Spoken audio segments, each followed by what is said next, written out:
It's going very well. I've actually.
Good morning, everyone. I would like to call to order this public hearing of the Committee on the Judiciary and Public Safety. I am Councilmember Brooke Pinto, representing Ward 2 and Chairwoman of the committee. The time is 9:54 a.m. on Wednesday, April 29th, 2026. We are conducting this hearing in person in room 412 of the Janae Wilson building and streaming virtually on the DC Council's website and YouTube and X at @CM Brooke Pinto. Today, the committee will continue its review of Mayor Bowser's proposed fiscal year 2027 budget and financial plan with a round of hearings on agency budgets. Today, we're discussing the Office of Unified Communications and the Metropolitan Police Department. First, we're going to hear from our public witnesses to discuss the Office of Unified Communications, or OUC. And then we're going to hear from our public witnesses to discuss MPD. After we hear from all of our public witnesses for both agencies, we will then turn to Director Heather McGaffen of OUC. OUC is responsible for providing fast, professional, and cost-effective response to emergency and non-emergency calls in the district. OUC was established in 2005 to combine the emergency 911, non-emergency, and 311 call activities from the Metropolitan Police Department, fire and emergency medical services, and customer service operations. The mayor's proposed FY 2027 operating budget provides OUC with approximately $60.2 million, which is a $4.5 million or 7% decrease from the FY 26 approved budget. The agency's capital budget also decreases from $13.8 million to $9.4 million, just over a 31% reduction. At the same time, the budget reduces total agency FTEs from 425 to 413, shifts a significant number of vacancy savings. These are crucial and difficult jobs.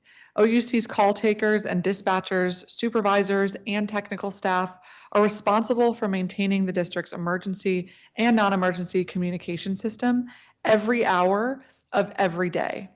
I was concerned to read in recent Office of the Inspector General report that was released earlier this month that we still have several ongoing issues in the agency related to chronic absenteeism, lack of cross-training for MPD and EMS operations, and improving quality assurance.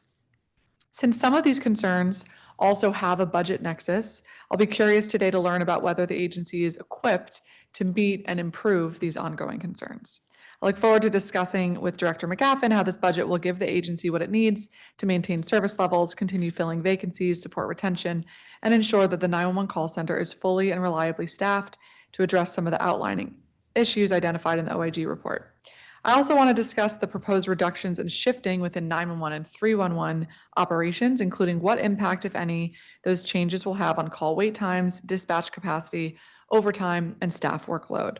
Finally, I look forward to discussing the mayor's proposed subtitles and the broader fund shifts recommended in this budget, including the movement of personnel costs from local funds to special purpose revenue funds and the impacts that would make on our hotel fee. We will then hear from the Metropolitan Police Department, or MPD. MPD's mission is to safeguard the District of Columbia and protect its residents and visitors with the highest regard for the sanctity of human life. MPD strives to accomplish its mission with a focus on service, integrity, and fairness by upholding the district's motto, Justitia Omnibus, Justice for All. Currently, MPD's sworn officer numbers remain at a 50-year staffing low. I am eager today to hear about how the proposed FY27 budget supports continued efforts to bolster our recruitment and retain our quality sworn officers for the department. We must continue the successful efforts to drive down violent crime, like the one that we've seen the overall decrease of 29% from 2024 to 2025, and overall 53% decrease we've seen over the last 2 years. The proposed budget has an overall increase in funding for MPD, but no additional FTEs allocated, largely due to more accurately funding for overtime. I look forward to hearing about how this funding will support the department's ongoing initiatives that continue to result in reduced levels of violent crime, support our staffing, and include a notable 43% decrease in homicides in 2026 so far compared to this time last year. Concerningly, though, we've seen a 35% increase in assaults with a dangerous weapon, and we've seen increases in domestic violence cases. It's also vital to ensure that MPD's facilities are properly maintained and updated to serve all corners of the district. I look forward to asking Interim Chief Carol about the capital projects related to these efforts and how the financial plan supports the continued investments we need to pursue public safety. I also want to note that we have had a particularly violent month, including children who were shot just last night. And as we look at this budget, we have to ensure that all of our public safety agencies have the funding that they need to play their role in keeping everyone safe. And so when we continue to push on the staffing levels at MPD, that is an important piece of the puzzle in ensuring that not only everyone can be safe, but we're also not overworking our officers, which then leads to burnout and then more overtime. First, we're going to hear today from our public witnesses for OUC. As a reminder, all of our public witnesses will have 3 minutes to present their testimony. And for our virtual public witnesses, when I call your name, as a reminder to please accept our invitation to join as a panelist. All right, with that, we will turn to our public witnesses. Lisa Abrams, Veronica Mosqueda, Chairperson Trupti Patel, and Michaela Deming. Welcome to you all. And we will begin with Lisa Abrams, Vice President of Government Affairs for the Hotel Association of Washington, D.C. Good morning, Chairperson Pinto and members and staff of the committee. I'm Lisa Abrams, Vice President of Government Affairs of the Hotel Association, Washington, D.C. I am here to testify in opposition to Title III, Subtitle A of the fiscal year 2027 Budget Support Act, which is the Public Services Hotel Occupancy Fee Amendment Act of 2025. This subtitle seeks to impose a tax upon all hotels of 80 cents per room or suite rental per night. Hotels already contribute heftily to the district's coffers, including already paying into the E911 Special Purpose Revenue Fund with a tax on all of their landlines, as well as for each cell phone that it has for their employees.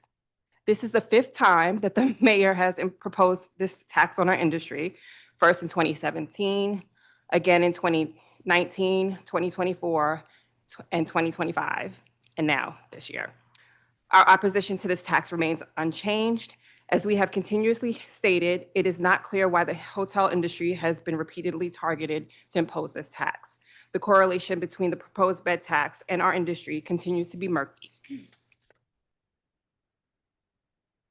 The E911 Special Purpose Revenue Fund was created to help defray 911 technology and equipment costs for OUC. However, the agency has continuously used the fund for non-technology purposes, such as personnel, travel, training, and contractual costs. Moreover, the mayor's intent to have the monies for this additional tax deposited into the general fund to use for other purposes. This clearly is not what the fund was created for. It is also unreasonable to burden the hotel industry with a tax to support a government agency whose core function is not related to travel. The proposed tax will have a significant impact on group bookings and make the district less competitive against other destinations. The hotel industry is one of the highest tax industries in the district by far. Last fiscal year, at a tax rate of 15.95%, the hotel tax generated $408 million. This makes up 19.5% of all sales tax collections for the district. Travelers to the city spend billions of dollars, creating a significant amount of tax revenue for the district. We are at a crucial point in our political landscape where federal rhetoric and policies are creating barriers to travel to the district. The city has experienced a downturn in tourism, and the city should be implementing policies that would attract visitors. Attracting more visitors means more visitor spending and more money for the district. If the district wants to be the premier global convention, tourism, and special events destination, the taxes imposed on transient rentals should not be arbitrary. this bed tax could serve to have a negative impact, causing decreased revenue for the city. Thank you. Thank you very much. Veronica Mosqueda, organizer, Decrim Poverty DC. Hi, good morning. My name is Veronica Mosqueda, and I am here as co-founder of Seeding Stories, an anchor organization of the Decrim Poverty Coalition. I am here to urge the council to invest in a comprehensive non-police crisis response system that prioritizes care, dignity, and a public health over carceral responses. Decrim Poverty's core mission is to replace carceral systems with harm reduction-oriented systems of care that promote the dignity, autonomy, and health of all people pushed to the margins in DC. Personally, I come from a social work background, a direct service provider background. Like I said, I'm a community organizer and I'm an active community member. I have been on the front lines of crisis responses, mental health crisis responses. And what I can tell you is that police officers are often the default responders to mental health crises, despite not being trained clinicians or health professionals. The consequences of this are that people with serious mental illness are almost 12 times more likely to experience police use of force. 1 in 4 individuals with mental health conditions has a history of arrest. Both of these exacerbate mental health symptoms and systemic inequality, especially for Black and Brown people in our city. Redirecting funds toward crisis response teams for mental health crises and drug use will create real safety and a healthier city for us all. We urge the DC Council to direct funds toward evidence-based programs, not toward systems that incarcerate, traumatize, and harm community members. Our coalition has data and recommendations to share on crisis response teams, but I want to speak on how DC Current's model over-relies on police due to a flawed 911 diversion system. The research highlights that the ways that 911 operators classify and route calls determines outcomes on the ground. In DC, 911 calls are not even tied to crisis response teams, so there isn't an opportunity to divert calls directly that would be better handled by CRTs instead of police. We can see out of the 1.4 million calls to 911, only 870 were diverted to 988 last year. The consequences of calling the wrong responder can be deadly and has been deadly, as was the case for Clifford Brooks, who was shot and killed during a mental health crisis in 2024.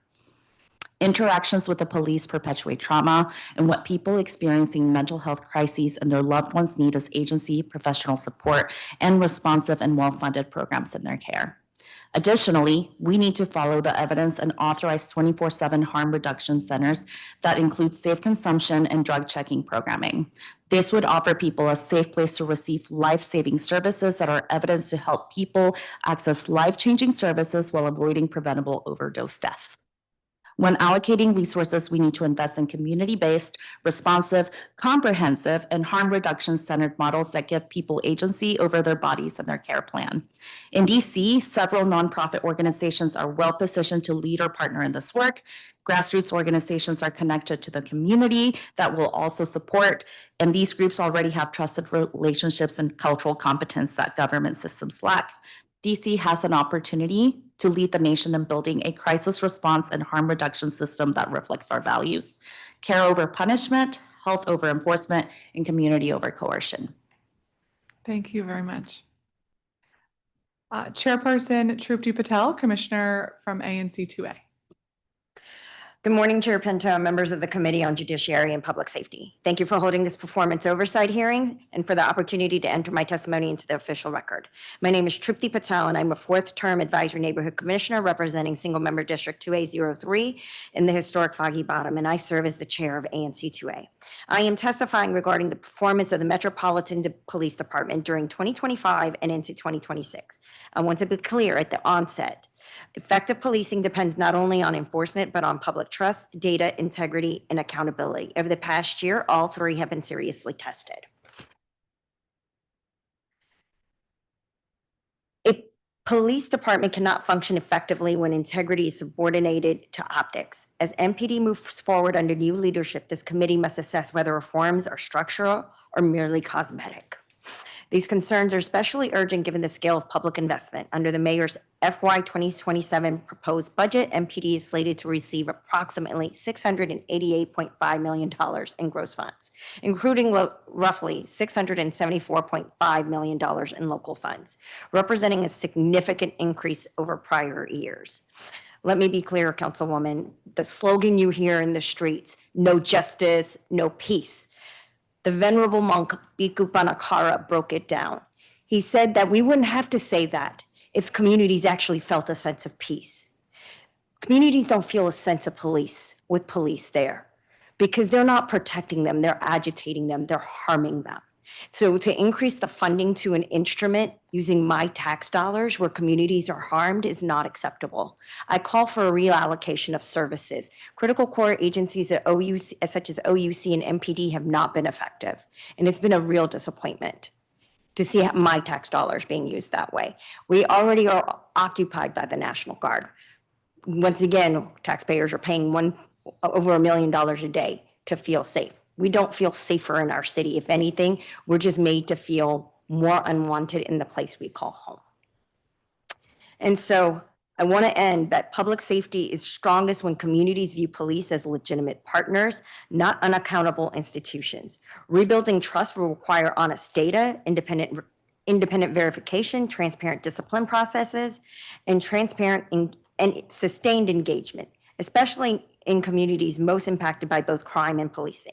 In closing, I urge this committee and the council, the District of Columbia, to demand the four things: independent verification of crime data and reporting practices, clear accountability for misconduct and mismanagement, full transparency in complaint handling and discipline, and measurable budget linked progress toward rebuilding public trust. Oversight is not anti-police. It's pro-accountability, pro-transparency, and essential to effective public safety. Thank you for the opportunity to testify, and I'm happy to answer any questions. And I'd rather you allocate the funding to the Office of Attorney General for the divisions of worker rights and consumer protection. Thank you. Thank you, Chair Patel. Michaela Deming, Policy Director, DC Coalition Against Domestic Violence. Thank you, Chair Pinto and staff, for the opportunity to testify. My name is Michaela Deming. I'm the Policy Director with the DC Coalition Against Domestic Violence, the federally recognized statewide coalition of domestic violence service providers here in DC that serve upwards of 1,000 victims of domestic violence on any given day across all 8 wards of the district. We must sustain core programming and services for survivors of domestic violence and fill critical funding gaps for survivors in targeted communities. Survivors need more resources and services, not less. But proposed cuts to domestic violence and victim services reduce survivors' access to life-saving services and housing at a time, as you mentioned, when domestic violence homicides have spiked despite violent crime and homicide dropping across DC. The district cannot afford to abandon survivors and their families at this time. Their lives depend on these essential services. The mayor stated that funding for public safety must be preserved to keep up the overall progress to drive down crime citywide. We urge council to do just that.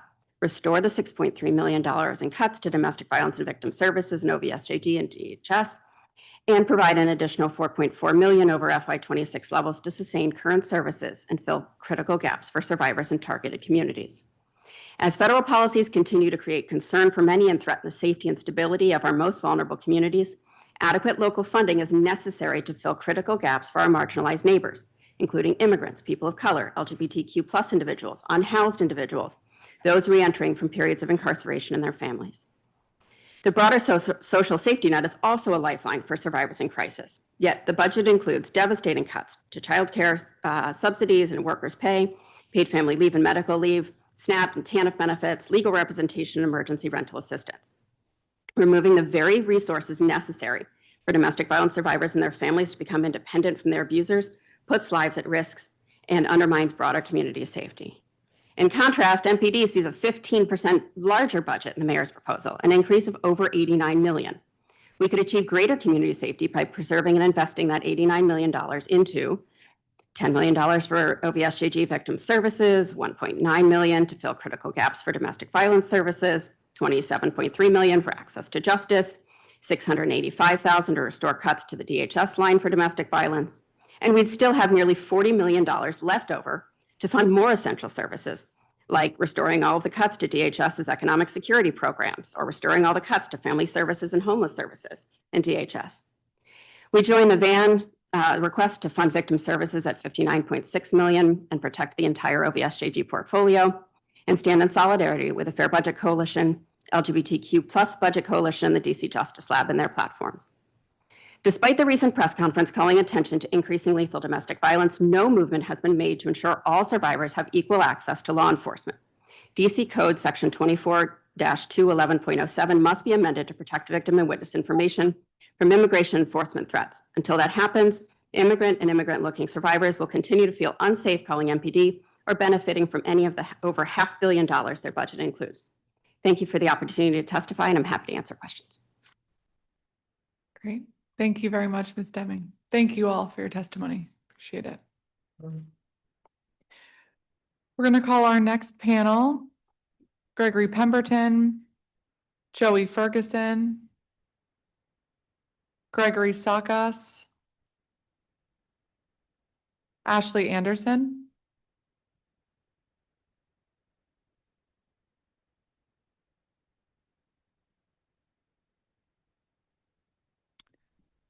great.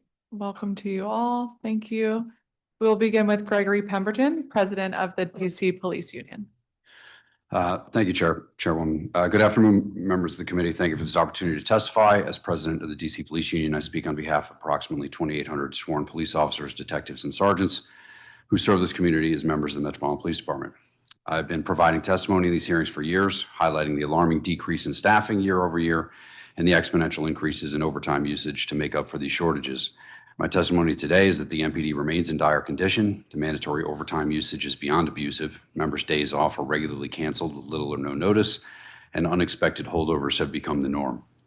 MPD facilities are in shameful disrepair, with non-functional bathrooms, mold-infested locker rooms, and dilapidated buildings that endanger officer health and morale. Compounding these issues, our fleet of vehicles, and more specifically, the lack of urgency at our repair shop, is impeding our operations even further. These vehicle shortages and availability issues directly impact response times, officer safety, and operational effectiveness across every district. Staffing losses MPD have experienced have predictably continued. In the past 6 years, the MPD has gone from 3,800 officers to 3,150. Every year since 2019, the average net loss of sworn members is more than 100. This fiscal year, the most recent reporting period, MPD continues to lose far more officers than it has hired. The union believes the most pressing matter for the council's awareness is that the CBA between the union and the city is set to expire in September. The council must consider potential wage increases for the officers, as they are the most crucial aspect to increase staffing back to appropriate levels. The way the MPD is forced to handle these critically low staffing numbers is through mandatory overtime assignments. Since 2021, the department has regularly exceeded 1 million hours of overtime every year, with 2024 seeing 1.8 million hours. 2025 ended with more than 1.7 million hours, and while data for FY26 is limited, they show similarly unsustainable levels early in the year. Relying this heavily on overtime rather than hiring and retaining full-time officers costs the taxpayer tens of millions annually.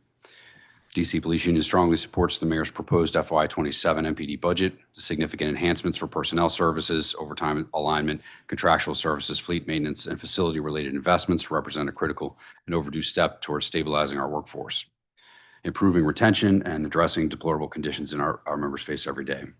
By fully funding these increases, the council can send a clear message that the district values its police officers and is committed to restoring the strength and readiness of the Metropolitan Police Department. The union asks for the council to give deep consideration when making decisions that affect the ability to hire and retain our best employees, specifically legislation affecting employee rights, as well as budgetary decisions that support staffing, facility upgrades, and fleet modernization. These issues are at the heart of MPD's ability to provide exceptional service to residents and visitors. Thank you for the opportunity to testify. I welcome any questions the committee may have. Thank you. Joey Ferguson, D-Flock, DC. Ms. Joey, I'm a Ward 7 resident and proud Washingtonian. I represent D-Flock DC, a growing collective of DC residents who are opposed to MPD's use of automatic license plate readers and similar surveillance technologies. We are here today to vehemently oppose the expansion of this technology in our city. The mayor's proposed budget slashes the kinds of basic services that keep Washingtonians safe in favor of paying private companies to spy on us on MPD's behalf. ALPRs are street cameras that log your license plate as you drive by, whether you are suspected of a crime or not. Flock logs this data in a searchable nationwide database that any Flock user can access, including federal agents. DFLOC DC sees this practice for what it is: real-time, warrantless tracking of every driver in DC. The proposal gives MPD an additional $7 million for contractual services, which includes the expansion of ALPRs. An MPD forecast recently called for up to $5 million to expand flock cameras in the downtown corridor. It sounds like they're getting their wish while Washingtonians not only lose critical services, but also their privacy. For example, the proposed budget cuts $6.1 million from the school-based behavioral health program. Or what about the $5.6 million cut from victim services, or the $2.5 million from DC's youth homelessness system? I could go on, but they only give me 3 minutes. Why does the mayor and MPD insist we divest from programs that address crime at its root so we can pay flock safety for more ALPRs? Maybe it's because the former chief information officer of MPD now works as strategic relations at Flock Safety, but I digress. I have been a software developer for more than 10 years now. There's a common phrase amongst tech companies that I've heard before: move fast and break things. I have unfortunately seen that recklessness come at all our expense, and Flock Safety is no exception. Their products violate privacy rights, disregard the Fourth Amendment, and create critical security risks for Washingtonians. Not only is Flock software riddled with vulnerabilities, but it also serves as a data pipeline leading straight to federal agencies like ICE and HSI. We have no idea how frequently these agencies run searches on our data because MPD stopped responding to our FOIA request from last year. In conclusion, we are demanding our tax dollars be used to help children, neighbors, and friends rather than spying on them. Doing so will simultaneously restore community services, our privacy, and our rights. I'm happy to answer questions, and I love this city and the occupation. Thank you. Thank you. Gregory Sakas, public witness. Hello, my name is Gregory Sakas. And if you could turn your microphone on. This is Gregory Sakas. I'm a 7 resident of DFLOC DC, in the Fair Budget Coalition member. As a heads up for listening, this budget will kill people, and we're going to talk about it. I'm upset that we're continuing to overpolice DC residents, that it doesn't actually lead to anybody's safety. I'm disappointed in this council for year after year ignoring evidence. It shows that taking care of all people through investment in social service programs is the most effective way to reduce crime and increase quality of life. And I'm deeply sad for all of those who will suffer and even lose their lives at the hands of this budget. I'd like to use a moment of my time to honor those who are affected by this budget, including our unhoused neighbors who continue to perish because they don't have a safe place to sleep at night. For the children who are suffering because they don't have access to mental health services, for all those who will die of treatable afflictions because this budget will take away their health care, and for all the people who have been killed at the hands of the Metropolitan Police Department and DC's Safe and Beautiful Task Force. If I wasn't clear yet, this budget is an act of violence being committed by this government against its people. Let me ask you what logical conclusions you would need to make massive cuts in our social safety net just to fund the violence of the Metropolitan Police Department. What should I think about this government's priorities then? What does it say about how the mayor of this council feels about our most vulnerable neighbors? As I mentioned, I'm DFLOC DC. Flock is the perfect example of the kind of reckless police spending that in the end makes us all unsafe.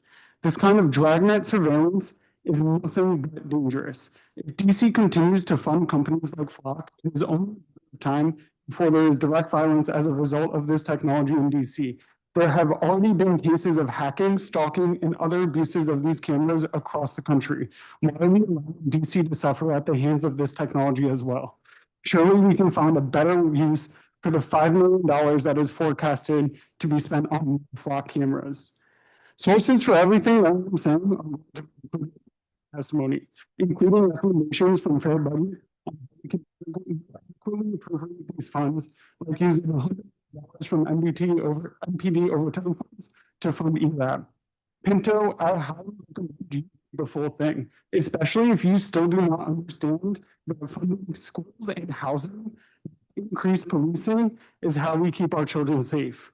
I am begging you and your fellow council members to do your job and write a budget that prioritizes all the residents of DC. Thank you. Thank you. Ashley Anderson, Policy Council, DC Justice Lab. Good morning, Chairwoman Pinto and members of the committee. My name is Ashley Anderson, and I am a policy counsel at DC Justice Lab, and I'm also a resident of Ward 6. Today, I'm going to talk about the mayor's proposed budget for MPD, which includes substantial increases in funding for overtime, in addition to funding expanding surveillance technology. Both are disconnected from an evidence-informed public safety approach. The last 9 months have shown that expanding law enforcement in a way that contradicts local evidence and crime trends and actual public safety needs leads to higher costs without a public safety benefit, and more importantly, real-life harm to residents. The mayor's proposed budget increases the unchecked use of surveillance technology. The proposed budget includes an increase of about $7 million across multiple bureaus to support various contractual obligations, including but not limited to CCTV camera maintenance and license plate readers. The district has continued to fund and increase MPD surveillance technology without evaluating the encroachment into residents' and visitors' privacy, meaningful interrogation of the utility and mixed uses of this technology, and without meaningful communication or engagement with concerns raised by community members. And this is particularly concerning, given that at this year's performance oversight hearing, multiple people expressed worries about the district's use of surveillance technology by law enforcement, and other jurisdictions have already sounded the alarm about its harms. And it's even more concerning given that surveillance technologies are used more often where a majority of the residents are Black. In addition, MPD's pattern of overspending, especially on overtime, is a waste of resources. The mayor's proposal allocates $81 million for overtime, a substantial increase from $39 million for fiscal year 2026. And their disclaimer is, quote, "While the agency works to use overtime judiciously, it is a critical and largely inevitable function of police work." But it's contradictory to say that the agency is using this overtime judiciously when for years there have been a consistent increase in the use of overtime. District leaders need to ask, when our city diverts money to cover police overtime, what communities lose access to those funds? And are we essentially subsidizing over-policing at the expense of housing, violence prevention, or reentry services? And at what point does district leadership say that this isn't working and instead use those funds to invest in community-led public safety solutions? In partnership with nearly 30 organizations, DC Justice Lab produced a public safety agenda that shared what community members and experts demand. This includes expanding and improving DC's non-law enforcement responses to people in behavioral health crises, authorizing and funding 24/7 harm reduction centers, and increasing funding for the Office of Victim Services and Justice Grants. To close, the district does not need to invest more resources in the policing and surveillance of our residents, but support social services and community-led public safety solutions. Thank you for the opportunity to speak with you all. Thank you very much. Thank you all for your testimony. Appreciate it. Rebecca Strauss, Talib Karim. Talib Karim, are you here? Bill Mefford.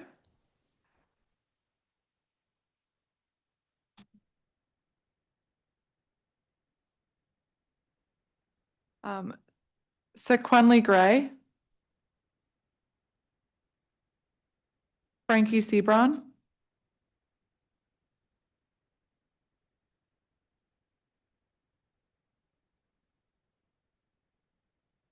All right, welcome everyone. We are going to begin with Rebecca Strauss, Director of Economic Initiatives, Federal City Council. Thank you for having me, and I wanted to thank you, Councilmember Pinto, for everything that you've done to make the city safer and your work on legislation in the past, and also to fight for juvenile curfew zones. Really appreciate it. Something that my organization supports. I would say about the budget, we generally support what Mayor Bowser's tried to do. It's a really difficult budget year, you know that. And difficult decisions must be made. What I would say about the MPD budget is that it's not clear to us that there's going to be a lot of investment in dealing with the number one challenge facing the force, which is manpower. And we had Chief Carol at an event a few weeks ago, and he was very clear about the challenges that they face in recruitment and retention. And it's a very competitive environment right now for law enforcement, as you know. A lot of federal agencies hiring up, offering extremely generous benefits, and in the suburbs as well. And there's nothing really in the budget that is making the value proposition better for joining the MPD versus all the other law enforcement agencies. And something that Chief Carol brought up a lot was the state of facilities for police. And I know that the police union has called facilities deplorable.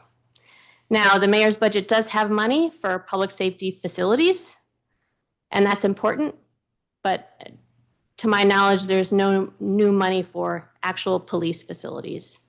And that's just going to be a growing problem. So I encourage you to think about, is there any more money that could go towards those priorities? Because otherwise,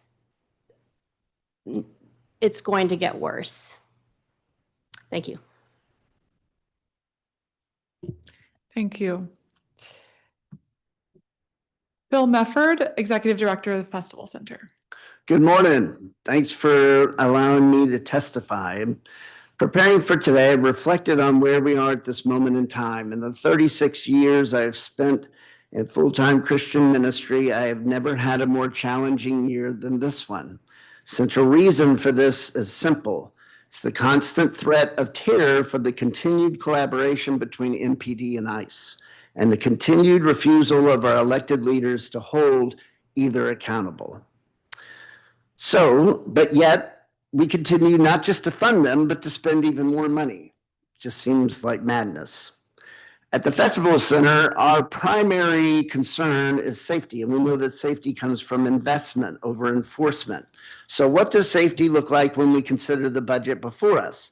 I think it would include fully funding the domestic violence and victim services, fully funding paid family leave, fully funding all OEG programs to educate workers and domestic workers of their rights, replacing carceral systems with crisis response systems that emphasize care over punishment, fully funding the Access to Justice program, fully funding the Emergency Rental Assistance program, increase funding for temporary assistance to needy families, unify and fund violence interruption services, end encampment clearings while funding storage options, and the list goes on and on. So how do we accomplish this? Well, I'm so glad you asked that question. In short, reining in the spending of NPD, who are getting a 15% increase from last year's budget, despite crime being at record lows and the department having vacancies that it cannot fill and losing 67 sworn officers last year. The department is increasing staff pay and benefits by $44 million and is doubling its overtime budget from $40 million in 2025 to over $80 million this year.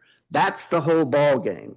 The department has secured over $100 million to invest in surveillance systems, as my colleague mentioned and described before, and yet we are still in surveilled and heavily policed cities in the world. Further areas of cutting include denying the overtime pay associated with collaborating with ICE, HSI, and other federal agencies harming DC residents. That we would harm the very people who are causing terror is beyond my understanding. I urge you to also take a critical look at MPD signing bonuses and the amount of money being given to MPD officers for housing when housing for the most vulnerable is such an all-time low. I'm going to stop there because if I keep going, I'm going to go over and I'm going to get really frustrated. But I really want to encourage us and encourage you to look at what real public safety is and not fund the same old tired, effective, and ineffective and failed programs. Thank you. Thank you. Sequenly Gray. Council member and members of the committee, Thank you for the opportunity to speak. My name is Sequenly Gray. I am a native Washingtonian, a proud mother of 4 amazing young men, and a community organizer with DC Jobs for Justice. I'm testifying today because I'm deeply concerned about the ways in which Metropolitan Police Department shows up in my community. Having more police on the street does not create a safer DC. Despite increased investments in policing, communities, especially communities of color, continue to experience harm, fear, and instability rather than safety.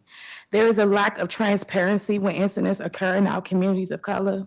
Families are often left without answers or accountability when harm is done. The lack of transparency erodes trust and deepens the divide between residents and those who are meant to serve them. I am also concerned about MPD's collaboration with federal authorities, which has led to unlawful targeting, harassment, and arrest of DC residents of color.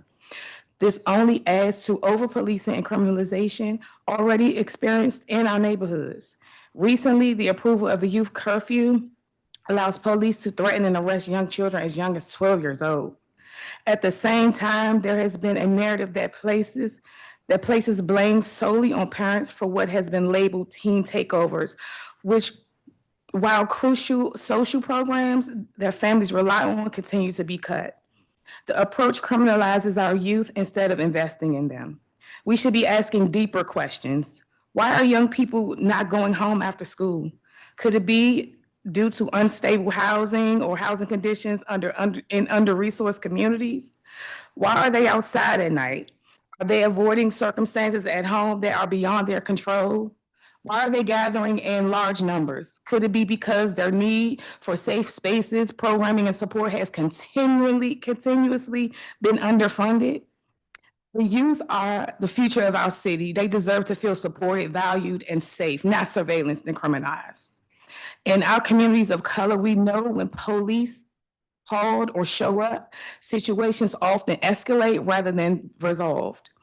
This is why we say we keep us safe. True public safety comes from strong communities, not over policing.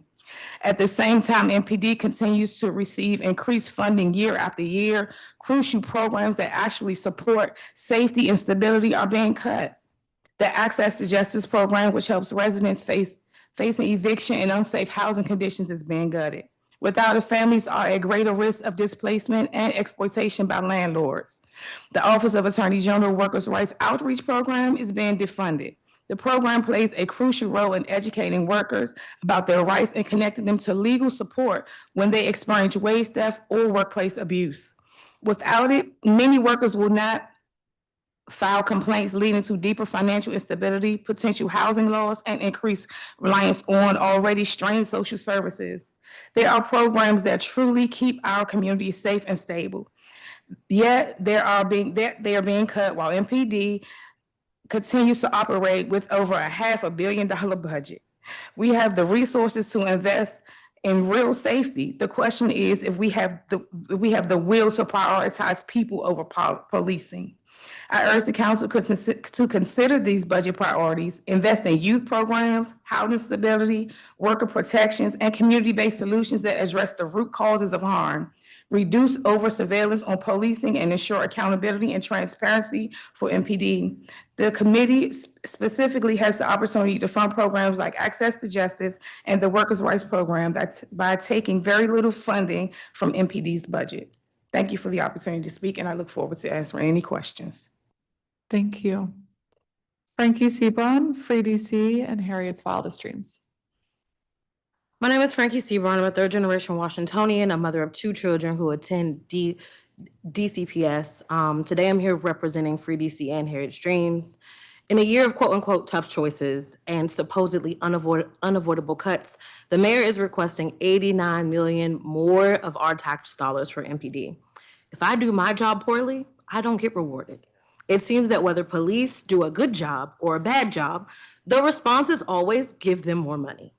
Since the start of last year, all of us in DC have had a front row seat to the slow creep of authoritarianism in the Capitol. As this committee was focused on establishing surveillance zones for DC's youth and paving the way for Trump with secure DC. We've seen MPD following Trump's lead. We've seen them helping the Trump regime to choke off home rule and inch their project forward. We've seen our communities with this safe and beautiful task force essentially be terrorized, and specifically when we talk about the youth and these curfew zones. I myself sent my own 16-year-old to the DPR event. They went inside, had a great time, but they were met with a line of police officers on either side when they were exiting. That is not safety. That is a bloated police budget. And to sit behind a desk and sign paperwork that essentially leads to murdering of people is you are complicit. And so if budgets are moral documents, you have to put your values where you say they are. If you say you want to represent DC and protect DC, do that with your actions and not just your words. We've seen MPD reinstate officers convicted of murder and conspiracy and a slew of other things. It's not fear-mongering. This is not hysteria. This is not vague. We've lived this. DC is still occupied. Meanwhile, the budget seeks to take away other things. 127 million from future pay increases for government workers, 95 million from universal paid leave, 60 million from child pay equity, 33 million from services and public safety programs, 4.5 million from youth engagement, 4 million from family and survivor support. All of the things that we actually need to be safe, to be whole, our social safety networks have been cut, and yet more money continues to go to things that we know do not work. And let's not forget that this is happening as 46% of DC's wealth is held by less than 0.5% of tax units. Truth is, DC can address this budget deficit with progressive taxes. 322 million from a business activity tax, up to 174 million from raising capital gains tax, 121 million from a wealth proceeds tax, and that's just a start. There is so much wealth in this city that is not paying its fair share. But rather than address that gap, the mayor and y'all would rather cut services and give more money to an agency that continues to violate residents' rights, undercut DC's autonomy, and side against democracy at every turn. Live up to your values, Brooke. Thank you. Thank you all very much for your testimony. James Stroud, Tanya Golash Boza, Mr. Wrinkler, Fenny Gandhi,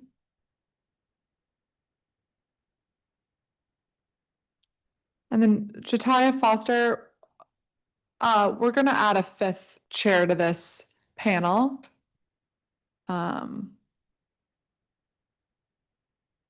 Or you know what? We'll do it after. It'll just be you on that panel, but it'll be okay. Okay, good idea. All right, James Stroud, public witness. I'm James Stroud, and I'm here to testify against the mayor's ridiculous MPD budget. When the overall budget has shrunk by 4% and the federal government is aggressively cutting jobs, slashing social safety nets, and creating record-breaking government shutdowns, it makes zero sense for us to be increasing MPD's budget by 15% while so many live in precarity. I think it's critical for us to invest in our social safety net to stop people from falling into homelessness, which is incredibly difficult to escape from and puts a strain on our city's resources. Investing in things like the Emergency Rental Assistance Program is not just the human thing to do, but also the financially responsible thing to do. Between 2016 and 2024, we spent $41 billion on surveillance technology. 6.6 million of that went to Sound Thinking Incorporated, formerly ShotSpotter Incorporated, who provide technology they claim detects whether a gunshot was fired in an area in order to dispatch law enforcement. A study of over 40,000 ShotSpotter dispatches in Chicago showed 86% of dispatches resulted in no crimes of any kind. Other studies have shown that ShotSpotter has no impact on reducing crime. Not only is ShotSpotter a waste of $500,000 a year, but the false alarms are a waste of police resources. If we cancel ShotSpotter, we wouldn't be the first to do it. Chicago, Charlotte, and San Antonio are just a few of the cities to have canceled ShotSpotter, while Atlanta, Portland, and Seattle outright rejected ShotSpotter's junk science. And this is not just about ShotSpotter. The council needs to be more critical of all of these invasive surveillance technology like Celebrate, and automatic license plate readers. Last year, MPD paid out $134 million of overtime. In the last 12 months of available data, MPD stopped over 77,000 people. NYPD made just 25,000 stops. New York City has 12 times our population, but their police made 3 times fewer stops. This practice is not only wasteful, but there's years of data in ACLU reports showing that these stops are incredibly discriminatory to Black people. NYPD went from making over 500,000 annual stops to just 11,000 in the span of 2 years after their use of stop and frisk was deemed unconstitutional. In that time span, the murder and other types of crimes only decreased, showing that this racist, wasteful practice doesn't keep us safe. Scaling down these incredibly excessive stops would reduce the workload of MPD officers and the bloated overtime spending. One other ridiculous part of the budget is adding an extra person to an already bloated MPD communications team. The budget calls for increasing the size of the comms team from 23 to 24. For reference, NYPD has 10 times more officers than DC, and their comms team is less than 4 times bigger. Chicago PD has 4 times more officers, and their comms team is just 2 times larger than ours. Why are we hiring a PR person for the police in such a constrained budget?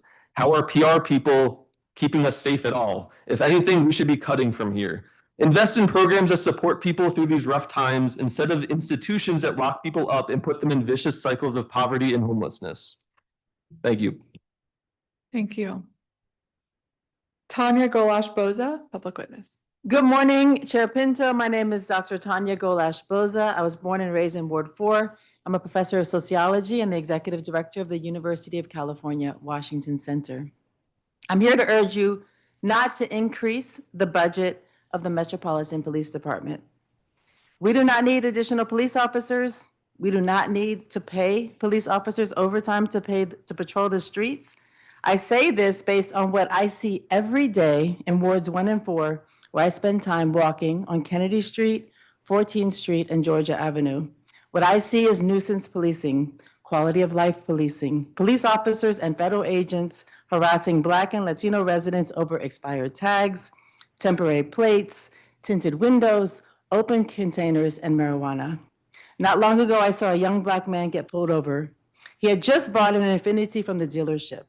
He had recently secured a job, saved his money, and bought himself a car. He was on his way to pick up his daughter, thinking about how excited she would be to see the new car. Then MPD pulled him over alongside a caravan of 6 federal agents, turning a traffic stop into an intimidating multi-agency scene. It turned out the dealership had not properly registered the temporary plates.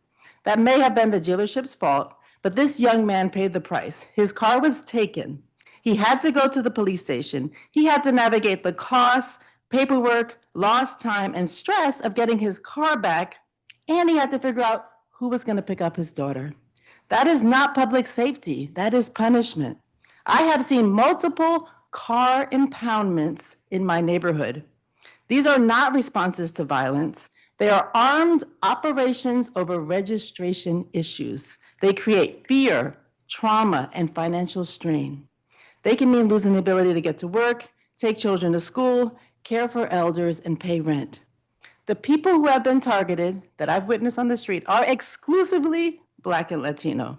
This is racial profiling. It's also bad public safety policy. The research does not support the claim that increasing police budgets makes cities safer.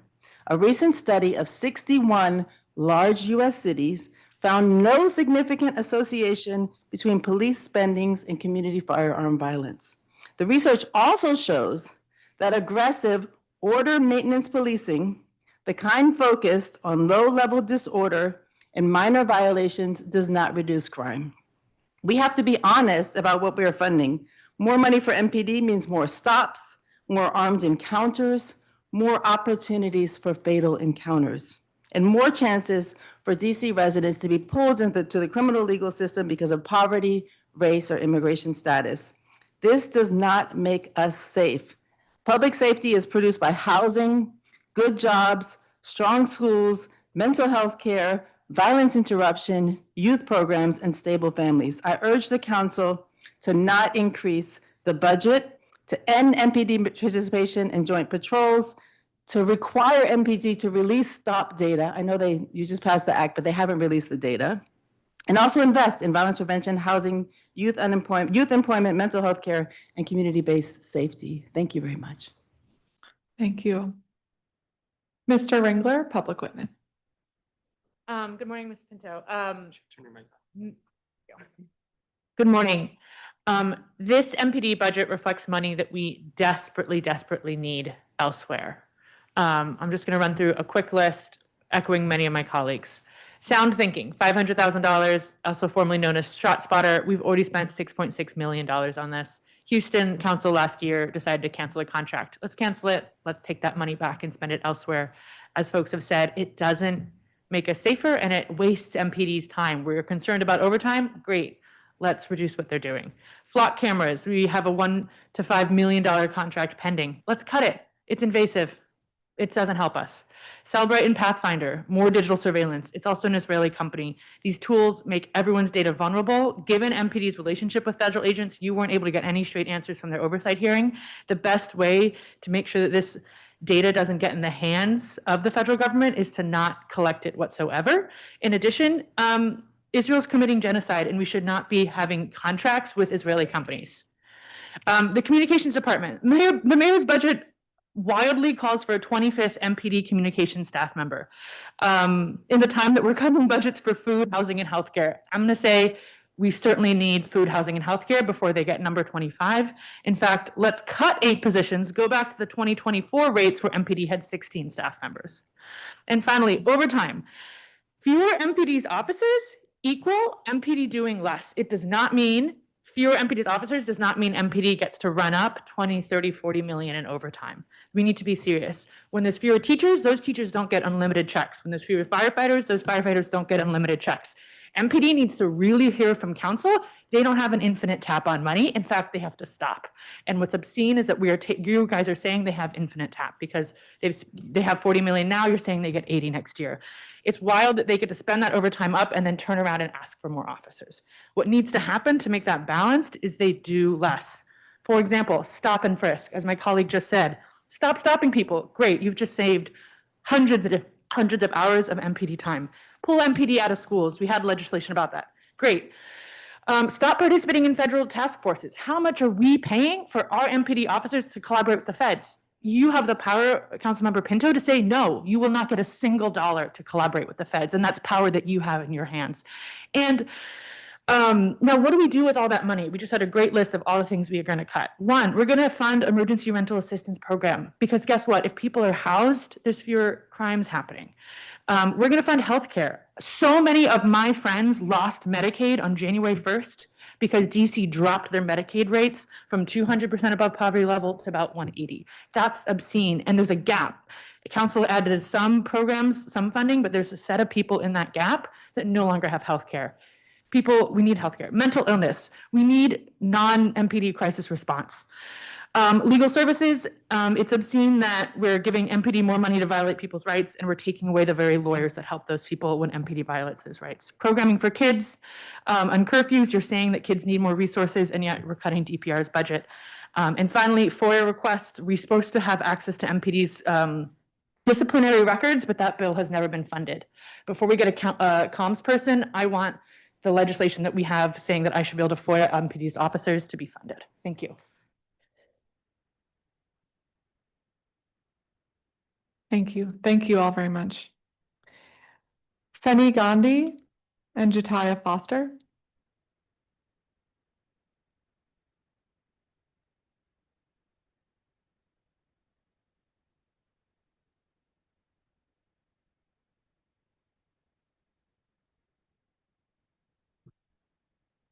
Hi. All right, we will begin with Fenny Gandhi, public witness. Good morning, all. My name is Fenny Gandhi. I'm a current second-year law student at the UDC David A. Clark School of Law. Thank you for the opportunity to testify today regarding the MPD's proposed budget and its relationship to the juvenile curfew policy. There are many moments when policy sounds convincing in theory but falls apart in practice. The district's juvenile curfew is one of those moments. In the committee markup, you, Councilmember Pinto, emphasized that no one has been arrested for violating curfew. But that framing misses reality. Even if young people are not formally charged with curfew violations, they're still being stopped, questioned, and arrested for related conduct. These are unnecessary interactions with law enforcement that would not occur otherwise. The harm is happening regardless of how it's labeled. The logic behind the curfew is deceptively simple. Fewer young people outside at night means fewer crimes involving young people. As one critique explains, the assumption is that there won't be crimes involving juveniles if there are no juveniles. But this reasoning ignores the root cause of youth crime: poverty, lack of opportunity, and a limited access to safe, supportive environments. A curfew does not solve these problems. It merely pushes them out of sight. More importantly, the curfew represents a poor use of public resources. MPD's proposed budget increases by approximately $89 million, with much of that increase being driven by personnel cost and a dramatic rise in overtime spending.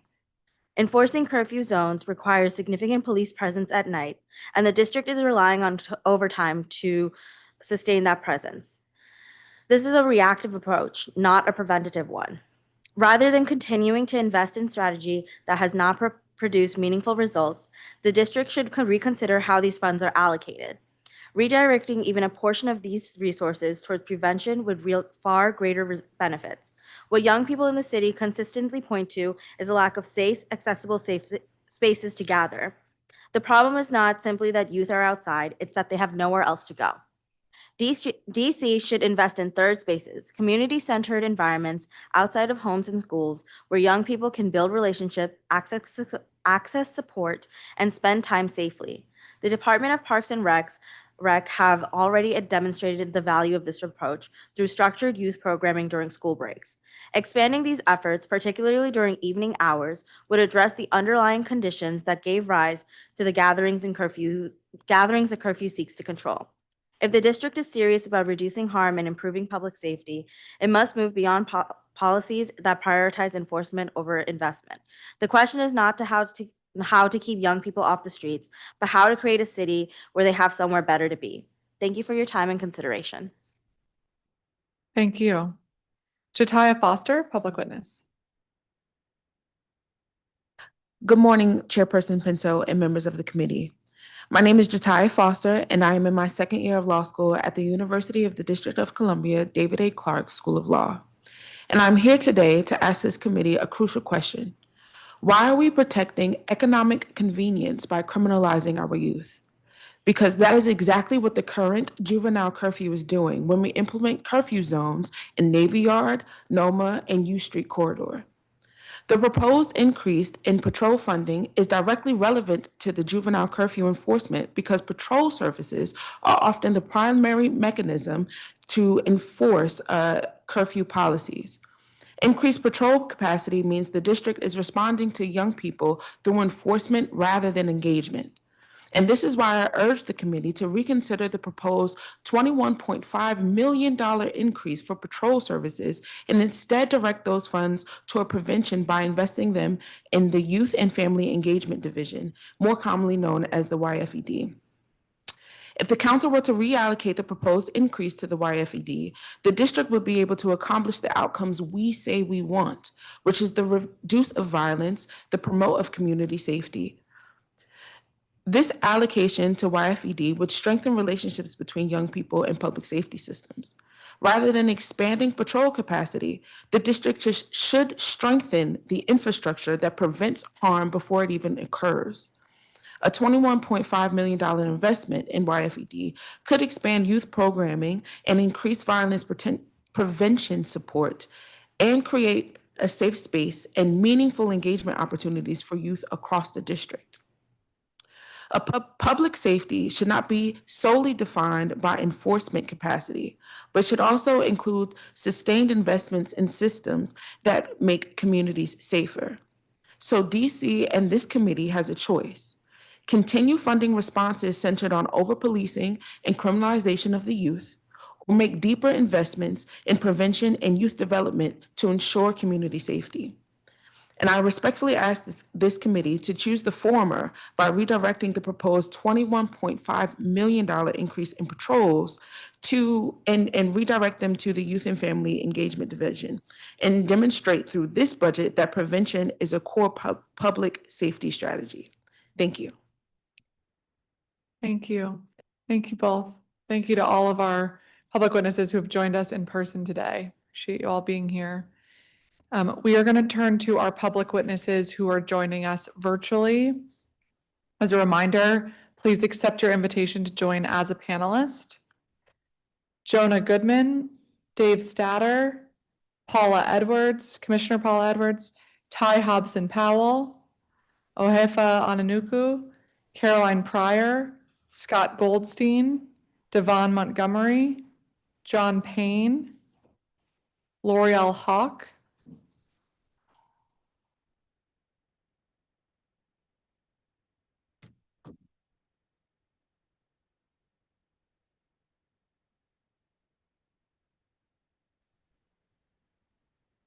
Jonah Goodman, are you here? Yes. Great. Go ahead. Yeah, thank you. I have three requests. This is for Office of Unified Communications today. In 2025 OUC hearings, Chairperson Pinto, you mentioned that OUC does not have resources to investigate every OUC dispatch mistake they made. While the mayor and director talk about how OUC now answers more calls in the first 15 seconds, they don't mention that OUC continues to make significant dispatch errors. And worse, that they're hiding this claim, saying they don't have the resources to investigate. And worse, we know that individuals are seriously injured, potentially dying, as life-saving help is sent to non-existent addresses or wrong quadrants. The problem is so pervasive, I've been emailing this committee and Director McGaffen with numerous mistakes every week. I've sent you all recordings of OUC dispatch traffic showing the mistake, reports sent to OUC of the mistake, and OUC responding saying they've received the report. Yet OUC investigates none of these, and this committee has done nothing about it. February 13th, sent this committee recording of OUC dispatch error with 8 minutes lost time.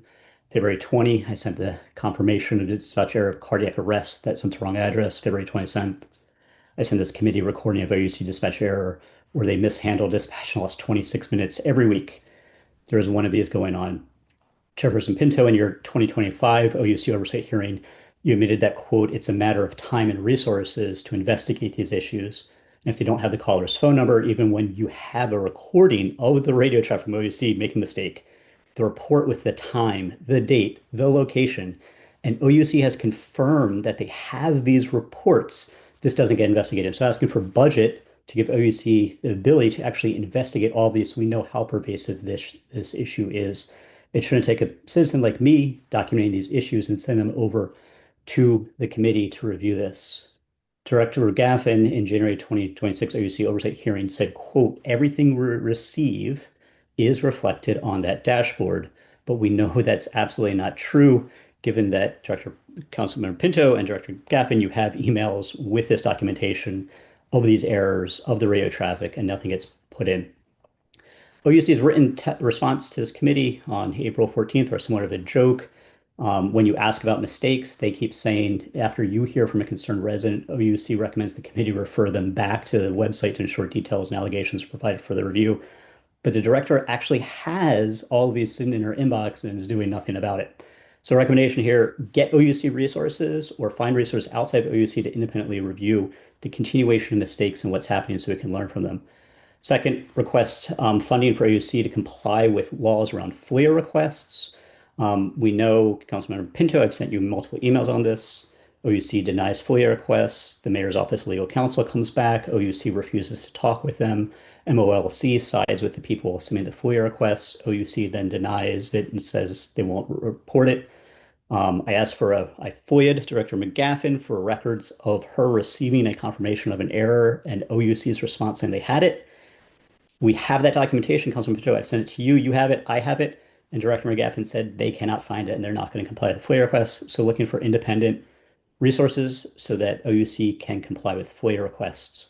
And lastly, I know again, late on time, just this is adjacent to it, but I know Office of Chief Technology Counsel, if we can ask them for funds, one of the things I'm running into with this committee a lot is council members having a lot of technical issues. Every time I ask why is there a mistake not being investigated, I get answers that, oh, the email's lost, they can't find it, council members can't understand a response. I know this is never on the council members' fault, so let's get Octo to come in and help you understand, and the committee members, what's happening to your emails and why you can't respond to these issues of documented mistakes. Thank you so much. Thank you. Dave Stadder, Stadder 911 Communications. Good morning. 5:29 a.m. last December 2nd. Engine 11 to communications. Did you get anybody on the call back? No answer. 5:30. Engine 11 to communications. No answer. 22 seconds later. Engine 11 to communications. No answer. 5:32. Engine 11 to communications. No answer. 14 seconds later. Engine 11 to communications. No answer. 5:33. Medic 21 to communications. No answer. 19 seconds later. Engine 11 to communications. Still no answer. 7 times in 4 minutes, dispatchers didn't answer the radio during a cardiac arrest call. Despite that fact, on April 14th, in her third response to you about this call, Heather McGaffen refused to admit that her dispatchers didn't answer the radio. Now, on the positive side, a call taker did a great job keeping the phone line open even after the caller, home alone, stopped responding. But this crucial information wasn't relayed to fire and EMS until 19 minutes into the call. So who does Director McGaffen blame? Not her dispatchers. Instead, she wrote, the call taker continued to update the dispatch notes, which were apparently not seen by FEMS. So how could the firefighters and medics not see it? Well, they were outside the apartment door doing their job, poised to break in. What she didn't explain is why her dispatchers didn't see such an important message and then relay it to those crews. After all, that's their job. Despite these outrageous and unfortunately very common DC 911 mistakes, the director wrote to you, appropriate action was taken by all involved OUC personnel. And if that's not absurd enough, Director McGaffen also wrote, FEMS asked OUC for authorization to breach the door. However, the agency does not make such decisions. That just didn't happen. There's no evidence of it.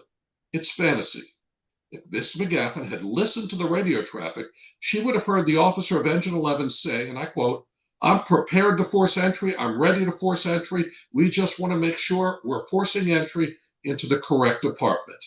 It's 5 months after an extremely botched, high-priority medical call, and after 3 requests, you still can't get straight answers. McGaffen's failure to take responsibility and instead point fingers tells you all you need to know why the bill to give the DC Fire and EMS Medical Director authority over EMS protocols and quality assurance must pass. As I wrap up, I beg you to ask Director McGaffen these questions. What were dispatchers doing instead of answering the radio or reading and relaying the call taker's priority message? There are cameras on the operations floor. She can find that answer. Where did McGaffen get the absurd idea that firefighters asked for permission to breach the door? And after District Dogs, Director McGaffen said her staff better understands that fire and EMS aren't always in the unit reading their MDTs. So why is the director putting it on fire and EMS to see these messages and is absolving dispatchers of responsibility? Please don't let her say she'll respond with responses in writing later.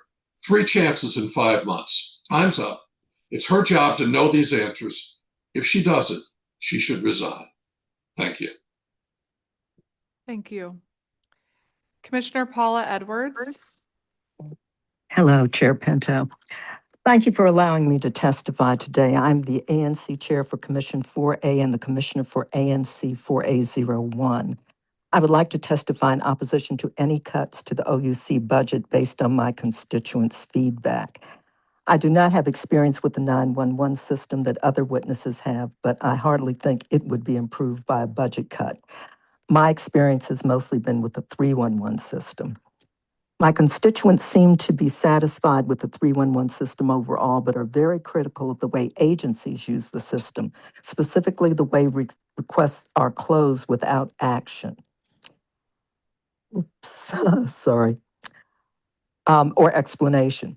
The majority of requests in my SMD are for DPW and DDOT. I tracked repeated DDOT requests for one alley repair in my SMD back to 2016. The requests were closed with no explanation, no indication that the defect had been cured or remediated for almost 10 years. The alley continued to deteriorate until it was finally repaired this spring.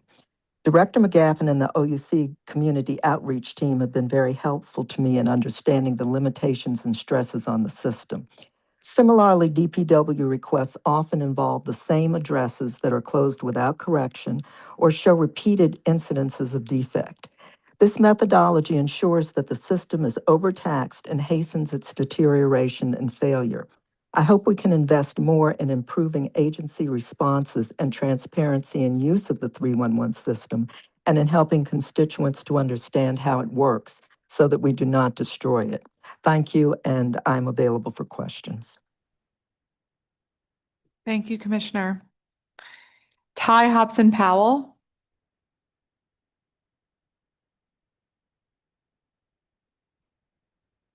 Oifa Anunnuku, ACLU DC. Can you hear me? Yes. All right. Hello, Chair Pinto and members of the committee. My name is Oifa Anunnuku, and I present the following on behalf of ACLU DC. It is more critical than ever that DC's limited resources are invested into public safety strategies that respond to the real needs of DC residents, that center impacted communities, and move away from carceral-centric strategies. Strategies that decades of observation and research have shown, strategies that decades of observation and research have made clear do not work, do not make the best use of resources, and certainly do not make communities safer. My written testimony goes into detail about staffing and accountability at MPD and closing loopholes that allow MPD to exploit DC law to engage in immigration enforcement. Today, I will focus on how the district's response to concerns about youth behavior is setting up both young people and the proposed strategies for failure. ACLU DC strongly urges the council to reverse course and reject the permanent youth curfew bill. Over the past couple of years, multiple youth curfews have been implemented. During this time, we have seen that these policies do not improve public safety and do not deter young people from congregating in large groups. This is not an effective use of DC's budget when it could be used to support and uplift the district's youth. What the curfew policies have done is provide an excuse for police to racially profile, harass, and provoke Black youth who are the primary targets of enforcement. MPD officers have been observed running after young people and stopping those trying to leave from getting on the metro. Witnesses have recorded MPD officers forcefully grabbing young people, taunting and threatening them, and yelling aggressively while pointing pepper spray guns at them and adults trying to de-escalate. It must also be noted that although MPD is not formally arresting young people in these zones, the experience of being placed and transported in a squad car, be it to their home or DYR's facility, can have the same traumatic impact. There are many factors that influence young people's behavior. These include the adolescent brain being hardwired for risk-taking, economic instability, feeling unsafe, and wanting to belong. Not only has research shown that addressing these factors is the best way to change youth behavior, young people have made clear that these are the areas in which they need support. Young people have come before the council advocating for better access to mental health services, spaces to engage in activities, and viable employment opportunities. The response from district leaders has been to invest disproportionately in criminalization. While young people get cuts to funding, while young people get cuts in funding to school-based behavioral health and recreation, police, who are already ill-equipped to handle many of the public safety duties they are tasked with, including interacting with youth, get more resources and lower hiring standards. To be clear, ACLU DC is not suggesting that young people who cause harm should not be held accountable. What we are saying is that the current approaches, which overemphasize punitive measures and cast too broad of a net, have been proven ineffective and more harmful to young people and their communities. While curfew policies may be an easy strategy for attempting to control the movement of young people and might even make certain people feel more comfortable, they do not get at the root of the challenges young people in the communities are facing. They tell young people, particularly Black youth, that they do not belong in their own city and that their safety and well-being comes second to other people's comfort. In order to make the best use of DC's tax dollars, ACLU DC implores the council to truly listen to young people at tomorrow's roundtable and to make policy decisions informed by their experiences and what evidence shows us to be effective. Thank you, and I'm ready to answer any questions you may have. Thank you very much. I do want to remind all of our public witnesses that we have 3 minutes to present your testimony. I always feel badly cutting people off, but I'm going to have to. So if you can try to keep yourself to 3 minutes, that would be helpful. Caroline Pryor, Director of Policy and Power Building, Empower. Hello, good morning, Chairwoman Pinto and staff. My name is Caroline Pryor. I'm Director of Policy and Power Building at Empower Ed. I will do my best to keep to 3 minutes. This year, I've testified before your committee on multiple occasions to advocate against two intertwined issues: the youth curfew and MPD collaboration with federal agencies. We have a disturbing contradiction consistently displayed in both this committee and the committee of the whole.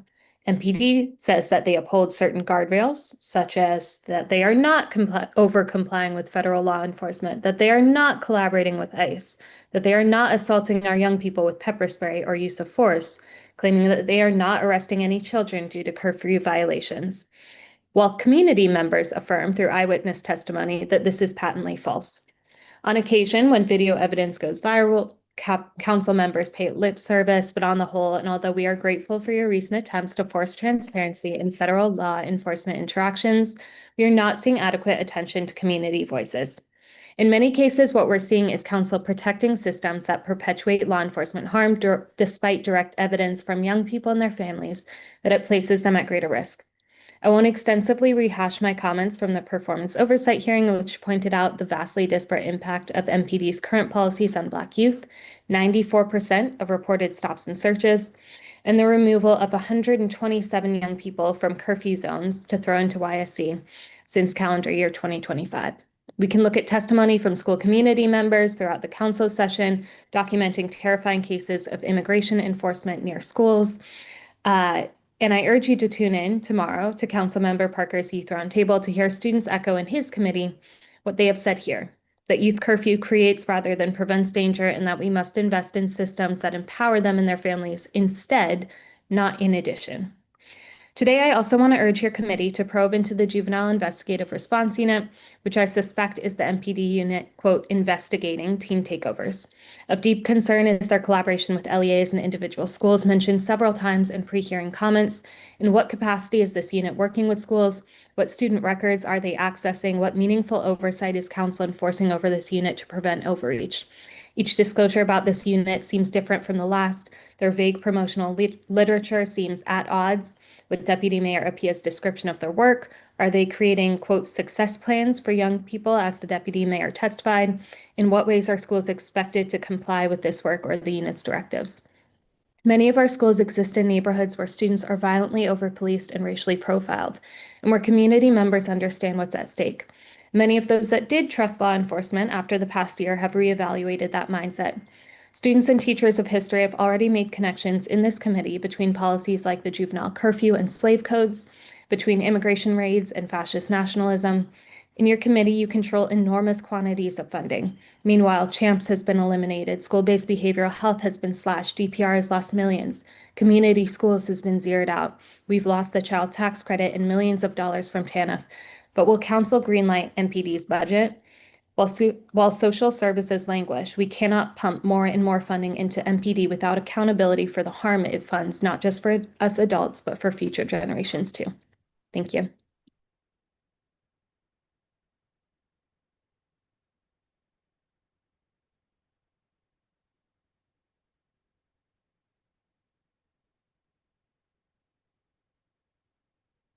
Thank you.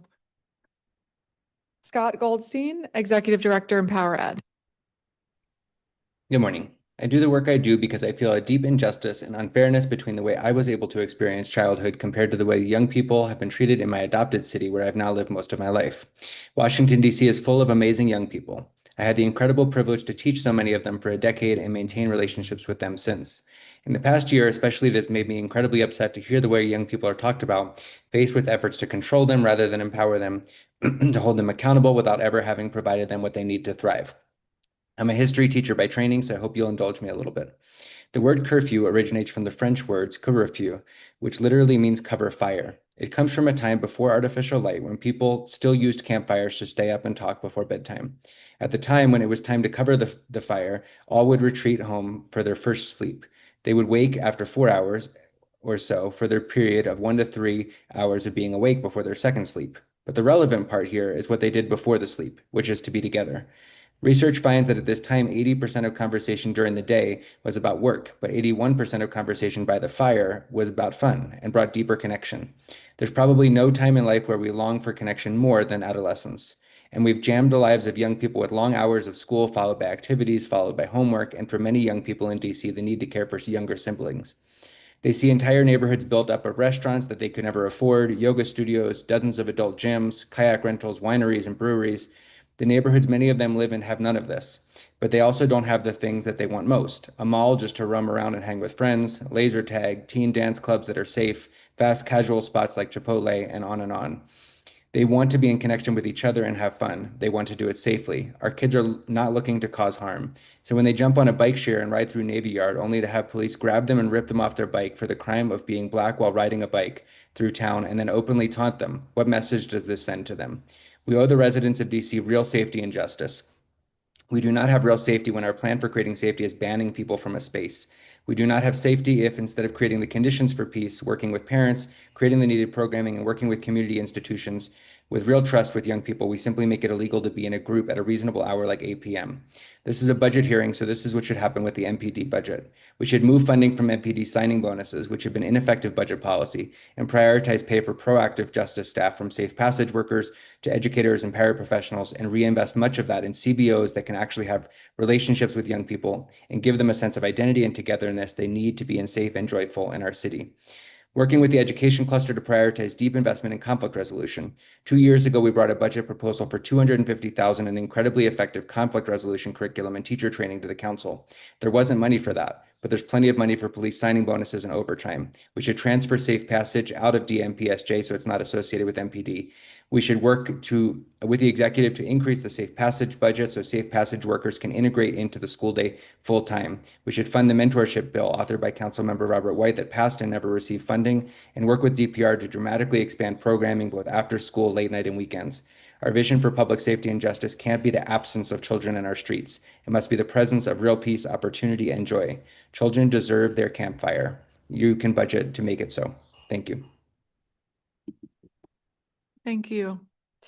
Devon Montgomery, fellow and DC educator at Empower Ed. Good morning, Chairperson Penza. My name is Devon Montgomery, and I'm the Dean of Students at Harmony DC Public Charter School and Empower Ed Fellow and a member of the Fair Budget Coalition. The mission of MPD is to safeguard the district and protect its residents and visitors with the highest regard for the sanctity of human life.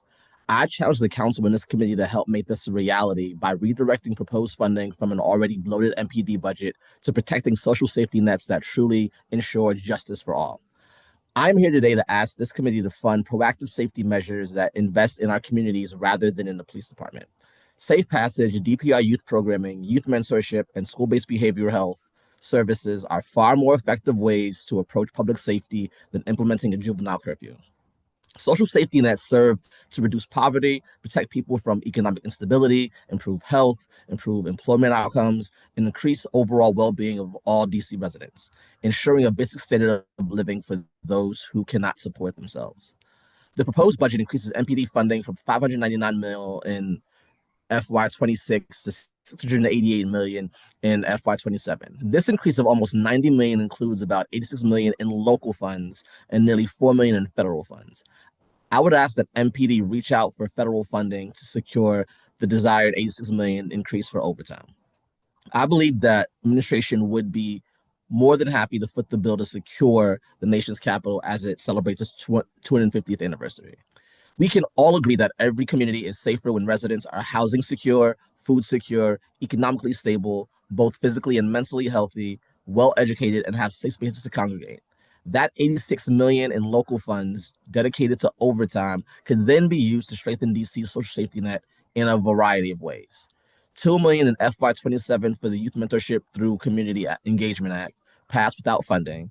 $16.7 million for DBH $4 million to OSI and DPS for Teacher Retention Fund, $3 million to DME, increasing funding for OST programming, $4.4 million to OSI and DCPS for community schools, $6.1 million to DBH for school-based behavioral health through CHAMPS, $4 million invested in restructuring safe passage under either OSI or OAG, $400,000 to OSI for educator wellness grants, $7 million to DHS for ERAP, $2.4 million to DHS for DCHA permanent support housing vouchers, $1.25 million to DOH to build award a community food hub, $20.5 million to DHS for TANF for the TANF program, $5.48 million to DPR for site-based programming, and $5.6 million to DPR for recreational services and programming. All of these social safety net programs add up to $82.58 million. And there are a variety of other services that could also keep DC residents safe. Resources and programming keep residents safe, not law enforcement. Thank you for your time and consideration of my testimony. Please review my written testimony for further elaborations. Thank you. John Payne, public witness. Good morning. My name is John Payne. I'm a born and raised Washingtonian, and I currently live in Ward 4. I'm here today because I'm appalled. I'm appalled that we are drastically cutting so many life-giving services to our city at the same time that we're giving MPD a 15% raise. Instead of shoveling more tax dollars onto the burning refuse heap that is MPD, we should use that money to fund programs that truly keep us safe. I'm going to focus on two of those programs today. It's non-police response to mental health and substance abuse crisis and ERAP. DC has had a non-police emergency response program for years, but it's never been truly funded. I cannot count the times that I have called for non-police response or just for an ambulance and gotten a cop instead. Several years ago, there was a neighbor in crisis in the alley behind my house. She was sitting down and thrashing around on the pavement, her arms swinging in the air wildly. Neither my wife or I felt that we could reach her to try and see if she was okay and talk with her safely.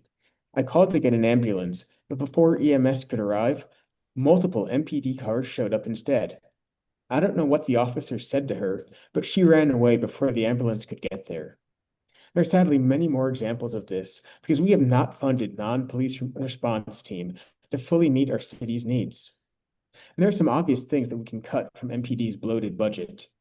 MPD invested millions in surveillance technology that does not work and gives our information over to ICE. From 2016 to 2024, MPD has paid over $6.6 million to ShotSpotter to try and dispatch police to the sound of gunfire. This is despite the fact that their contract with the city of Chicago and other major cities has been canceled after learning that 86% of their dispatches were not related to any crime at all. We've spent another $6 million on Flock and Celebrite, despite the fact that the data from these companies goes to databases that's accessed by ICE and other agencies.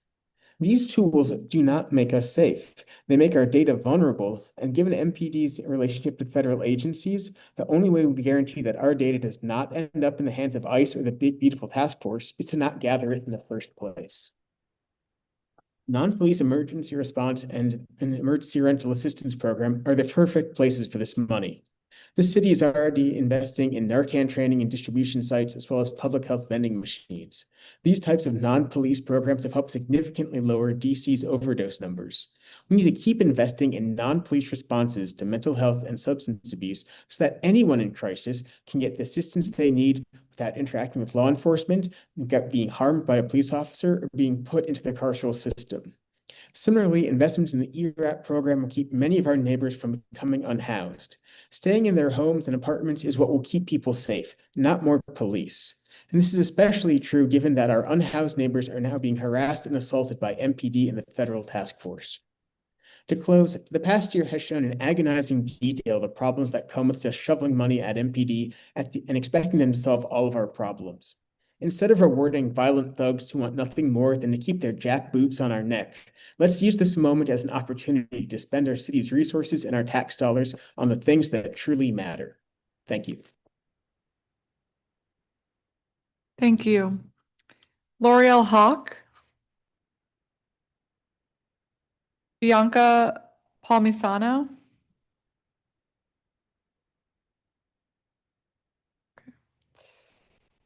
All right. Thank you all very much for your testimony. I'm going to call the next group. As a reminder, please accept your invitation to join as a panelist. Jataya Carol, Janae Wilson, Abel Amin, Kimberly Clisby, Christine Corey, and Cheryl Kay. We will begin with Jataya Carol, public witness.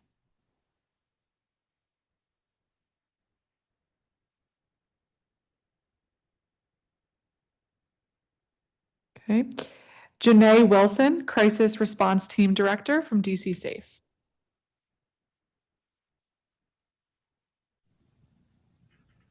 Good afternoon, Chairperson Pinto and members of the committee. My name is Janae Wilson, and I'm the Crisis Response Team Director for DC Safe. We value our long-standing partnership with the Metropolitan Police Department and recognize the critical role officers play in responding to domestic violence. MPD officers are often the first point of contact for survivors in a moment of crisis. And through officer referrals, more than 13,000 survivors have connected with DC Safe's crisis response line in fiscal year 26.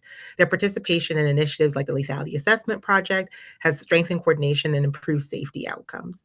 We acknowledge the difficulty of their work and support fair compensation for officers. However, this year's proposed budget raises important questions about whether our current approach is the most effective way to improve public safety. The proposed increase, nearly $92 million more than last year, including a 100% increase in their overtime budget, continues a pattern of expanding investment in policing. And at a time of tight budgets and limited city funds, we must ask, is this trajectory producing better outcomes, particularly for victims of domestic violence? DC has been successful in driving down community violence, and we applaud those efforts, but success did not come with policing alone. Success came with investments across innovative programming and agencies. One example is the multidisciplinary work we do with city agencies through the Domestic Violence Systems Review Team. We see every day that we cannot police our way out of domestic violence. Officers are often responding to situations where underlying needs, housing, financial stability, access to services are beyond what policing alone can address. Many officers recognize this and are frustrated by the limitations of their role. These increases, while we also see cuts in victim services, access to justice, DHS, and other social safety nets are troubling. We are seeing an increasing severity in domestic violence cases, and we think MPD has a critical role, but we must consider whether broader disinvestment in the social safety net is adding fuel to the fire. When communities become more vulnerable, the risk of violence increases. We must also acknowledge growing barriers to the trust between survivors and law enforcement. Challenges around immigration enforcement and U visa certification are discouraging some survivors from coming forward. I spoke with someone just this weekend who feared reporting the full extent of the violence he experienced to MPD because of their partner's status. Trust is foundational to the public safety, but it will take time to rebuild. Investments in strengthening entry points outside of the police, such as our Crisis Intervention Center, developed with the support of OVSJG, provide relief in a critical moment. We will continue encouraging the council and agencies within the public safety cluster to think about how to work smarter in a time of fiscal scarcity. There are practical opportunities to strengthen MPD's response, including improvements in data collection, transparency, coordination, and communication. These improvements have been discussed at length during past performance hearing testimony, but these are not solely resource issues. They're also about prioritization. As the council evaluates this budget, we urge a balanced approach. Increased funding to MPD does not necessarily address root causes or system gaps. We must consider whether continued increases are producing long-standing and sustainable improvements. Public safety requires a coordinated community-wide approach, like the High-Risk Domestic Violence Initiative. While MPD is a critical partner, they cannot do this work alone. Investment in social services and prevention are essential to reducing domestic violence and improving safety across the district. Thank you for your time, and I look forward to answering any questions. Thank you. Abel Amin, Policy Fellow, Fair Budget Coalition. Thank you. My name is Abel Amin. I am a Ward 4 resident, and I also work at Fair Budget Coalition as the Policy Fellow. In preparation for the FY27 budget, Fair Budget Coalition has worked over the past year, as we do every year, to develop a set of recommendations that ensure our communities have the resources and investments that they so justly deserve. As it relates to MPD, our primary recommendation is for $100 million to be reallocated from the MPD budget to DHS to fund the Emergency Rental Assistance Program. Of course, instead of heeding this recommendation from DC residents, Mayor Bowser has proposed a $688 million budget for MPD that includes more than $89 million in additional funding compared to FY26. Fair Budget Coalition calls on this committee to not only reverse the mayor's increased funding for MPD, but to also cut an additional $100 million. DC residents have made clear that they do not want or need more cops. We need housing and care. Housing security is an integral component of public safety. Moreover, programs addressing housing insecurity and other investments in community building simply have much higher returns on investment than throwing money at the police. This is exactly why we make the very reasonable recommendation of reallocating funds from MPD to fund ERAP. I know from personal experience that ERAP is an important mechanism for preventing evictions, homelessness, and ensuring housing stability among community members with low income. Nonetheless, while MPD's budget has expanded year after year, the annual ERAP budget has been slashed each year since the pandemic. Even while the eviction rate, housing insecurity generally, and rents have been on the rise. The council should increase funding for ERAP, and that money should be reallocated from the very hefty MPD budget for overtime, as well as vacant and unfilled positions. I note also that the mayor has increased MPD's overtime budget alone by $42 million above the FY26 budget.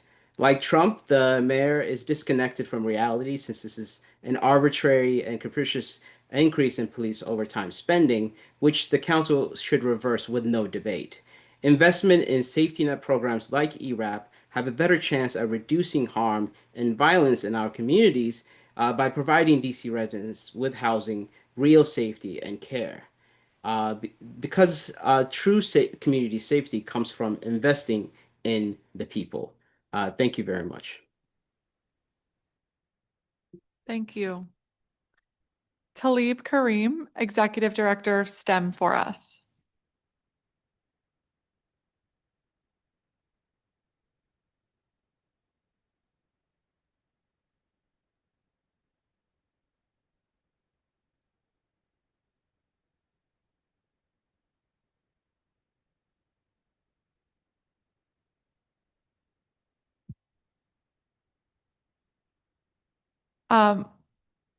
Mr. Muhammad, you're welcome to testify, but you cannot promote a political campaign in the Wilson building at this public hearing. So if you want to testify, you need to take that background off of the screen.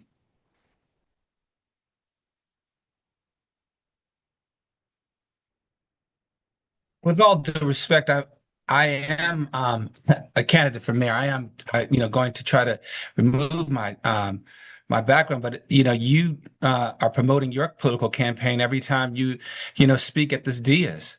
So I don't think that it's Mr. fair Muhammad, or I need to cut appropriate you for off right there. I need you to take your try background. and I need you to silence take your me as background. someone. I just told you I'm working to try to take it off, Councilman. But again, for you to try to silence what I say is again I'm unconstitutional. not silencing what you say, Yes, but I'm going to remove you. I'm going to you're remove you trying from to this silence group. what I'm saying. Okay, And I so think that focus that's on that. unfair. And I think it's unconstitutional. I'll come back to you if you're able to remove that from the screen. Christine Corey, public witness. Hello. So good morning. My name is Christine Corey, and I was born and raised in DC. I am here today to draw attention to the egregious amount of money that MPD allocates to surveillance technologies that put all of our privacy at risk and are not effective at reducing crime. For example, between 2016 and 2024, MPD spent $6.6 million to SoundThinking Inc., formerly ShotSpotter Inc. This technology is supposed to detect where shots are fired and dispatch officers to these locations, but has an extremely poor track record of accuracy. Between 2019 and 2021 in Chicago, 86% of deployments by ShotSpotter turned up no report of any crime at all. In total, the use of ShotSpotter there led to 40,000 dead-end deployments in a 21-month period. In Houston, only 5% of the 4,400 alerts in less than 2 years resulted in any arrest, which led the mayor to end the use of the technology, calling it a gimmick. Unsurprisingly, given the lack of accuracy, research has shown no association between the use of this technology and reduced crime, nor any increased likelihood that crimes will be solved. Not only is this technology expensive, but it also increases the burden on the neighborhoods it is present by causing excessive deployments of police when there is no crime. Given that one of MPD's main expenditures is overtime, it seems unwise to invest millions of technology in a system that routinely and systematically wastes officers' time without making communities safer. Additionally, MPD spent $4 million on automated license plate readers technology between 2016 and 2024, and intends to spend between $1 and $5 million to expand flock ALPR cameras in the downtown corridor. Not only are these systems costly, they pose major privacy risks for DC residents. They collect data about all of our movement without any guarantees or protections in place to ensure that it is not misused. These cameras are connected to a national network where law enforcement, including federal agencies, can query the data, and Flock has a track record of collaborating with ICE. Since 2023, MPD has also spent over $1.7 million to Celebrate, a surveillance company with contracts with ICE, namely on its Pathfinder AI software. Pathfinder is used to analyze data extracted from phones to track locations, interpret slang and coded language, and analyze images and videos, including facial recognition data. Access to this data allows MPD and their collaborators to identify and surveil anyone whose cell phone they had scraped, whether they had a legitimate reason to do so or not, as well as those in their proximity, putting DC residents' privacy at risk. The safest communities are not the most surveilled communities. They are the communities with the most resources. We need to stop wanton spending on flashy technologies that invade our privacy and needlessly increase police presence. We should instead redirect funds to our social safety net. I do not have time to list all of the underfunded programs where this money would be better spent, but I will close by highlighting the Emergency Rental Assistance Program, which provides an important mechanism for preventing evictions and homelessness and providing housing stability for low-income community members. Stable housing is one of many things that makes our communities safer and more secure. Thank you for your time. Thank you. Okay. Talib Kareem Muhammad, are we going to follow the rules? Madam Chair, I want to reject your position about me following rules. I don't think you follow rules as reported by, some of the recent comments you made about your opponent. But I mean, you talking about me following rules. Mr. Muhammad, you should show me a rule about, first of all, show me a rule concerning political expression. And okay. I'd like to see that. I'm a former counsel to the DC Council. So I know what you're saying if you're going to continue on this way.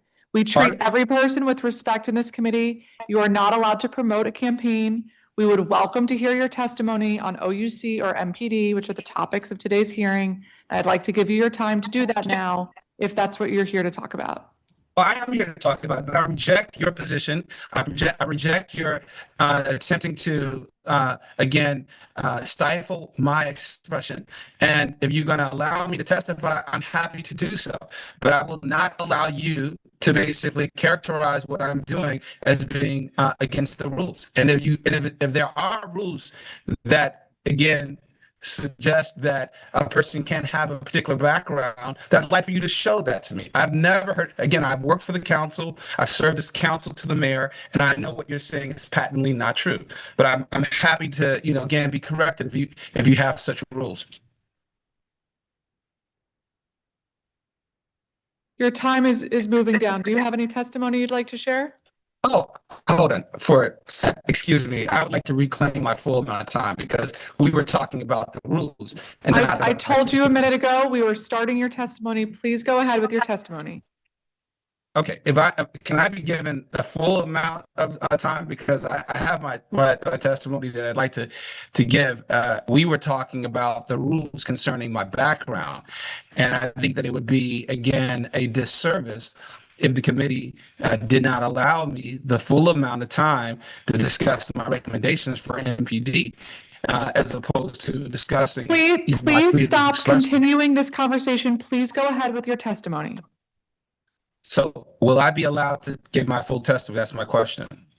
You have taken more than double your time at this point. I will allow you to go for 3 minutes, but please begin. No problem. Thank you very much. Are you able to see me? Let me just make sure. I'm sorry, you've disabled my video. Can you re-enable it? We disabled your video because you would not take off your political background. Please go ahead. I'm not going to give you extra time again. Please go ahead with your testimony. Well, with all due respect, I just asked you to turn back on my video so I could be seen. I took down, first of all, the political background, as I told you I would. But again, as I just told you, I think that what you're saying is not legal. As a lawyer and as a former counsel to this body of the DC Council, I know this to be a fact. But nevertheless, I am complying with your request. Can you please turn on the video so I can give my presentation as everybody else has been given an opportunity?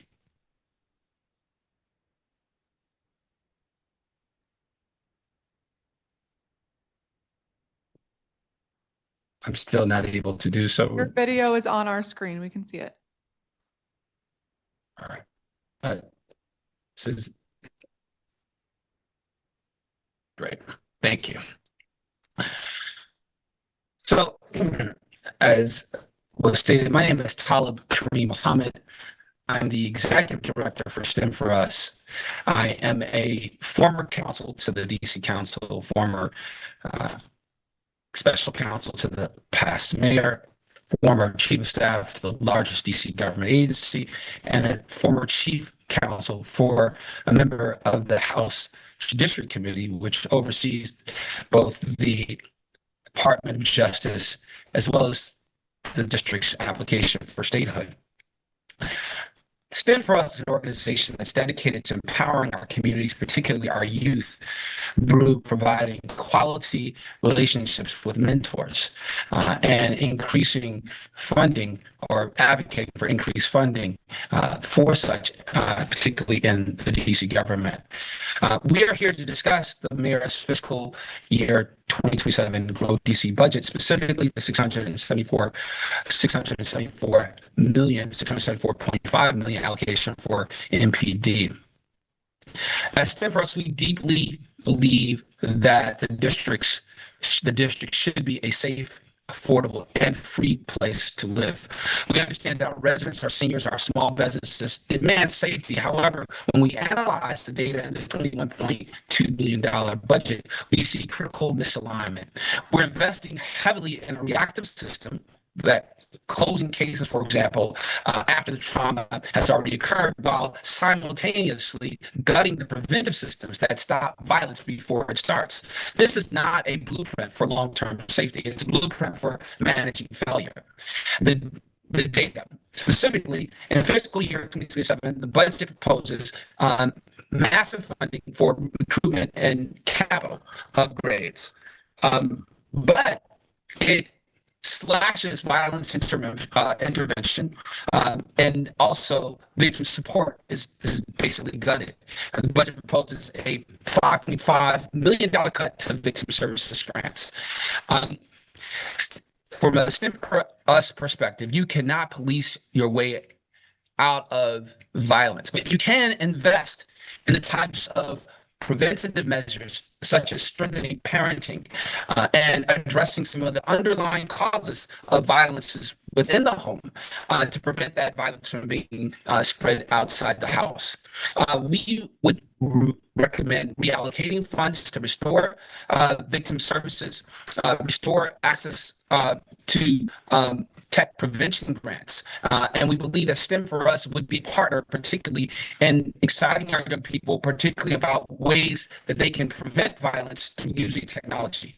The surveillance technology that is out there that is being, again, run by companies like Palantir that are totally invasive and against our youth would be reversed by partnerships with young people to actually show them how technology can be a value-added partner, both in keeping them safe, their families safe, and their communities safe.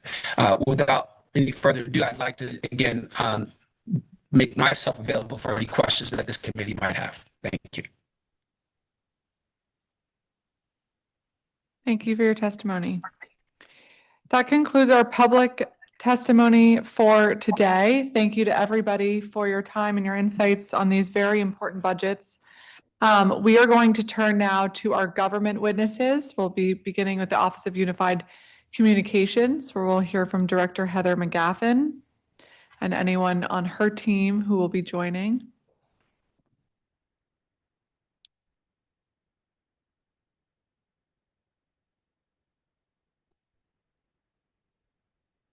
Hi, welcome to you all.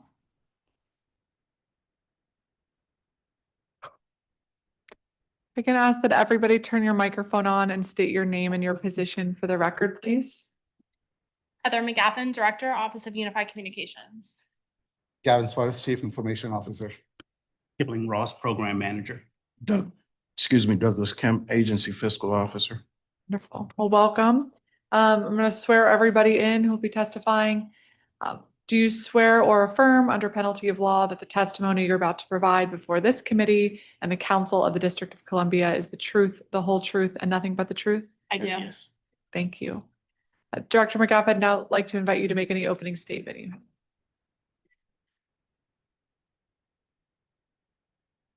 Thank you, Chairperson Pinto. Good afternoon, Chairperson Pinto, members of the committee staff, and council members. My name is Heather McGaffen, and I'm the proud director of the Office of Unified Communications.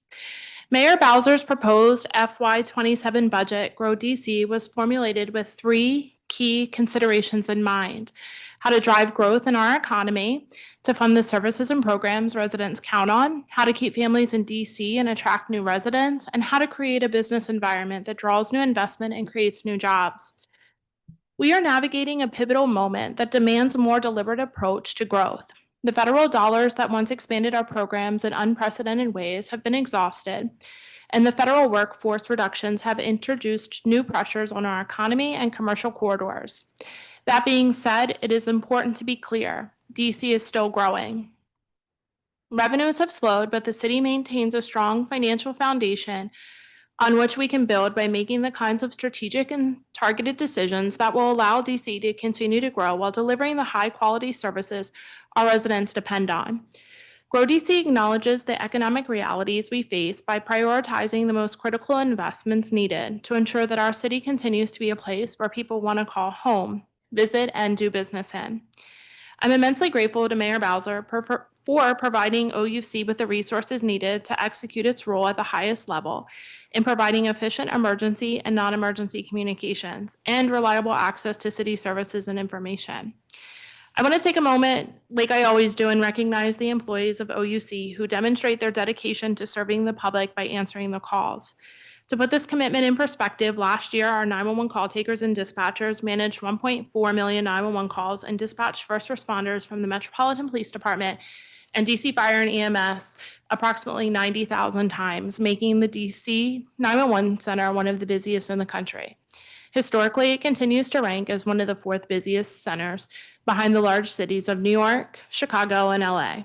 In addition to processing tens of thousands of non-emergency police reports, professionals at OUC provide life-saving care. They provide first aid, CPR, and deliver babies. And by hosting text to 911 sessions with thousands of callers, the entire OUC workforce understands the tremendous responsibility of this workload, and they take their role in helping to maintain safe, clean, and engaged communities across the city seriously. Last year, our 311 customer service reps handled over 850,000 calls and facilitated the processing of nearly 900,000 city service requests in coordination with dozens of our DC government agency partners. Additionally, our 311 social media team processed tens of thousands of requests posted on X. I also want to take a moment to acknowledge the feedback we've received about the 311 mobile app and the web portal. We understand how frustrating it is when the user experience does not meet expectations. Since these issues were flagged, we've been collaborating with the developer on fixes, and I want to assure you that updates are on the way. In the meantime, if you're willing, we ask that you use and share our feedback form, which you can find on the bottom left corner of the 311 online portal or at 311.dc.gov, so we can understand exactly what you're seeing. This will help us conduct additional testing more thoroughly and make sure the updates truly solve the issues. Patience and insight are appreciated and crucial to making improvements to the app and the web portal. I'm also pleased to announce that we will invite a group of residents from across all 8 wards to serve as beta testers of the enhanced platforms before launch. Lastly, as always, you can submit a service request by calling 311, alerting us via X, or visiting the online portal at 311.dc.gov. At OUC, we are committed to giving each resident and visitor the peace of mind that we are here when they need us most, whether this is for non-emergency help or in the most dire of times. With investments in recruitment and retention, technology, and training, we have achieved 97% of 911 calls being answered in 20 seconds or less. This performance exceeds the national 911 call processing standard, which mandates that 90% of all 911 calls arriving at the PSAP shall be answered within 15 seconds. Also, that 95% of the 911 calls should be answered within 20 seconds. Notably, we also saw a 31% increase in the number of agency-held records requests and are proud to share that we fulfilled 100% of them within legislative timeframes. In fiscal year 26, major investments were made in technology and capital projects for OUC. It's important to note that the OUC's budget doesn't just fund 311 and 911 call processing and dispatch, but it also funds the radios, mobile data terminals, and other public safety communications tools used across the city by MPD and FEMS and other government agencies, including the upkeep of all 10 radio tower sites across the city. This is an immense and necessary part of public safety that ultimately ensures responder safety. I'd like to take a moment to mention the renovation of the Public Safety Communications Center, or PSCC, OUC's secondary operations site. This project represents the critical capital investment Mayor Bowser made in public safety through the years that helps ensure long-term operational continuity and resilience for the district's emergency communications infrastructure. This multi-phased project modernized and expanded the facility to fully support 911, 311, and the radio and mobile data computing operations, addressing urgent needs in mechanical systems, spatial planning, and technology infrastructure.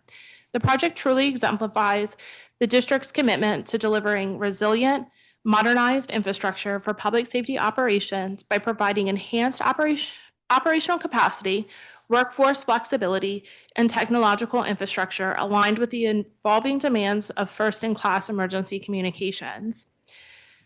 The mayor's proposed FY27 budget for OUC enables us to meet the demand of a growing and thriving DC with the resources it needs to do just that. The proposed operating budget for OUC for fiscal year 27 is $60,186,154, a 6.9% decrease from fiscal year 26 approved budget, and supports 413 FTEs. Last year, the strategic investments made by Mayor Bowser in our workforce not only enabled OUC to reduce the speed of answer for 911 calls from 15 seconds to an average of 4 seconds, it also enabled the attainment of APCO's Agency Training Program accreditation. This accreditation confirms OUC's training program aligns with APCO's American National Standards, or ANSI, in its curriculum, materials, and documentations, which meet rigorous nationally recognized benchmarks. It also ensures our 911 professionals receive effective initial and ongoing training and certifications aligned with best practices so we deliver consistent, reliable, and professional service, especially as technology evolves and call volume increases. Additionally, investments in the workforce allowed for pay parity for 311 and 911 employees whose salaries were disparate within the division, as well as increased pay for 911 call takers so that they are now paid at a starting rate of $61,313, which is higher than their counterparts across the national capital region. Funding the entry-level call-taking position in this manner provides the means for us to build a solid foundation that allows for career ladder growth for the individual employee while remaining competitive in the region to attract and retain the best talent. If you're interested in a position, please go to careers.dc.gov and look for the telecommunications equipment operator position posting, which is live, because we'd love to have you join our team. The proposed FY27 budget includes $20.03 million in operating funds to support 41 FTEs of the IT division and maintenance support and equipment costs for these different facets of the public safety system in the district.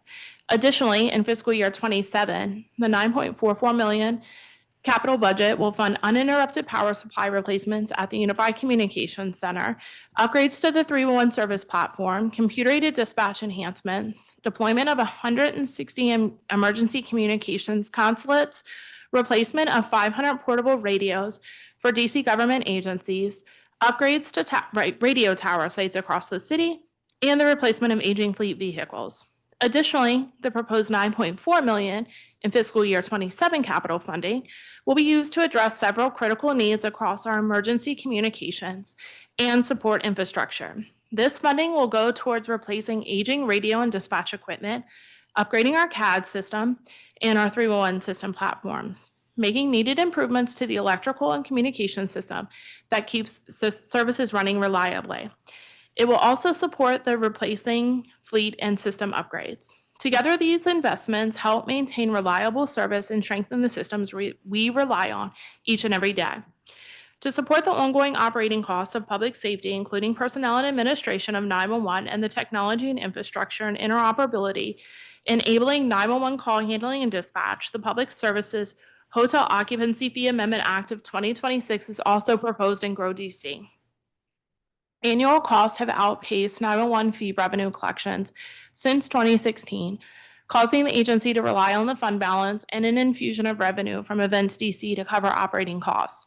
FY 2027's budget fully depletes the fund balance and the annual shortfall in revenue versus expenditures and estimated to be $7 million. The subtitle assesses an 80-cent per night fee for occupied hotel rooms.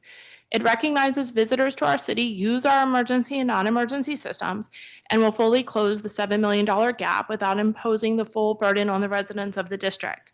As we continue to welcome record numbers of visitors, not only will this fee help us to thrive as a world-class city, but it will also ensure that we are able to continue to provide world-class services as an agency. OUC remains committed to be innovative, resilient, and steadfast in serving the residents and visitors of this incredible city. We are proud our center is one other jurisdictions look to and reference when they're upgrading technology, implementing new programs, and collaborating about new ideas. I look forward to answering any questions you may have at this time. Thank you. Great. Thank you very much, Director McGaffen. And as always, want to thank you and everybody who works at OUC who is here today and who is hard at work in the agency because it never shuts down and is operating 24/7. Appreciate all you do on behalf of the district. I want to begin also, as always, today around staffing, because as we look at this budget, supporting our workforce and making sure that all of our agencies have the personnel that you need to carry out your mission is really paramount to our responsibility as a government. And as I look at OUC's budget, I'm worried about what looks like a proposed reduction in FTEs and with staffing. And so can you explain the kind of rationale there and what this would mean for personnel, jobs that you currently have, vacancies, and your ability to fulfill your mission?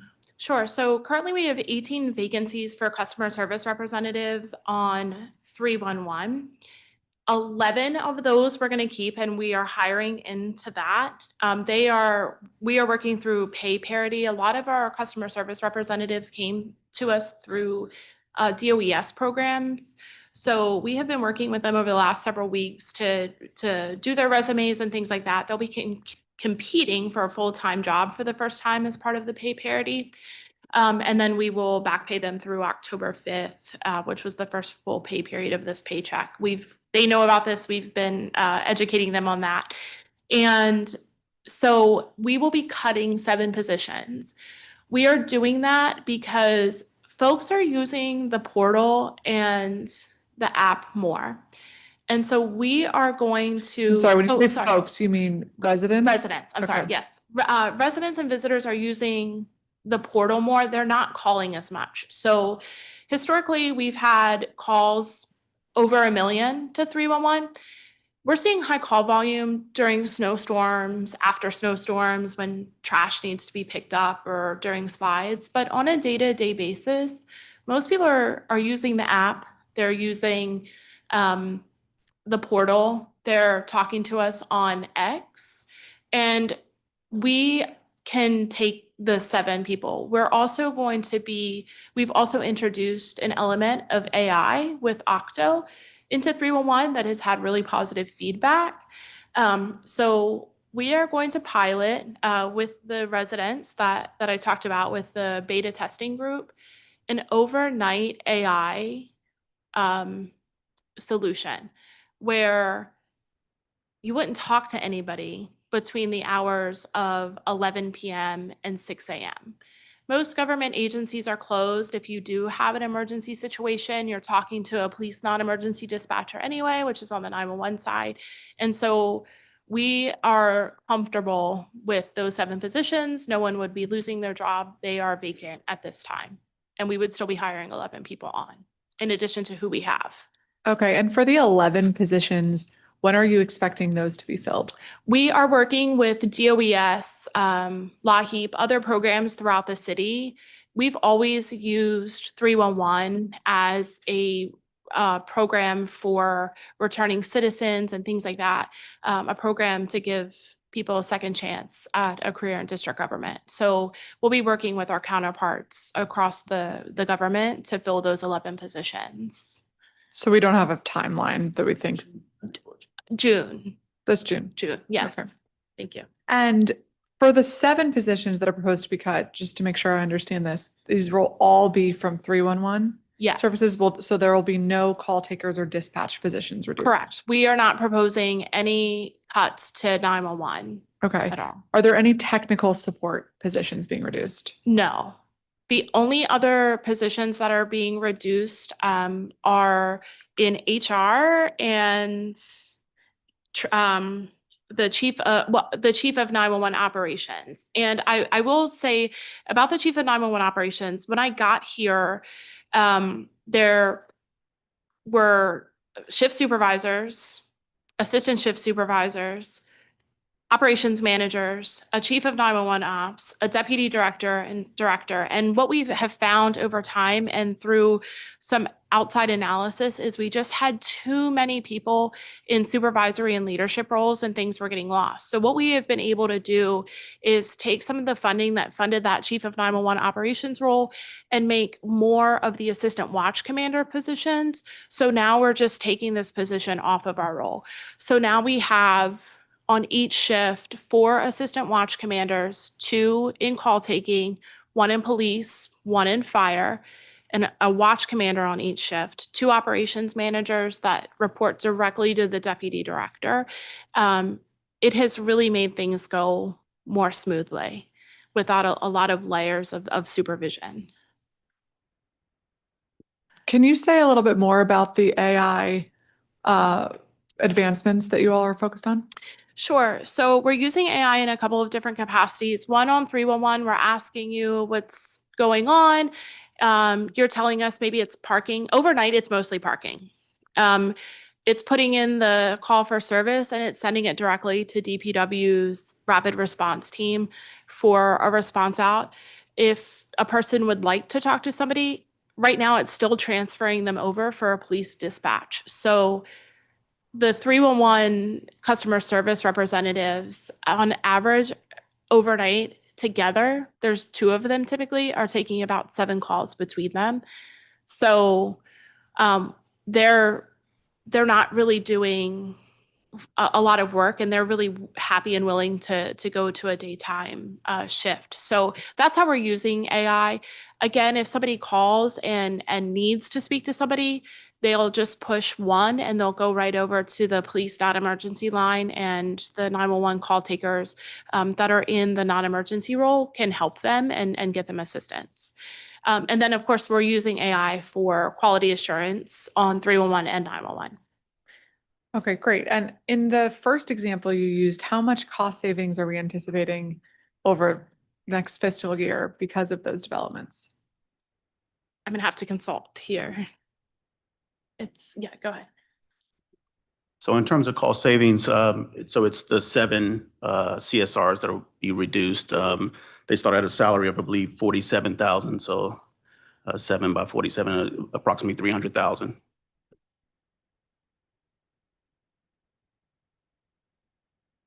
Okay. Are you looking to expand those functionalities to other uses? And how are you considering to do that without replacing jobs, but to support the jobs that are already there? So on 311, I should also mention this. When you call 311 now and you say, maybe I'm calling about a tree, an overgrown tree, when you get to the customer service representative and you've already said that what you're calling about, when they are answering your call, when they're being connected to you, there's a screen that comes up that says, this is Heather. She's calling from this address and she's calling about a tree. And here are all the resources you might need to answer her question more effectively. So we are using AI in that capacity on the 311 side so that they're not trying to find it themselves based on what the caller is telling the customer service representative. It's giving them options of what resources on dc.gov they might be using or what resources and different platforms they might be using. Great, thank you. So there was a recent OIG report that I want to ask you about. Particularly, it commented around leave usage that came out that identified absenteeism as a real operational risk at OUC. The report indicated that 30% of scheduled shifts fell below minimum staffing requirements. And that in FY 2024, OUC recorded 2,785 unscheduled leave instances and 1,763 leave without pay instances. What is this attributable to? And do we have updated leave usage data for FY 25 and 26? Yes. So the OIG report started collecting data in 2020 through the first part of 2025. One of the things that we did separate from that OIG report was a public safety exercise with our other agencies in our cluster to look at PFL usage, FEMLA usage, sick leave usage, bereavement usage. And we realized that we had people that had been out for thousands of hours on leave and were outside of their protected status. And so we did a few things at the OUC to really drive down those numbers, about 80% actually. The first thing we did is we took an HR specialist job and we designated that person as a FEMLA and ADA coordinator. That's their only role. They work with folks to understand what PFL is, what FEMLA is. They stay on top of when a person goes out, when a person needs to come back, and what return to work looks like. We also contacted those people directly who had been out for long periods of time, some of them honestly for a year plus, and said, we have to have a plan here. You can't just be on the rolls. How do we get you to come back? Several people we were able to bring back in a real way, and some people we had to separate from the agency because there wasn't a path forward for them. And so we were able to open those positions up. And so I'm happy to report that since doing that, those numbers of shifts that are short have drastically decreased. And when I looked back in preparation for this conversation, what I found was most of the time it's just by one or two people, but that in April, out of 64 shifts, only 8 were short and only 1 was short by 2 people and the other 7 were short by 1. So we've really made headway there. But it's really just holding people accountable and having a plan, an individualized plan when people are not using protected leave in the way it was meant to be used. And do you think this budget takes any steps to protect those types of vulnerabilities going forward? I do. And I think one of the things that what we have done as an agency, and I can certainly speak for OUC because that's what I know and that's what where I'm the director of, is that if we start to see growing absences individually, we're really having conversations. We're really taking a holistic approach, bringing in supervisors, we're bringing in training, we're bringing in our wellness coordinator to say, why aren't you coming to work? Is there something we can do to help you? And we have had success there too, because we've found that maybe I'm not coming to work because it's a childcare issue. Maybe I'm not coming to work because I'm responsible to take care of somebody else and I don't really know how to navigate this or what my rights are as an employee. So we have a great working relationship with our union. We have a great wellness coordinator. And what I know is that when we started taking this holistic approach, we drove down numbers incredibly and increased productivity incredibly. Okay, and are you still using attendance incentives? Yes, we are. This month actually was the first time we used it. And we did that because we have more people. So When was the first time you used it? So April's the first time we used it. It was put into the budget for October. But because of the CA's order, we had to still get permission for bonuses. And so we were able to do that. But you were using it in FY25, right? Yes. So I'm sorry, I should clarify that in this budget cycle. Okay. Attendance was really great. Throughout the holidays, in January, attendance was good. We started to see a shift in February, March, it was back up. And as we're getting into the warmer months, people were starting to ask about the incentive. And so we're approaching it a little bit differently. This month it was $800. May it might be a little bit more because we have more people. One of the recommendations that we took is it shouldn't always just be $800. Maybe in months where it's really busy, we should up that a little bit more. And so those are things that we've taken into consideration because come June, July, and August, when we have a lot of events for the America 250 and different things, it'll be really, really important that we have people there all the time. So we are using it. It does seem to be helping. And it's not just about showing up. It's about being on time and how much performing. was budgeted for FY26 for those incentives? 1.6. $1,056,000. Thank you. Okay, I want to recognize we've been joined by my at-large colleague, Councilmember Christina Henderson, and I will turn to you now for a 10-minute round. Thank you, Chair Pinto, and good afternoon, Director, to you and your team. I just have a few questions for you all. I want to follow up on a question that Councilmember Pinto had asked about 311. 311 is not they're not first responders.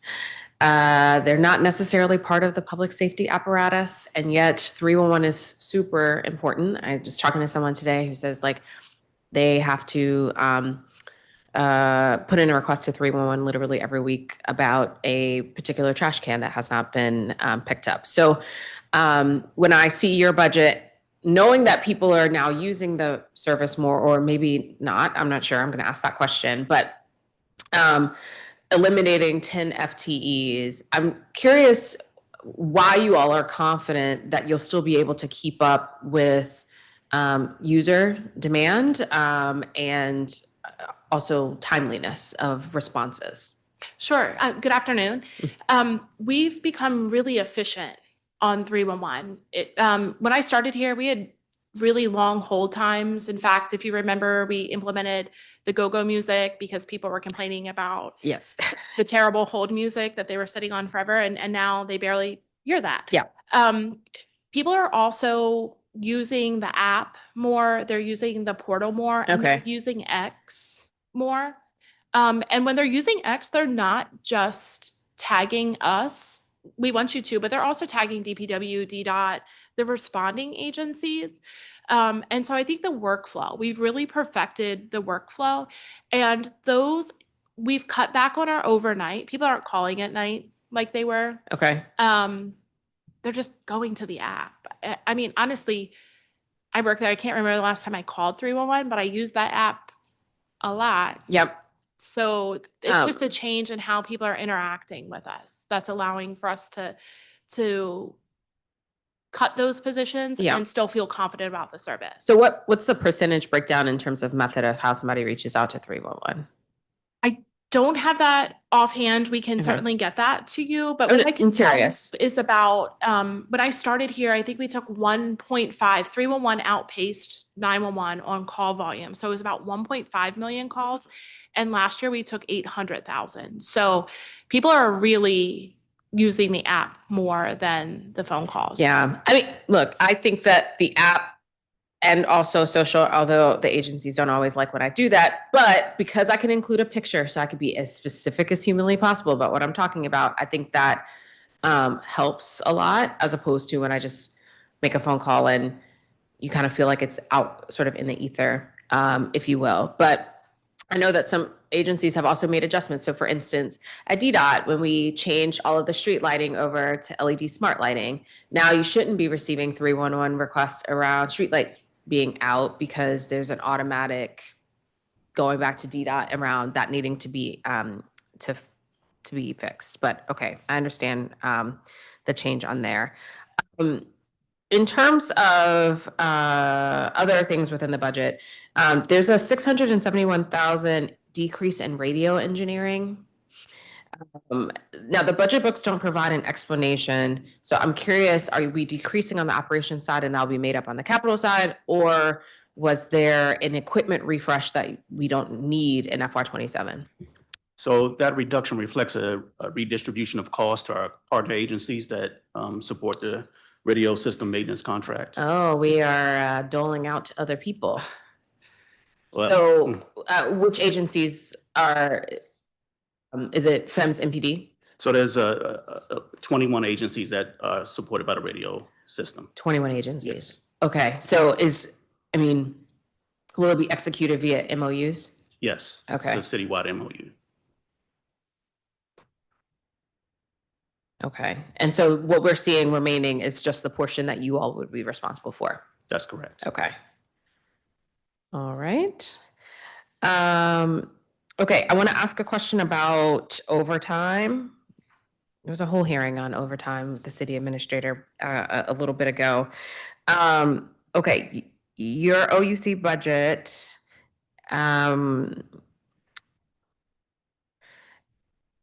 it is proposing, oh no, I don't have that.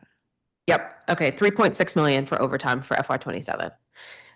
This would actually be less than 2025. How much have you spent to date on overtime this current year?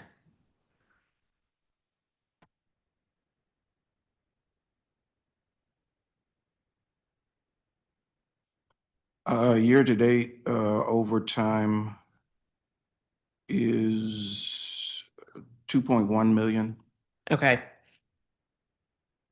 Now, this year you are budgeted for 2.7. So let's see, it's April. We haven't reached the summer. You're going to exceed your budget. So how do we feel confident about the proposal for 3.6 for next year? With our hiring plan, as we're bringing on more people, I will tell you the one thing that we did not plan for, but we have planned for moving forward, is we have 2 police dispatchers that are at the Joint Operations Center every single day now. We had never had that before August of 25.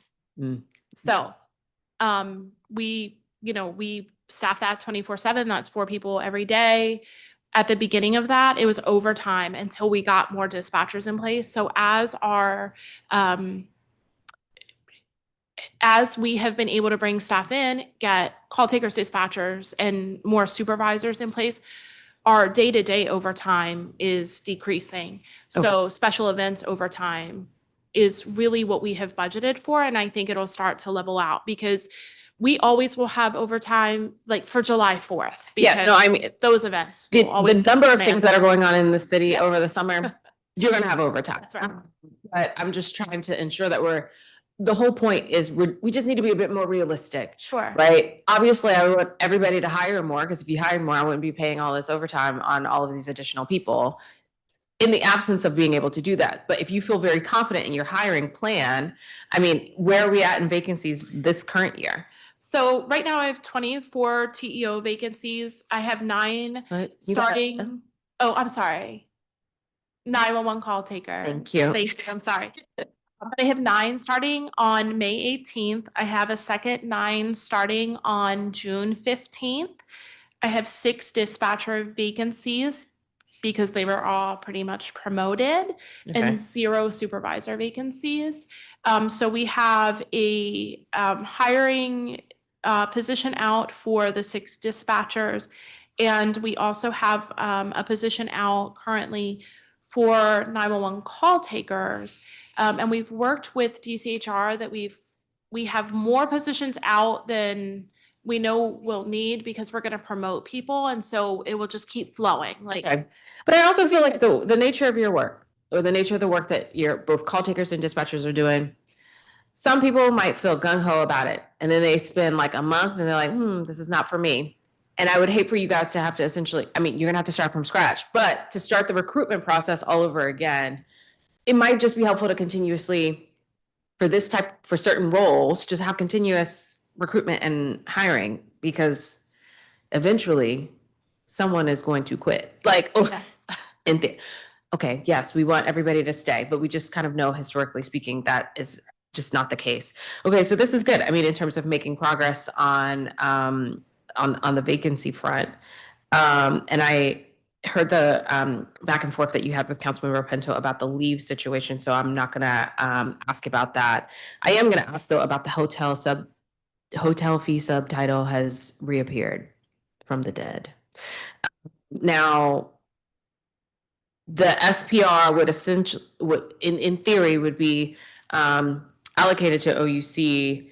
But I recall learning last year during your budget oversight hearing that the funds actually weren't going to your budget. They would go to the general fund and then allocate. so, right, then they would allocate for the technology piece to cover the $7 million that we would need to keep the fund gap. Okay. And I'm gonna have. But it would be specifically for tech. That's right. Next generation 911 is very expensive. Yeah. Okay, I don't have enough time to get another question off, and I would be respectful. Thank you, Councilmember Pinto. Thank you, Director. Thank you, Councilmember. Thank you, Councilmember Henderson. We've also been joined by my Ward 3 colleague, Councilmember Matt Fruman, and I'll turn to you now for 10-minute round. Thank you very much, Chairperson Pinto. So I just want to understand some of the numbers that you just talked about. So 24 vacancies, 9 coming on in May, 9 coming on in June, so 18. So then 6 vacancies in the call taker, and then 6 vacancies in the dispatcher. So you could be down to 12 vacancies, which is, congratulations. That's a real accomplishment. It does raise the question that Councilmember Henderson was raising of, okay, if we're there over time, we shouldn't have very high levels. I hear about special events, but we shouldn't have very high levels if we're achieving our staffing goals, unless our staffing goals are not ambitious enough. So are our staffing goals ambitious enough? At this point in time, I'm really confident in them, Councilmember, and good afternoon. I'm really confident in them because not only am I confident in them, but with the incentive and how we're using it and how are really holding people accountable for coming to work and the wellness programs that we've upped. People are coming, they're showing up on a pretty regular basis. And that was half the battle, honestly. So you feel like the wellness programs that you put in place have had an impact and are not just having the number of staff, but having them come every day is up significantly? Yes, absolutely. Okay. We passed legislation to allow former retired FEMS and police to be able to be called to serve with you and not lose their retirement benefits. What's the uptake from that looked like? Has that been successful? Yes, highly successful for DC Fire and EMS employees. I don't have anybody from Metropolitan Police Department that has come to work for us, but 6 DC Fire and EMS and 2 of our newest supervisors are retired battalion chief and captain. Okay, and then I think at budget oversight, at performance oversight, we talked a little about AI and what role AI might play. I wonder if you can talk a little bit about how the potential use of AI is fitting into this budget. Yes. So the reduction of 7 staff members, specifically in 311, we are going to be piloting AI overnight. We don't take enough calls overnight in 311 to justify humans at this point. We've talked to the overnight staff. They are really excited to move to day work.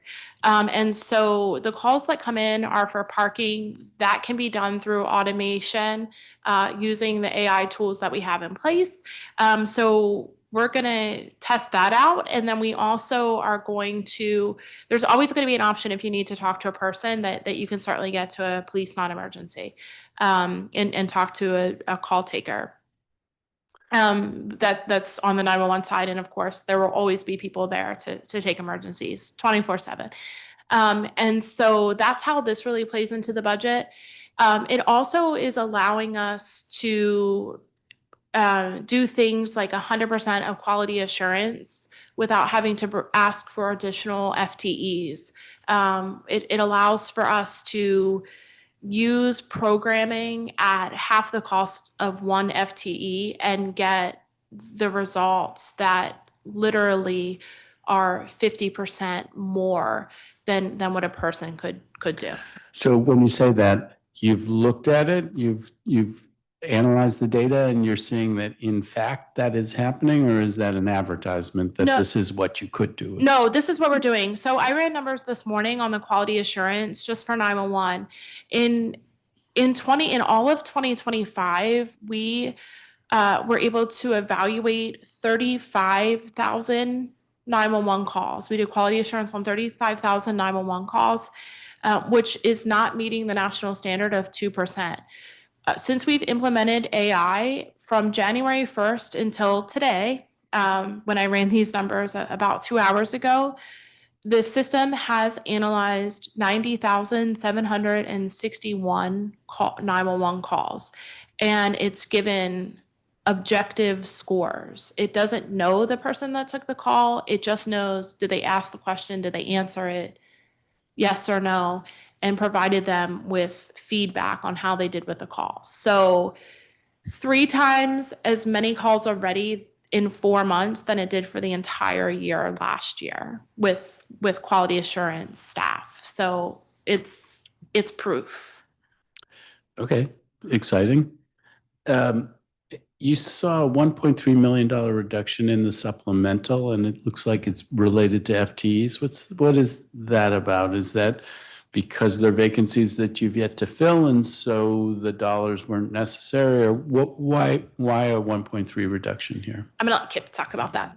So it's a combination of 2 things. First, the eliminated positions for FY27, they're currently vacant. So that funding is part of the supplemental, as well as when we did the pay parity, as we went to execute the actual salaries that folks would, or our staff would increase to, it was, as it compared to the budget amount, there was a $260,000 savings there. So that, coupled with the eliminated positions for 27, gives us the 1.3 million.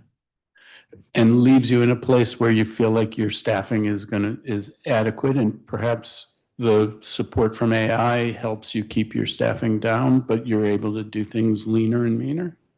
That's correct. I'm very confident in that. Okay, I asked you about the uptake for the retirees from DC, Fire and Emergency Services, and the police and Fire and Emergency Services. It sounds like significant uptake and fairly senior people. One of the things that we hear about, and Chairperson Pinto has legislation on, is the medical director position. And I'm curious to get your view on what role the fire and EMS should play in the medical director position and the management of medical decisions that are happening inside of the agency. They are the frontline folks delivering emergency medical care. How are you seeing that issue? Sure. So obviously we're two separate agencies. I work very closely with Chief Donnelly, but I very much work closely with all of the agencies that we support. Dr. Morgan is a great partner, and he signs off on all of the response plans for medical. Chief Donnelly signs off on all of the response plans for fire and rescue. Chief Carol signs off on all of them for police and law enforcement responses. The OUC should have its own medical director because we need someone to educate us to take the mental health crisis, the physical health crisis, and be able to educate, to understand how 911, responding to an emergency of any kind looks different in the field than it looks sitting behind a console. And I always tell the story about how I've done both. I was an EMT, I was an EMD, an emergency medical dispatcher. I've delivered babies on the back of the ambulance, and I've given someone instructions over the phone, and it was a different experience on both sides. And so just because you're an EMT and You must love saying that, but go ahead. just because you're an EMT and you know how to do something in the field, when you're walking a parent through how to deliver a baby, and sometimes their own baby, just like one of our call takers did just a few weeks ago, as you may have seen on the news, it's very different. You don't have the same resources. Most people don't have an OB delivery kit in their hall closet. You're using sheets, towels, shoestrings, and things like that. And so having a medical director who really understands that and can be there to educate, to come to our roll calls, to do the things that we need them to do firsthand, and work with Dr. Morgan as the medical director, to work with Dr. Basran on the mental health crisis responses. That's what I'm looking for. I'm looking for a partner. Those folks will all still sign off on the response plans that we dispatch out. I'm not looking to take that away from anybody, but I think we need to have somebody in-house who can help to educate, certify, and make sure that we're staying up on all the things that we need to be staying up on so we can remain an accredited first-class 911 center. All right. Well, thank you for that. And nicely done in that you used up all of my time, but I was already done with my questions. So thank you very much. Thank you. Chairperson Pinto. Great. Thank you, Councilmember Fruman. And I do just want to note on this topic that you had raised this, and I think it's a fair concern around limitations of resources. And I think if we move forward in this way, providing an additional set of resources for an assistant medical director, things to help out will be important. I also just want to note, I have no problem with the word folks. I just wanted to be clear for referring to residents calling in or your own staff. No, thank you. But thank you. Okay, so back to the OIG report. One of the things they talked about was the use of overtime. What is the current rate of overtime spending that you're using in this fiscal year, and what's the anticipated cost for overtime for FY27? I'm gonna let Doug give you the numbers, and then we'll talk about kind of how we're using it, if that's what you're looking for. Great. Okay. Year to date, we are at 79% of the line item budget for overtime, and average overtime per pay period is about 52% above the budgeted rate. But sorry, what are the budgeted rates? The budgeted amount for overtime this year is $2,662,000. And we're currently at about 2.1 million in terms of the expenditure year to date. Okay, so 2,062,000, like 2,000,000. No, 2,662,000. Got it. Is the budget. The year to date is 2.157 million. And the year to date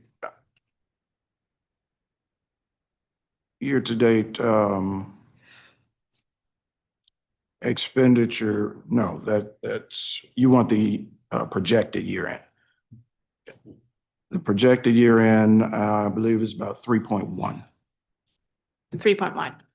3.1. Yes, 3.1. And historically, how have we been on track with overtime actual spending versus projected?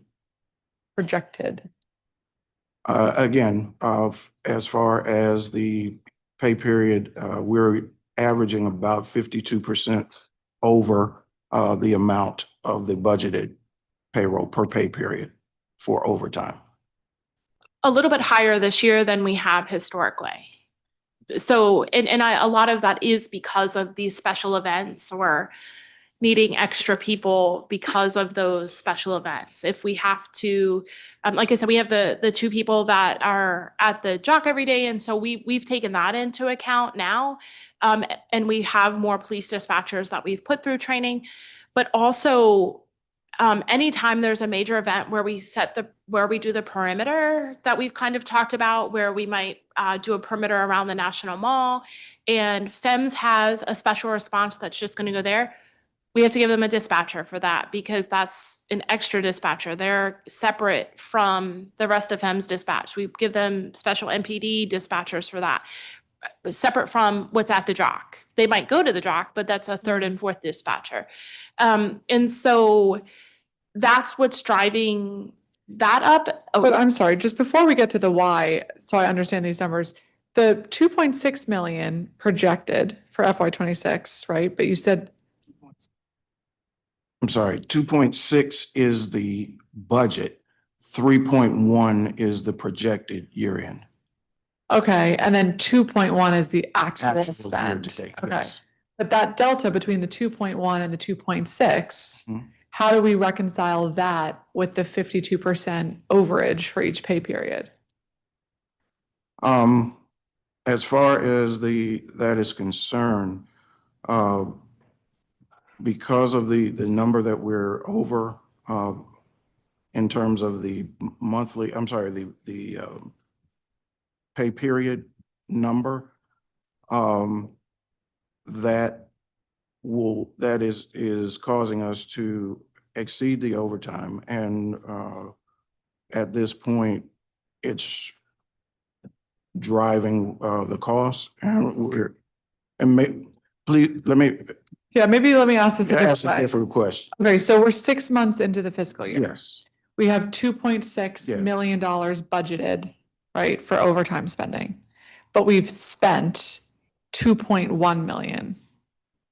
So we're under budget, right? We're under budget currently.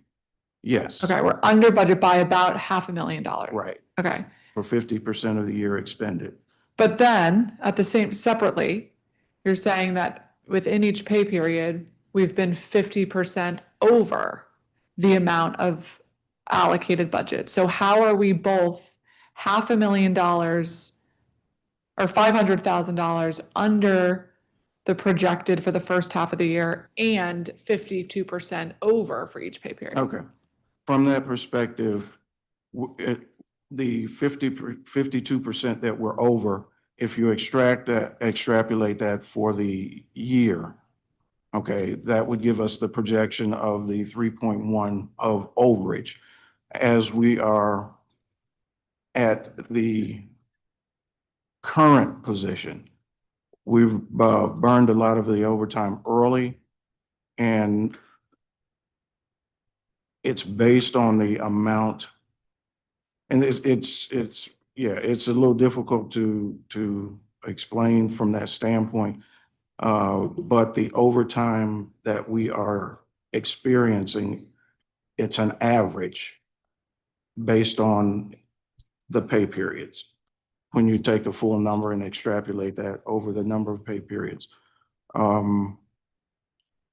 Because at this point in the game, we should only be at 1.3 because our total is 2.6. Right. So for the year, we should be at. Okay, there it is. Thank you. Yeah. Okay, so we are not under by 500,000. We are over.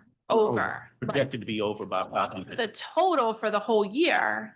Only halfway through the year. Halfway through the year. Okay, that was my miss. Thank you. That makes some more sense. Okay, so we're over where we are. So looking back at the last several years, Is that typical for this time of year?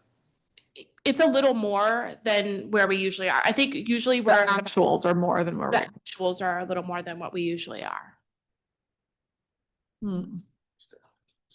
And Right. now then getting into the qualitative piece of this, what do you attribute that to? Kip just mentioned it. It's very true. The snowstorm was a big one because we staffed and then we used that overtime budget for people. We housed people there. So people were working longer when other folks couldn't get in and things like that. That overtime, that week alone was probably our biggest overtime budget pull in the 3 years that I've been here. Wow. Okay, so then looking at all the other shifts outside of that 2-week period, are we? And then in February, we had like 2 weeks where shifts were really down because people got sick. And so 19 of the 60 shifts were understaffed. So we had to pull in people for that. And so I think it's just those types of things coupled with these special events that we just hadn't budgeted for when we made the 26 budget, but we certainly have taken into account in the 27 budget and have the staff for. We have not used overtime for training in this fiscal year. Okay. What happens if you run out of overtime spend? Like you have a shift, there's an emergency, you need people, but you don't have any money left in the overtime budget. What happens then? We work with the executive to identify funds to make it happen, honestly, because we can't. I mean, it's just a detriment to the whole city and the public safety ecosystem if we just don't bring people in to work the shifts. Okay, so then in terms of bringing people in to work the shifts who are currently planned and scheduled and paid to be there, tell me a little bit more about your paid leave policy. This individual that you mentioned who had been out for a year, how does that happen? So they were out leave without pay was one of our biggest numbers. And that information was in that OIG report. I'll come back. They were bringing in doctor's notes. And so what we really had to do, I think previously trying to work with people to get a return to work, where now we're just really having to be stringent. If you can't come back, you have to have another alternative, and it can't be at the expense of the agency's performance. And so that's kind of what was happening is that I'll eventually come back, or I'll come back in a few months, or I've exhausted all my leave and, I'll just go in a leave without pay status. But what is the authority to go on leave without pay for a year? It's as people were bringing in doctor's notes and promises of coming back, it was something that I think was a past practice that was being allowed. And quite frankly, maybe even being done in a vacuum or, through workarounds of like, I'm going to come back next week. Okay, great. You'll come back next week. And then next week comes and then I have a different, a different set of circumstances and things like that. And so we really just had to get that under control. And like I said, we got to a point where once you look at it holistically, you really realize like this is a huge problem that is affecting not just one shift. It's affecting everybody. It's affecting the public safety system as a whole. And we've got to do something about this. And so we really just clamped down and said, we're not doing this anymore. There will be no more leave without pay. So you don't offer leave without pay at all? None. Okay. And what are the leave parameters for medical leave, parental leave for OUC? So we follow the district's guidance from DCHR. So the PFL, the 12 weeks of FMLA, the parental leave, things like that. But outside of that, if you have leave that you have accumulated that you can use, we're happy to let you use that. We do have a policy that only 2 people per shift can be off on scheduled leave. So only 2 people from each shift on police, fire, and EMS. Of course, call outs are different if you call out on sick, unscheduled leave. And then also if you're calling out on unscheduled leave, like sick leave, and you don't have it, then we're holding you AWOL and you have to bring in a doctor's note, and we're referring you to the union for attendance counseling. And if it becomes problematic, 40 hours of AWOL, then we are separating you.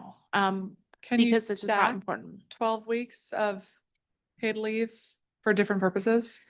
Whatever purposes the DPM allows for, yes. Whatever those purposes, however that is done, because that's done through DCHR. So however that's allowed. Have you seen that done at OUC? I have. How many cases of that have you seen?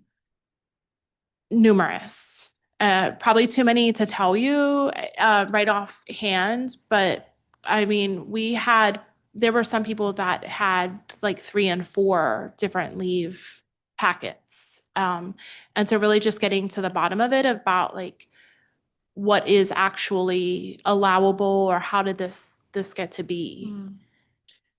What is your policy around use it or lose it for, or if at all, for accumulated leave, earned leave? So we have people that have use it or lose it status. Usually at the end of the summer, around September, we start to tell supervisors, hey, you've got folks or you have people that are going to use leave, or going to either lose their leave if they don't use it. It used to be the position of the agency that we would just ask for a rollover. We don't do that anymore. This will be the 3rd year that I will say to employees, you're not rolling that leave over. So please, let's come up with a game plan so that you can use that leave. Because there are some employees that have worked at OUC for 40 plus years, and they have hundreds and hundreds of hours of leave because they get a lot of leave every pay period. And so we've gotten to a place after the pandemic where a lot of leave that wasn't used was allowed to be rolled, and it just makes it hard to do day-to-day operations and really affects things. So my goal, and what I feel that I have done successfully, is really just talk to people about what the expectation is. This system doesn't work if you're not here. So how do we get you here, and how do we make sure that you can still use your leave and the calls get answered, the calls get dispatched. And so I have not asked for rollover leave for use or lose.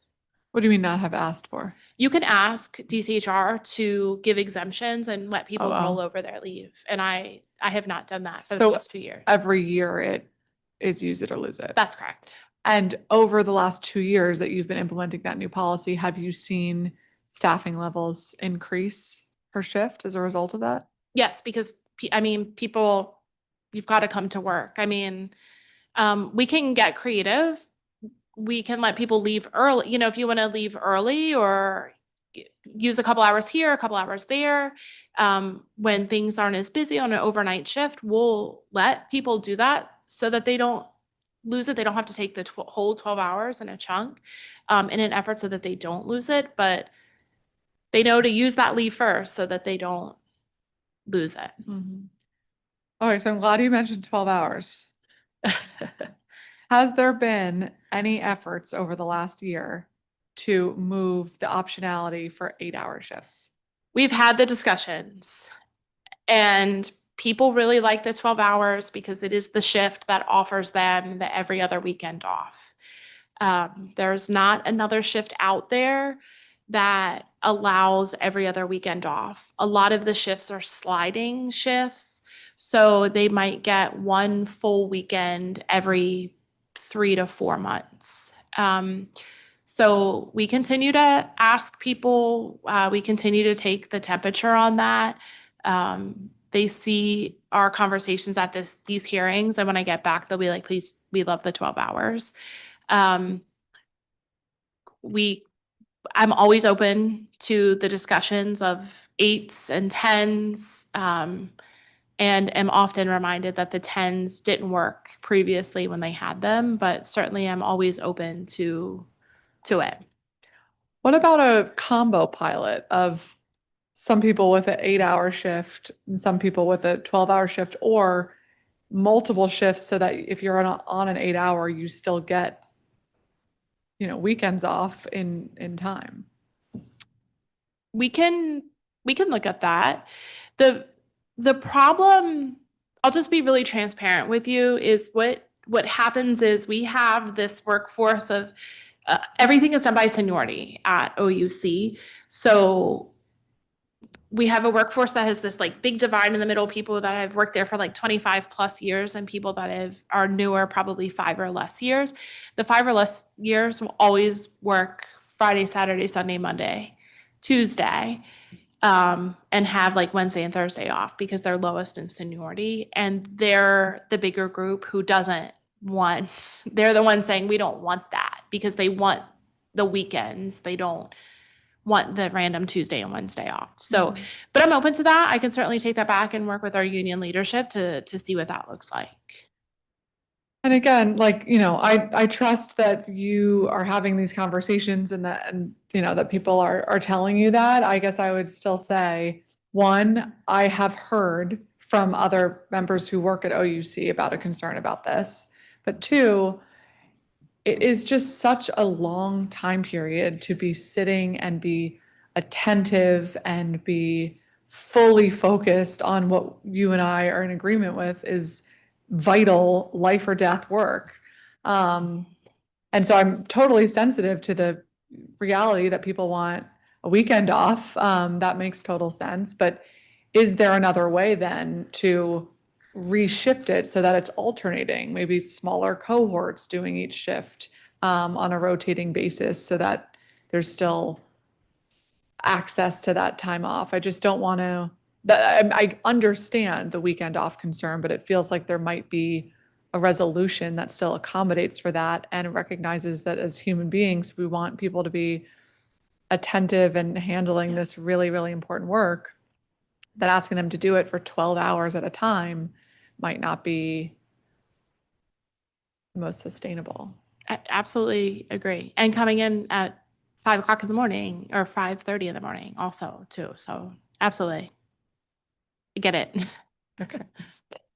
I just feel as though we have had this conversation for several years and it feels like it might not be the right answer, but I don't know that it feels like any action has actually been taken around trying something out that might lead to more attendance. Because again, I'm really focused on the attendance and even these overtime costs, like in ways that we can reduce that. So, I think, earlier when staffing was critically low, it's really hard to staff an 8 or 10 hour shift when you don't have staffing. Mhm. And so that was really a roadblock there. Now it's just seems like this is what people like that's the feedback we're getting. But what I can certainly do is make a commitment to work with President Knox from our union and get a survey out, and we'll gladly share that with you as oversight and say, here's what the people have said, and we'll propose some things and look at the fiscal impact of that too. Mhm. Okay. Thank you. Yes, absolutely. Okay, so one of the other pieces that the OIG reported was they said the agency lacks a comprehensive risk management framework.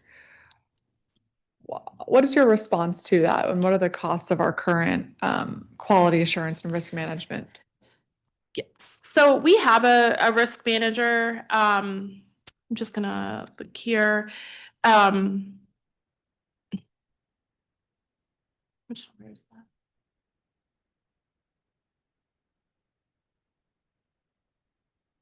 Oh, okay. The risk management. Okay, so right now the risk management framework, the quality assurance and risk management, right now this is what I was talking to Councilmember Fruman about. We were only able to do about 30,000 of our total quality assurance reviews on 911 and only about a third of what we were doing on 311. So Now that we have AI involved and we're doing 100%, the cost of that is about $1.8 million. And the risk management activity is about $38,000.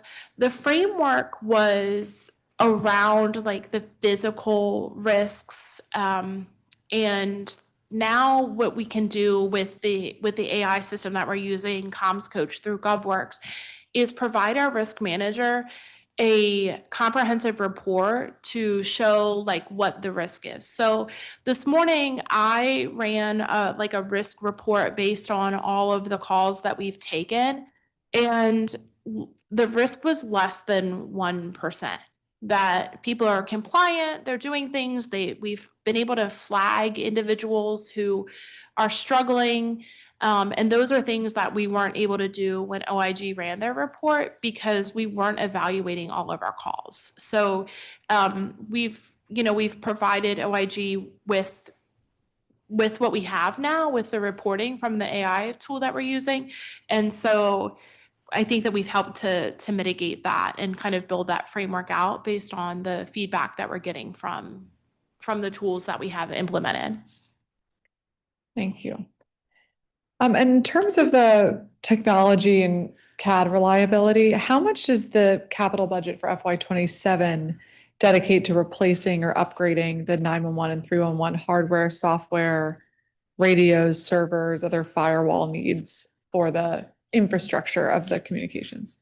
Okay, that is $1,251,238. So that is for the upgrades to 911 and 311, and specifically the CAD system, the 311 system, the 311 upgrade, the 911 call routing dashboard, and the CAD on-call upgrade, which will allow us to interconnect with the federal partners that we need to integrate with, as well as like WMATA, the folks that we take calls for, but then send out to. So like US Park Police, think US Park Police, if you're in a crash on the Rock Creek Parkway, we take that, we dispatch out FIMS, but not MPD. We send the call over to their dispatch so that they can send out Park Police officers, as well as our neighbors. Arlington 911 has just gone to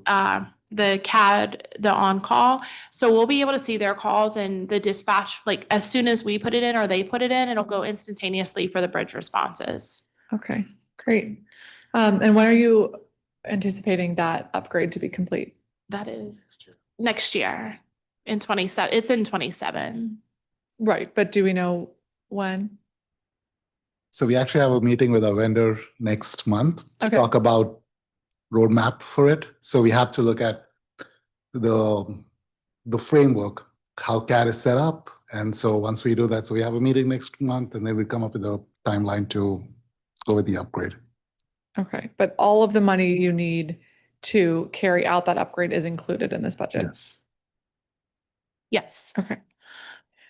Okay, it looks like OUC had some underspending across some of the programs and divisions last year. Can you provide some clarity there of where, from your numbers, OUC has underspent and why you think that is? So a couple of things. First, in FY25, there was a spending freeze.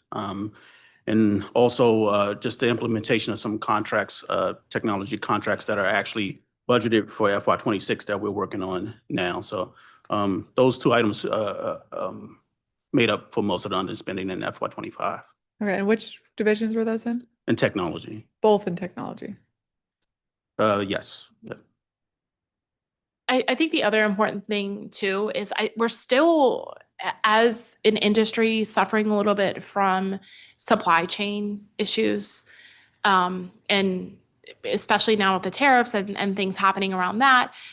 So getting things in on time, or when we had hoped we would get them in, are being pushed out. So, and then now that they're coming in, it's costing more than it would have it had they come in. Okay. Then. Okay, that makes sense. But sorry, you said that there are two divisions that you had underspending in, and then it was due to technology. Are those technology divisions or? Sorry, I misspoke. Not two divisions, but two reasons why there was underspending. It was in part the freeze and then implementation it. of IT Okay. contracts. Understood. Thank you. Okay, so you were not anticipating that type of underspending next year, assuming Congress allows us to spend our own budget. No, that's correct. Okay. And things cost more, so. Yeah, right. Okay, so our good old hotel occupancy fee has risen again. Talk to me about this fee and the special purpose revenue fund, how you've used those funds over the last year, and if the use of those funds are outpacing the revenue that you're yielding, why you think this is important. Sure. So the OUC in Washington, D.C. and this whole region has always been a leader in next generation 911. We estimated just this week that since we've started talking about next gen in this region, that Washington, D.C. has spent about $10 million. I'm sorry, $50 million in 10 years on the planning, implementation, and upkeep of next generation 911. We are at a point right now where we're on a regional ESI net, which is the core services that allows us to get location, transfer calls with location, all the things that people have come accustomed to in here. The region is recompeting that right now. The contract is coming up, and so we have to recompete that with the vendors. We're going to spend at least $2 million to enter into a new contract in the initial year, and probably 2 to 5 each year after that, just for the technology. And that doesn't include any other newer technology that comes that we might have to implement as cell phones expand their capabilities. And so it's a very, very expensive endeavor. And we're at a place right now where we're getting down to zero. And so if we don't do something, we're going to be in a place where we're going to be looking for money or having to make decisions between, do we have people here to answer the call, or do we have the technology to process the call? And that's where no 911 center ever wants to be. So that's why it's really important to us. That's why the 80 cents per night of occupied rooms is important. I know that hotels pay a PBX, but they don't pay it in a way that every phone is paying. It's like it's an 8-to-1 ratio. So they're paying one fee for every 8 rooms right now. That's not sustainable. I don't know specifically about individual hotels in Washington, D.C., but nationwide, hotels are starting to take phones out of the room because Carey's law, which is a federal law, requires that 911 has to be able to be dialed directly from a hotel phone. That changeover from having to push 9 and then 911 to get an outside line is very, very expensive undertaking. And so a lot of hotels are just taking the phones out so that they don't have to meet that law. And so one of two things is going to have to happen. A couple of things have to happen here. Folks are going to have to make these big fundamental changes to their public exchange systems in the hotels so that they're Carey's law compliant, or they're going to have to pay fines. Or I think we do this because we have to be able to fund a 911 system. That's kind of where we're at, and that's where a lot of states are across the nation. We haven't had an increase in our 911 fee in over 20 years, and we're standalone at this point. Are you nervous about hotels as a result of this fee removing their phone lines and then that ultimately decreasing the amount available to you in the special purpose fund? I am. I'm nervous about it because of the law, because as the law starts to get enforced, I think they will start to remove those phones. Also, as the FCC has ruled that copper lines can start to come out, people are going to start getting rid of their landlines, because the FCC has just ruled that people who have the old copper lines, like that Verizon and AT&T, those vendors, those providers, or those telcos have been since March able to now send out letters to people, letting them know that they are either going to have to switch to a cable provider like Fios or Comcast, or and the landline that they're accustomed to is going to be gone because it's just incredibly expensive to upkeep copper. So how does the fund work, or how will it change? So the fund would change in that the hotels would have to remit 80 cents for every booked night quarterly, just like the telephone companies have to remit to us on a quarterly basis, based on the fees that they collect from the landlines. We would put that into a fund. We would use that fund first and foremost to pay for the technologies for next generation 911. I know there's concern about, there are allowable expenses through the FCC. It does say that you can pay for personnel and things of those nature, but what we really see it as paying for is the technology piece. It'll be enough to cover the technology at the OUC. Is there a cap on the fund? No, there's no cap. What the FCC says is that if you divert funds, if you use funds for something that is not an allowable expense, then you become ineligible for federal grant funding. The last time that we received federal grant funding was 2016. That was the last time that they had federal grant funding for Next Generation 911. It was from Spectrum sale. So how much have you projected to generate from the 80 cent fee? It's about 7 million annually. About 7 million. But in theory, if more is generated, that would still all go to OUC for a set of permitted uses. It should, correct. Okay. And without that 7 million, we're going to have to find 7 million somewhere to pay for the cost of Next Generation 911, because so we had a legacy 911 system in Washington, D.C., and then we moved to a Next Generation 911 system. And at one point in time, we had to keep both up because that was the rule. The FCC said you have to keep both up to make sure that if Next Gen doesn't take the call, the legacy system routes it to your center. So we did that. And then we got to a point where we were able to get rid of legacy. So the cost went down a little bit, but not a lot. Now we have this Next Gen system. We can't go back to a legacy system because they're not supported. Verizon was the provider that provided that, and they don't provide 911 services anymore. So it's not like we can trade in the new for something old that costs less.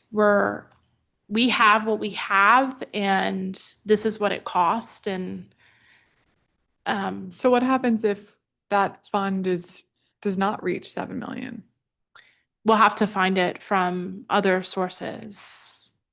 We'll have to get it from the general fund would be the crux of it. I guess, I mean, like I'm always worried about the hotel tax as is, because I think that we are not competitive where we need to be in the region, and especially for group bookings, that is oftentimes cheaper in other locations. We're missing out on a lot of that traffic here. But separately, my concern for OUC and you all having the budget that you need, why not just budget through the general fund of what you need, as opposed to relying on this special purpose fund that is a bit unpredictable? Those are certainly conversations that we can have, I don't want to get ahead of the executive, but certainly conversations we can have. But each state has a special purpose fund. Some fund it through a fee on phones, some fund it through a hotel occupancy tax. So this is very common. This is common. This is common in areas where there's tourism. Mhm. Okay. Well, thank you, Director. That concludes my questions for you today. As always, I want to give you a chance if you want to highlight anything about the budget that we didn't get a chance to talk about or any closing thoughts. I would just say that our commitment remains to the residents and visitors of Washington, D.C., to the people who show up each and every day at the Office of Unified Communications to do good work for the public safety ecosystem. And I'd just like to thank Mayor Bowser for her commitment to OUC, Deputy Mayor Appiah, Chief Carol, and Chief Donnelly for their continued support. Thank you to you, Councilmember Pinto, to Aloy, and to your staff for all their support. Thank you. Great. Thank you very much. Right back at you. Appreciate you all. And look forward to staying in close contact over the next couple of weeks as we move through this budget process. Will do. Thank you so much. Thank you. All right, that concludes our portion of the hearing today discussing the Office of Unified Communications. We are now turning to the Metropolitan Police Department, or MPD, where we will hear from our interim Chief of Police, Jeffrey Carroll.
Hi, everybody. Welcome. If I can ask that everybody state their name and position for the record, please. Start with you. Good afternoon. I'm Jeff Carroll, Interim Chief of Police, Metropolitan Police Department. Dan Proudfoot, Agency Fiscal Officer, Metropolitan Police Department. Patricia Campbell, Director of Resource Accountability, MPD. Great. Well, welcome to you all. Thank you for being here. If I can ask that everybody turn their microphones on, we're going to swear everybody in. Do you swear or affirm under penalty of law that the testimony you're about to provide before this committee and the Council of the District of Columbia is the truth, the whole truth, and nothing but the truth? I do. Thank you all. Chief Carol, welcome, and I'd like to invite you to make any opening statement you have. All right. Well, thank you, Councilman Pinto. Good afternoon. My name is Jeff Carroll. I'm the Interim Chief of Police for the Metropolitan Police Department. I'm pleased to be here today to discuss MPD's budget for fiscal year 2027 or FY27. I'm going to summarize my testimony to stay within the time limit, but the full testimony is available on our website at mpdc.dc.gov. Mayor Bowser's steadfast commitment to public safety and to MPD is evident now in her 12th budget as it was in her first. A safe city is essential to maintaining a strong DC, a principle that has guided Mayor Bowser's administration over the past 12 years. At a time when difficult decisions are being made, I appreciate the mayor's budget ensures that MPD will be able to continue full operations, including recruiting and hiring new officers and deploying technology to help combat and deter crime. First, I'll give you a brief overview of the budget. MPD's FY27 operating budget provides funding of approximately $688 million, an increase of 14% from the approved FY26 budget. As always, about 9 out of every $10 in MPD's budget is for people, including salaries, benefits, and overtime. Of the local budget, less than $2 million, or just 1/3 of 1%, is not already committed to salaries, benefits, major contracts such as the police and fire clinic, and vital programmatic spending. This fraction of a percent covers a wide variety of small but necessary operating expenditures, such as language access interpretation, translation, promotional testing, and subscriptions to legal databases. In the mayor's FY27 budget, it supports MPD's mission with critical investments in people and crime-fighting technology. MPD's top priority remains its employees, especially hiring and retaining dedicated and talented sworn officers. With 3,157 sworn members right now, MPD sworn staffing continues to decline. In the past 5 years, MPD sworn staffing is down the equivalent of 2 police districts, reaching the lowest level in more than 50 years. Mayor Bowser's budget will enable MPD to hire as many officers as we believe we can, but based on our current trends, that is projected to be below 3,100 officers by September 2027. MPD struggle with staffing mirrors national trends. In December 2025, the National Policing Institute identified the workforce crisis as the top high-stakes trend impacting U.S. policing.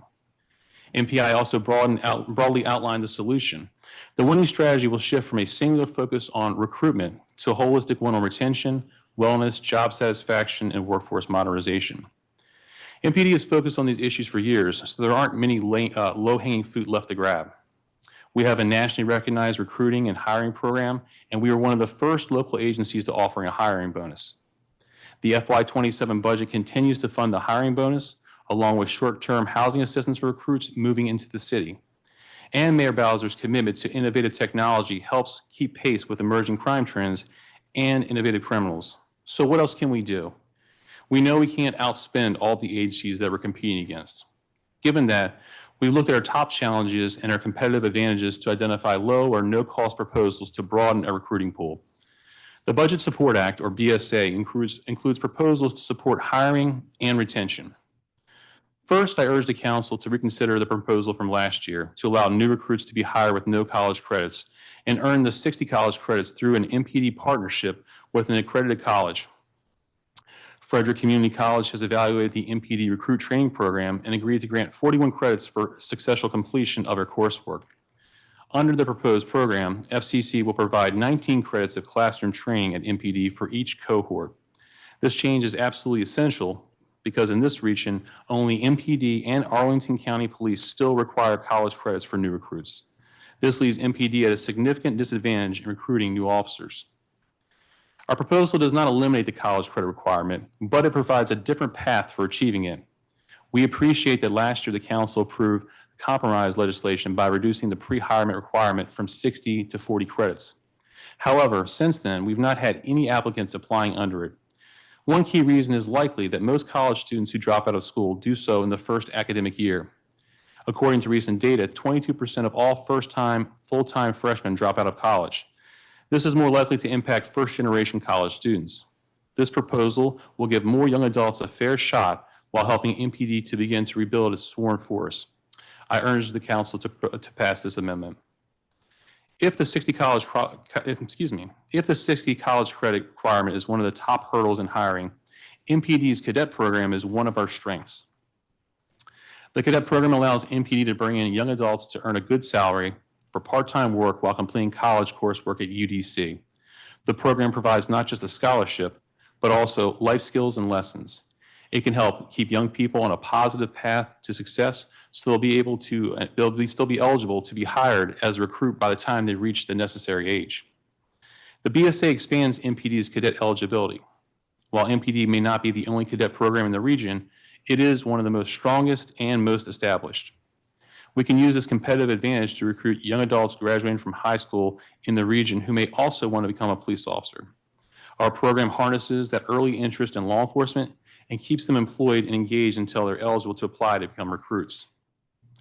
I recognize the cadet program has been, by design, a pathway for DC students and residents. I agree that it's important for DC students to have top priority, but MPD has been authorized for 150 cadets for years, yet actual cadet staffing has consistently hovered around 120 to 130 cadets. As we hire more cadets, others graduate and transition into recruits. Under the proposal, DC residents would still have a hiring preference, but up to 25 slots could be filled by cadets from jurisdictions within the Metro Washington Council of Governments area. We think this pool of applicants is a good prospect for the department and for the city. While the proposals regarding college credit requirements in the cadet program would expand the hiring pool, it's also important to consider retention efforts. MPD's strong pension plan is, on the one hand, helpful for recruitment, and on the other, it makes retirement a financially sound decision. Sworn members are able to retire, collect their pension, and take another job or career. MPD's longstanding senior police officer program has provided an option to allow members to apply to return to MPD after retirement at a rate of pay no more than the middle step of an officer's pay scale. Through this program, MPD and the city have been able to retain trained and experienced members at a lower salary. It's important to note MPD retains the discretion of whether to rehire their member. Poor performers are not welcome back. Unfortunately, legislation passed by the council in 2022 had what we think was an unintended impact on the program. The council codified MPD's practice by prohibiting hiring any sworn members who had previously committed serious misconduct to ensure that poor performers from other departments did not get a job within MPD. MPD supported this change as it was already our practice. However, because our SPOs are rehired, members with serious misconduct in their history are no longer eligible. This includes members who may have violated policy 10 or 20 years ago, but then have continued to serve MPD in the city very well after that. The BSA would modify this prohibition for the SPO program. They will be prohibited from being rehired only if a member received a suspension of 10 or more days in the 5 years prior to retirement. To be clear, MPD would still maintain the discretion not to rehire someone as an FPO if they would not be a valuable member. But the amendment would acknowledge that discipline is intended to be rehabilitative, and MPD is in a position to determine whether a retired MPD member can continue to have a positive impact. Moving on from the staffing discussion, strategic investments in technology make our crime fighting efforts more effective and efficient. Technology can be a force multiplier, which is essential given our current staffing levels. Mayor Bowser's FY27 budget continues to make strategic investments to make our communities safer. CCTVs and license plate readers are proven technology that can provide real-time information to responding officers. They support better investigations and prosecutions that ultimately deter crime and help inform the deployment of resources. LPRs have been valuable in locating missing persons, carjacked vehicles, and vehicles used in violent crime. MPD has been able to leverage these tools to even greater effect in our real-time crime center. Their use has contributed to high closure rates for violent crime. Our closure rates currently and historically exceed the average for comparable sized cities as reported to the FBI. Closing cases is especially difficult for shootings in public space, which has long driven DC's violent crime. For instance, there is rarely DNA in these cases, and it can be harder to identify any relationship between the victim and the suspect. Increased use of cameras helps to bridge this gap. Mayor Bowser's FY27 budget continues investment in this vital technology with 145 CCTVs and 50 LPRs. In addition, the budget funds an expansion of MPD's drone program with the purchase of 6 indoor and 8 outdoor drones. The indoor drones are needed for use in barricades and other life safety missions. The additional outdoor drones are needed to ensure equipment is available for operations and training, even when some are undergoing routine maintenance. Lastly, the budget includes an annual planned investment in replacement vehicles with 240 marked and unmarked cruisers and 23 motorcycles and scooters. In addition to the funding I've highlighted, the BSA includes the provision to support greater efficiency in handling fingerprinting and the FBI background checks. This BSA provision will enable MPD to apply to the FBI for authority to contract with a channeler to address this challenge. A channeler is an FBI-approved private contractor that acts as a liaison to submit fingerprints to the FBI. DC must be identified in the law enforcement categories of individuals subject to the background check, and the FBI must approve the legislation before MPD can contract with the channeler. However, the FBI will not review proposed legislation or provide feedback unless it's enacted. The language approved in the FY26 BSA was deemed insufficient by the FBI, underscoring the uncertainty of federal approval. This proposed revision is informed by some feedback that the FBI did provide on the FY26 BSA. Multiple agencies and industries have asked for this opportunity to help streamline their administrative processes. Last week, the Committee of the Whole approved similar legislation, the Background Check Adjustment Amendment Act of 2025. However, that bill focuses on just one industry, background checks for entities providing services to children and youth. I encourage the Council to support the more expansive provision in the BSA. Lastly, I'd like to address the use of overtime, a significant cost driver in MPD's budget. First, let me reassure the council and our residents that I'm committed to being a trustworthy steward of DC resources. Since being named interim chief, I've been working with my team to identify efficiencies in overtime usage while maintaining a positive public safety impact.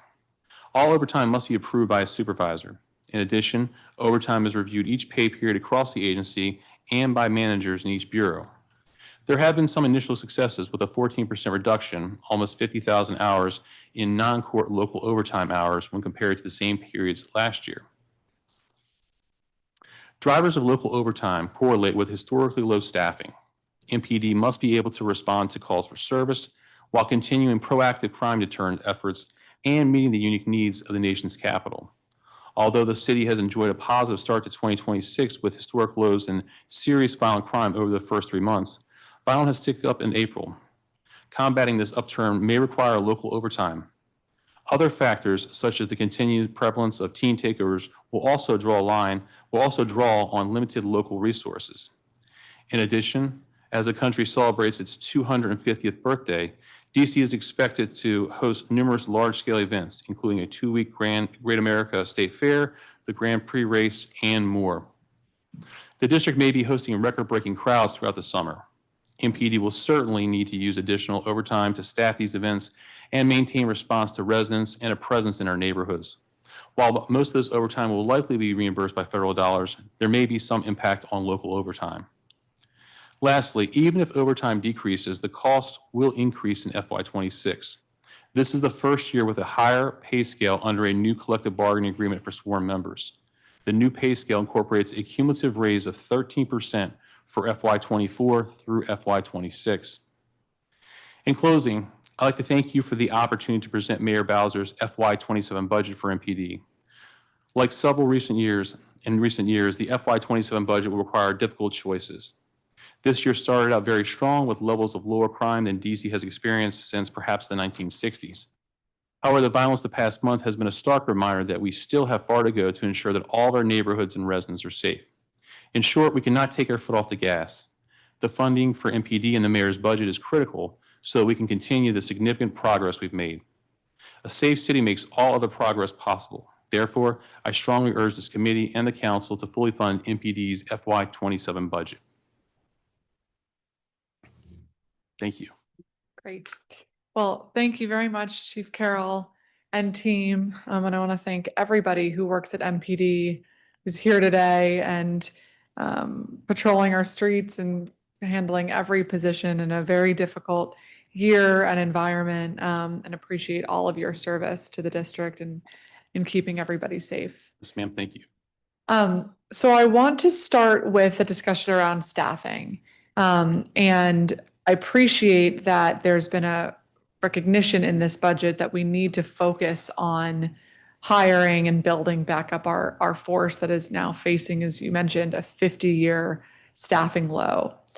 How does this budget specifically focus on hiring so that it is not an inevitability of what you said in October or September of 2027, that we are still at 3,000 officers? Yeah, so the budget supports hiring 216 FTEs. It also maintains the hiring bonuses that we already have for our members. It maintains the housing allowance that we provide to new folks that join the department as well. And it also fully funds the police officer retention program, which helps to retain officers. But outside of that, the real area I think that can open up the aperture is the amendments in the Budget Support Act. Like I mentioned inside my testimony, only MPD in Arlington County have the 60 college credit requirement. So the proposal in the BSA is to allow folks to join the department with no credits, go through the academy, which opens up a wider pool of applicants than we currently have. And this is a limitation, like I said, that we have in Arlington. Even places like Montgomery County have lowered that. So what it does is it only lowers it to come in. You still gain those credits and you still leave the police academy with the required 60 college credits. So it's just another way to actually get to that same goal of everyone having 60 credits before they leave the police academy and actually hit the streets. But it opens up an applicant pool to an area that we have not been able to touch in some time. Okay, and talk about what goes on at the police academy. We've seen a change in requirements as a point of entry for some of our federal agencies. Talk about why this would be different because of what goes on at the police academy. Sure. So there's no change other than the initial entry into to be hired into the credits. There is no change to any of the other requirements. So the same requirements in the police academy, physical requirements, educational requirements are there. And actually they would get additional credits. So they would finish the police academy and there's still 19 credits they'd have to get to the 60. So they received additional classes as a cohort from Frederick Community College before they actually graduate. So they'd actually spend about an extra month or so in the police academy to make sure they have all that. So they go through all the regular things that police officers get as far as DC code, report writing, driving emergency vehicles, firearms, and the different less than lethal weapons that we use. Also how to interact with different types of community members, how to interact with juveniles, all the things that we do as far as first aid and those types of things, how they handle first demonstrations. But on top of that, they would get additional coursework that would also support that. So there's no lowering of any standards of the academy. There's actually additional education that this would provide. Thank you for that clarity. How many officers are we losing a month let's start with FY training. Sure. Approximately 20 a month. Okay, so we're losing about 240 officers a year.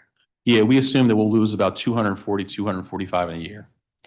Okay, so you just said that this budget accounts for 216 new hires. Yes, that's what we believe. This budget will support 216 new hires. So if that level of attrition continues, this budget is still. There's still the numbers. The numbers. Reduced force size. No, it absolutely would. And so that's why we talk so much about the Budget Support Act and the need to open that aperture. We believe we can fund, we'll be able to make up the difference if we are able to get more people in, but we didn't want to come in with an unrealistic expectation. If those amendments aren't passed through there, we basically will sit in the same boat that we're in right now as far as the applicant pool of who's there. So really passing that would allow us to go above that, but we didn't want to, underestimate what actually would be there. So that's why it's so important for me with some of the provisions of the Budget Support Act, as well as the SPO portion of that, where we talk about changing the requirements. Before that requirement was put into place, we were maintaining a much higher number of senior police officers in the agency. And that year we had a big drop, and we have not really picked back up that number of senior police officers since then. Which SPO requirement? Sure. So the SPO requirement regarding the serious misconduct. So I referenced it in the testimony. So under the Comprehensive Police Reform Act, if you have any serious misconduct, you cannot be hired. The unintended consequence with that is you could be an MPD officer who, 28 years ago, you had sustained serious misconduct. But for the prior 26 years since then, you've been a model employee, you've done great things, you've had no other reoccurrences. However, currently, the law does not allow us to rehire, because technically it's a hire that person back to as an MPD employee, so they can't be a senior police officer. So every year we rehire our senior police officers. The year that was enacted and came through, we had a big drop in senior police officers because of that new requirement. So this legislation would still leave a requirement in there as it relates to serious misconduct. Within the past 5 years, you cannot have a suspension of more than 10 days. And it still allows MPD to make the determination if the person should be an employee or not. And that authority still lies with you? Yes, exactly. Still would lie with you under this proposed language? Exactly. It would still lie with us. However, if you did have more than a 10-day suspension within the past 5 years, you would not be eligible to come back. So it really addresses that concern of folks who, more than 5 years ago may have had serious misconduct. It would allow them to apply. Doesn't mean they would be hired, but it would allow them to be considered for the process. And how many officers do you think that expanded authority for you would yield in the senior officer program? A year, let's say. Let me see if I know the year that that it got implemented, we had a fairly sizable drop in our SPO numbers. I don't know if I have that number right on hand right now, but I can get back to you what it would look like. But it's just a rehire designation. So these are officers who already work at MPD, but they wouldn't be able to become senior officers. Exactly. As a result, so that's what happens now. Exactly. Entirely from the department. So it's back to the retention portion of it. So we would be able to retain, because remember, to get our numbers up, we need not only to get new people in the door, but we need to retain the folks that we have now that's here. So it's a twofold system. Are there any other ways that we can get more folks into the senior officer program? I know there have been conversations about a drop program. I don't know where we're at with that. I know that's another area that folks have interest in.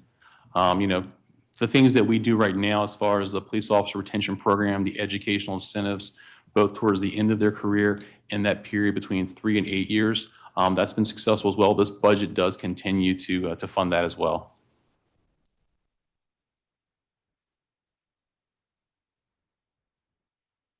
So if we passed the portion of the BSA that did what we tried to do last year as part of our Peace DC bill, we tried to change these standards for the point of entry under recognition that a lot of people don't and will not have a college degree in a traditional way moving forward, and that we want that training to go through the MPD Academy. There were changes made to the bill as we went through the legislative process. But if that passed in this budget and the spigot, so to speak, turned on to allow for more applicants, then where would we find the funding from to ensure that we can actually hire them if we've only accommodated for 216 officers and are losing 240? Absolutely. No, that's a great question. So if we're able to bring in more officers, then we can start shifting that money from the overtime expenditures, which have gone up, to the new officers, which have a much lower salary. Same thing with our senior police officer program. An officer who's got 25 years on as an officer, or maybe even a sergeant or whatever, they make a much higher salary than a senior police officer who comes in a mid-range of the officer scale. So those are ways that getting new people in actually would, overtime would come down, so the money could start to shift like that. Okay. You mentioned that, actually, I'm going to come back to that to make sure I can ask about something else. So I'll turn. So for overtime funding, I appreciate the agency's effort to more accurately reflect what the overtime needs will be, which I think has been misrepresented to some in the public, that this is an increase in the budget when really it is a more accurate Right-sizing. Yes, reflection ma'am. of the projections that we've seen. But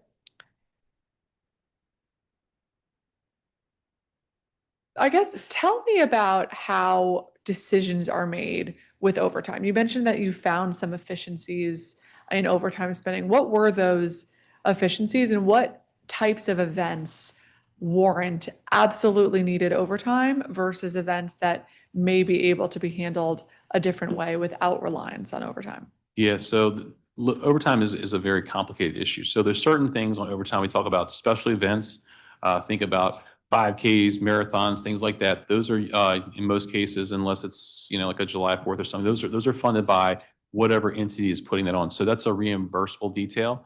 So of course that's overtime that's funded through them. Members are paid that way.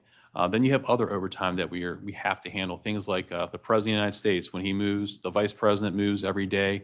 If those members aren't on duty, that's incursion of overtime that comes with that. Think to the Correspondence Center this weekend, the staffing that we had on the outside of that, that's mandatory overtime that we have to staff to make sure that the perimeter of those things are safe in coordination with the Secret Service. There's overtime that's associated with that. The same is true when the King's here in town. The King is a high-level dignitary, so in order to staff the motorcade routes with that, those are overtime that we have to staff. So there's kind of that bucket of overtime that's over there. And then you have things like our different sporting venues. So think about, Nats Park, Capital One Arena, Audi Field, officers that provide enhanced visibility around on the outside of those facilities, because the inside is handled by the organization. But the city has an obligation on the outside of those areas to provide enhanced presence, traffic closures and controls. You can think about the officers that help to get the vehicles out of there at the end of the games and the end of the concerts and things like that. So that's another area of overtime, we would say. And then you have court. When officers make an arrest, they have to go to court. In many cases, unless the officer is assigned to work day work, a lot of times there's overtime that's incurred as it relates to going to court to testify, as well as going to the DMV if there's DMV hearings that are related with that. And then we have, overtime is related to just operational activities. So what does that mean? Maybe you have an arrest at the end of your shift. You can't just stop the arrest and go home. You have to stay, incur overtime to make sure the arrest is fully processed, the paperwork is completed, and to move on like that. Then we may have crime trends, right? We may have an uptick in violent crime that may require additional resources to be deployed. Maybe because we're low on staffing, maybe because we've seen an uptick in crime in a specific area. So the watch commanders, along and with the district commanders, to look at that, and they would use overtime to backfill to make sure we have the appropriate resources that are on the street, or to address and maybe an increase, for example, in violent crime inside an area. So it's kind of a long answer, but there's different buckets that are looked at. All overtime has to be approved by a supervisor beforehand. If overtime is used for an operational plan, like a thing like I just spoke about, whereas maybe there's an increase in violent crime in the area, then the commanders would develop a plan of how they're going to use that overtime to deploy those resources in that area. And then we would evaluate that to see, is it something, how long do we need to continue that? Okay. Well, I thank you. I'm going to return to this, but we've been joined by my at-large colleague, Councilmember Robert White, and I will turn to you now for a 10-minute round. Thank you very much, Chairperson Pinto, Chief, and Ms. McGaffen. Thank you for being with us today. I'm currently chairing my own hearing, so I will be in and out. And just want to touch on a couple of issues. A constituent recently reached out after noticing what they believe may be a pattern involving their clients. In one case, an individual stopped near North Capitol Street and Rhode Island Avenue on March 2nd was arrested by MPD for an alleged expired tag, released from the 2nd District Station, and then detained by ICE outside of the station. In a second case on March 25th, an Uber driver stopped near Children's Hospital for speeding, was arrested by MPD, held overnight, transported to DC Superior Court, and later taken into ICE custody. What policies govern MPD coordination or information sharing with federal immigration authorities in situations like these? Yeah, so there's a law, DC code, that discusses specifically what information we can and can't share. Basically, kind of it comes down to is once you're inside custody, you can't share any information as it relates to that on the MPD side. The two instances that you refer to specifically, I'm not familiar with, but that's kind of the outline of what the law is. So MPD does not engage in civil immigration enforcement. We shouldn't, we're not asking people, we're prohibited by law from inquiring about their immigration status with that. Is there a way for federal immigration authorities to know whether someone that may be on their radar has been arrested or is being released from a police station? I would imagine there's a way for them to know. When I say that, when a person's arrested, they get booked and then it goes into the corrections system. I don't know what kind of visibility they have, but I do know, for example, when you get arrested, if you're held, you go from DOC custody to the U.S. Marshals, which is obviously a federal agency. So there is information that in those systems, you get on the lockup list inside Superior Court, which is, part of the federal government as well. So there's definitely information that goes across those areas there. Okay. Obviously we've seen, I know you've seen it as well, videos of officers, one video of officers dragging two youth off bikes, other videos of taunting youth at metro stations, which has raised questions among residents about whether these approaches improve public safety, particularly with respect to young people. Some young people from Black Swan Academy told me that what they need most are trusted adult mentors, and the council passed the Youth Mentorship Through a Community Engagement Act in December of 2024, and these concerns underscore why we need to identify funding in this budget to implement the solutions young people themselves have requested. So I'll be looking for opportunities in this budget to work with my colleagues to fund this and other similar measures. But while we work to fund these prevention strategies, residents also deserve clarity about how youth are treated when multiple law enforcement agencies are present. When federal officers are operating alongside MPD in areas with large youth gatherings, are they required to follow MPD's protocols for interacting with youth, including de-escalation standards? So MPD policy does not apply to any federal agency. They're guided by whatever their home agency policies are. So what does that mean? That means if you work for the United States Marshal Service, you're bound by the policies of the Marshal Service. They don't have to follow her rules and procedures. Obviously, MPD officers that are assigned to the Metropolitan Police Department, they receive training as it relates to juveniles and how to interact with them. And then, as you mentioned, there was an incident that gained some attention. That incident is being investigated as well. If they are not required to follow the same protocols as MPD, do you think that runs the risk of creating safety issues and creating distrust with our law enforcement? I don't know if it runs the risk of that. What I would say is most law enforcement agencies that I'm aware of do have a requirement to de-escalate, but what their specific training is or what that looks like, I can't really comment on. I do know, what we've seen in a lot of these large-scale teen takeovers are, a lot of folks that are out there, and it takes a lot of resources, as you alluded to try to get those things under control. For us, the main thing is to let everyone, the young people, community members, folks that are out there, be in a safe environment to be out and enjoy the evening or the nighttime, wherever it may be, but that way everyone can be safe, the young people and the other folks that are out there in those different areas. The majority of young people in these large groups are not doing anything illegal, aside from whether or not there may be a curfew in place.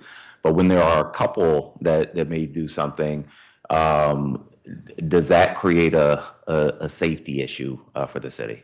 It definitely does. I mean, unfortunately, we saw the incident where the young person, juvenile, discharged a firearm in the Navy Yard about last month when there was one of these large takeovers. Another young person, juvenile, was seen running from the scene. A firearm was recovered. So, things like that. I mean, it puts the safety of all the young people, and not just young people, but other adults and folks that are out there in those cases.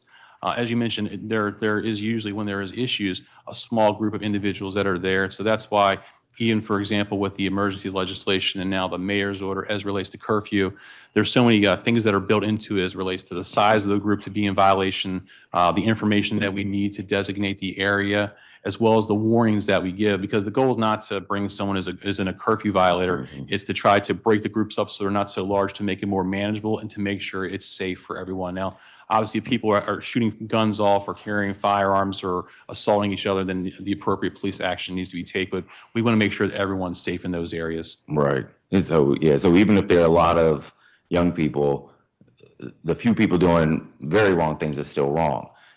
With the federal officers, if the majority of them are doing something right, this incident with the federal officer grabbing two young girls off the bike, was that wrong? I think that my understanding is that was not a federal officer. That's an MPD officer, and that's being investigated. Okay. So we agree that's not okay. Absolutely. That's why we're investigating, to see exactly what happened and look into that. How many officers are being deployed to curfew zones? So it depends. It depends on what information we have. So it depends on how many curfew zones we have. And then if we don't have curfew zones, we still deploy officers inside certain areas where we've seen issues at. So what does that mean? There's certain areas, for example, the Navy Yard, where we see pretty much every weekend some level of juvenile activity, either based on flyers that are posted online. A lot of these things go on social media, go around. So kind of the areas that we've seen have also kind of shifted sometimes too, as we've deployed resources in areas. There's other areas where we start to see the teen takeovers happen. Example would be the shift we saw over in Noma and Alethea Tanner Park. We had issues that moved over there. So putting resources in those areas to try to mitigate that, if we have a juvenile curfew zone or not. It has been successful to help tamp down those things, but it does take a lot of resources. And of course, we have to have the ability to shift those resources because, since, young people may see officers over here, they may go to another location. So we're going to have the ability to shift those folks to address those issues. So the curfew zones have an impact on police coverage in other parts of the city? No. So we're staffing those with overtime. So it has an effect on our overtime usage is what it really does. And then we have to shift resources to address that. So for example, we're using overtime resources in the Navy Yard to have increased staffing over there because of what we're seeing inside that area with the uptick in visitation, more young people that are there in those time frames. Okay.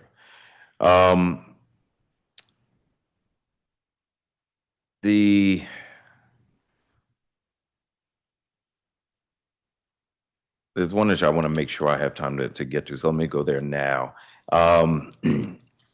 Residents sometimes report to me that after a shooting or other violent incident, police response ends quickly while communities continue to deal with trauma and disruption. I recently spoke with the families of Tyel Coates and Milo Young, the two children killed near a food truck during spring break.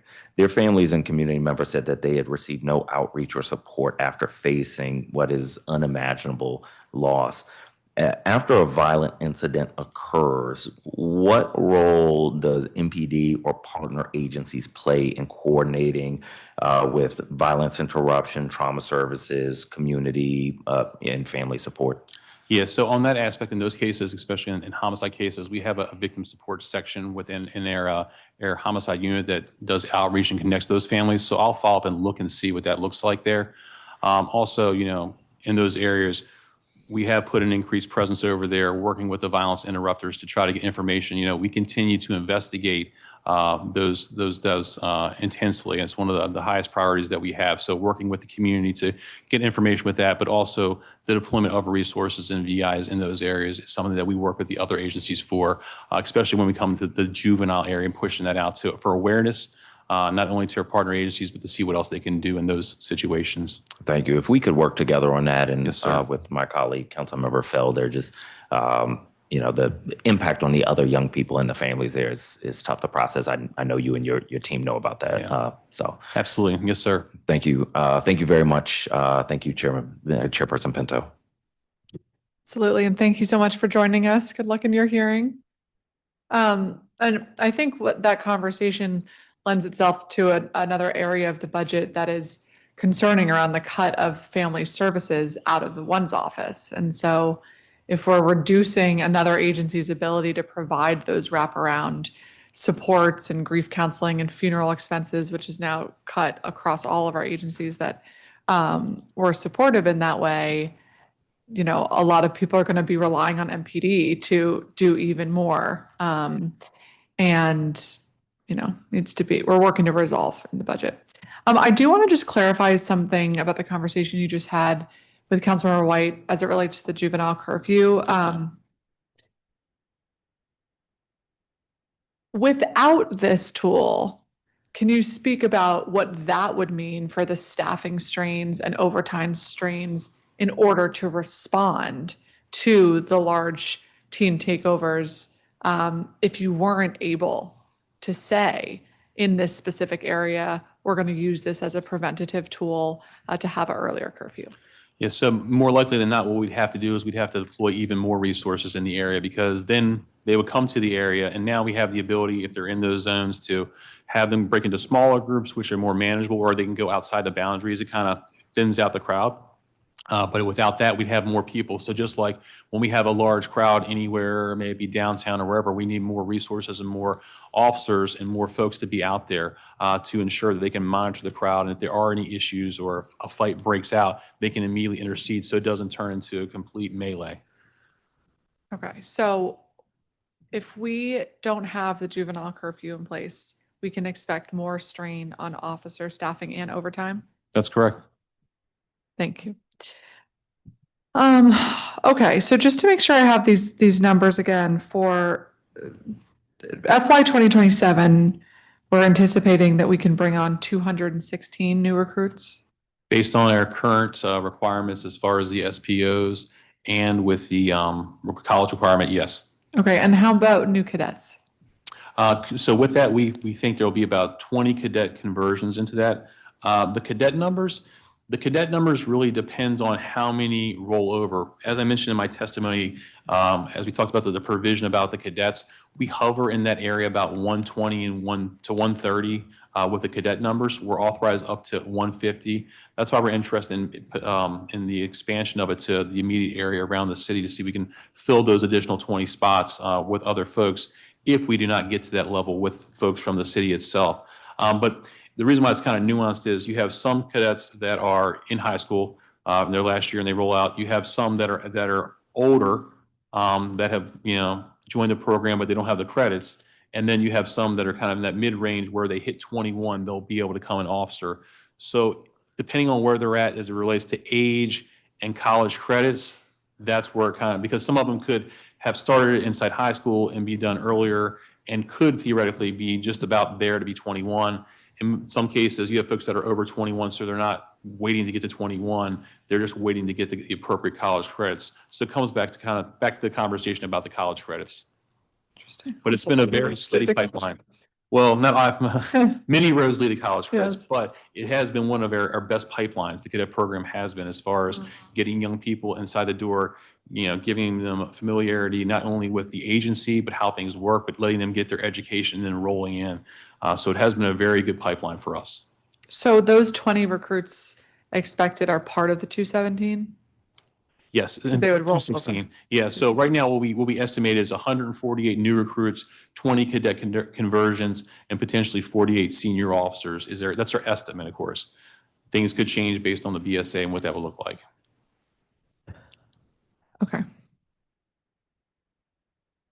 And that does not include what hopefully will be an increase if drop is finally passed. That's correct. We wanted to make our estimate as realistic as possible. All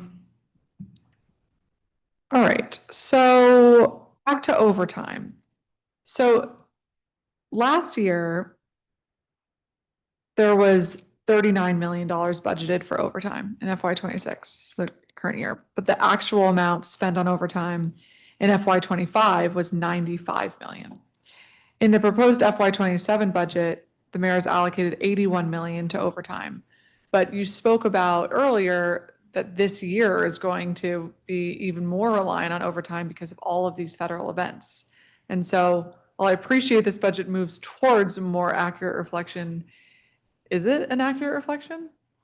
I do believe it's an accurate reflection, but as you mentioned, there's a lot of variables that are in there, including we talk about the America 250 and the different funding sources. So I'll let Dan talk a little bit about kind of what that breakdown looks like and kind of where we think that we will be at with that. That would be great. And as you do that, can you also talk about where the EPSF funding went to and how that changed our own local budget allocations with the increase in federal funding reimbursement? Sure. So can you clarify? The fund that we usually get reimbursed from the federal government, that was usually about 50 million, that we got $90 million this year. Correct. Much of that, hopefully, will go to reimbursement of MPD expenses to cover federal. But I'm curious exactly how much MPD received from that bucket of money and how that changed our local allocation of dollars that we had anticipated because we weren't sure we were going to get that money. Yeah. So our current forecast of what we think we'll need from EPSF and MPD, and particularly MPD overtime, uses the majority across the district. I know fire uses some, and I believe corrections. It is getting close to 90. So we are having conversations with HCMA and others in terms of those are the ones that manage it centrally with the CFO as well, in terms of what we can do about that, and potentially working with the mayor, because it's definitely America 250 alone. The Iran, Middle East ramp up of MPD resources is also going to EPSF. So there's other factors at play that haven't been there in the past. So even though the 90 is a lot, the vast majority of that is going to be MPD overtime. Are there any other sources of money that the federal government could just directly pay for some of these security expenses that are due to federal government activity? So in my ideal world, we'd have a whole bunch of new MOAs because we have various task forces in place where we do have existing MOAs and it would become a reimbursable special purpose revenue. Obviously, that takes time and more paperwork and agreement with these various federal entities, and it doesn't seem to have been the case so far in this current environment. But that would pave the way, because we've had for years dozens of federal task forces and regional, and those work very well. There's agreements in place, there's reimbursable rates in place, and the special purpose revenue. So it doesn't even get to EPSF or the need for another federal payment. I do know anecdotally there are conversations from the CFO side and the mayor's side, I believe, directly with Congress to talk about a potential additional federal payment. Federal payment would be great because there's not usually the same requirements as a grant with strings attached, if you will, because it's money we can utilize and have more flexibility. But I'm not aware of anything in writing at this point. So is the only way the federal government ever really helpful in this regard is through this EPSF fund that we then apply for reimbursement to? That's right. Well, EPSF is easy in a sense, because it is reimbursable, but it's broader in its application and how we can use it. It's just this year is with America 250 and some of these other events, it's far beyond what we would normally need in a fiscal year.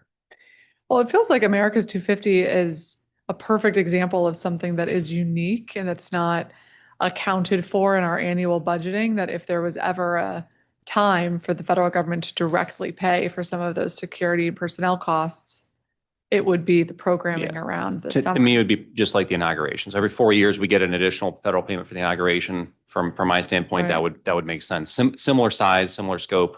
But imagine if the inauguration was only once in every 250 years. Yeah, exactly. I mean, really. Okay, and so some of the inauguration expenses I thought were part of the EPSF reimbursement. Yes, although the majority of it is actually designated. It's similar, but it's actually accounted for separately as a separate paper agency. So sometimes I think the numbers may be shown together, but they're actually separate. And how much was that separate fund received for the inauguration? From I don't have it right in front of me. Okay, but I'm yeah, just curious it's- about what the range would It's be. in the tens of millions. Yeah. Okay. And are those conversations going on now around setting up a similar funding structure for America's 250th? As far as I'm aware right now, we're just looking at it in terms of EPSF. So I do believe there's conversations at higher levels with the CFO and the mayor in terms of trying to work with Congress on getting an additional federal payment. There's no structure or anything that's been set up to accommodate that. Okay. Well, Chief, you serve on the Safe and Beautiful Task Force, right? Yeah, I do. So is this something that you can ask them for? Yeah, we can definitely bring up the conversation about it.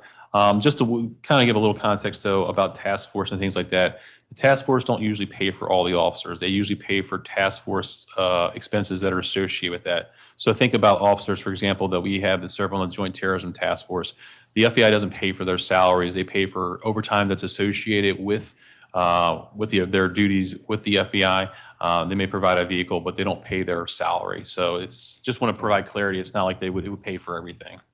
Yes, it's understood, more but I than think us. if the recommendation came from the task force to ensure that expenses around America's 250th didn't come out of DC local overtime budget, but was separately allocated, Yeah, could save us the tens of America millions of 250 isn't, although the task force has some visibility, it's not like ran by the task force itself, but we definitely, point taken. Okay, I want to recognize we've been joined by my Ward 7 colleague, Councilmember Wendell Felder, and I'll turn to you now for a 10-minute round. Thank you, Chairperson Pinto. Chief, it's always good to see you, as well as members of your senior leadership. Just diving right in, Chief. As you are aware, agencies across the district have seen a significant decrease in their budgets. However, MPD has seen a significant increase in your budget. Could you speak to how the increase in funds is helping to keep families across the district safe? Sure. So as we talked about, a lot of the increase that we see in funds is really partially to make up for the increased overtime we actually have been using to make sure we can keep the city safe, and also the increased that came from the collective bargaining agreement that went into place last year that's now being put into this year's budget, that I believe it's a 13% increase from FY24 through FY26. So some of that is really pushing that up, the number up, because of the collective bargaining agreement. With that, what this budget allows us to do is to deploy officers across the city, not only for special events. I know there's a lot of talk about America 250 and that kind of stuff, but I mean, our number one priority is to keep crime down across the city and be across the communities and make sure we have the resources that we need across the city for that. And may it be addressing, concerns with young people inside certain areas, or violent crime that's starting to tick up over in the 6th and 7th district. We have to make sure that we have the appropriate resources, the officers that are out there. When we talk about our budget, and I mentioned it earlier, kind of my introductory testimony, there's such a small percentage of it that is not personnel costs.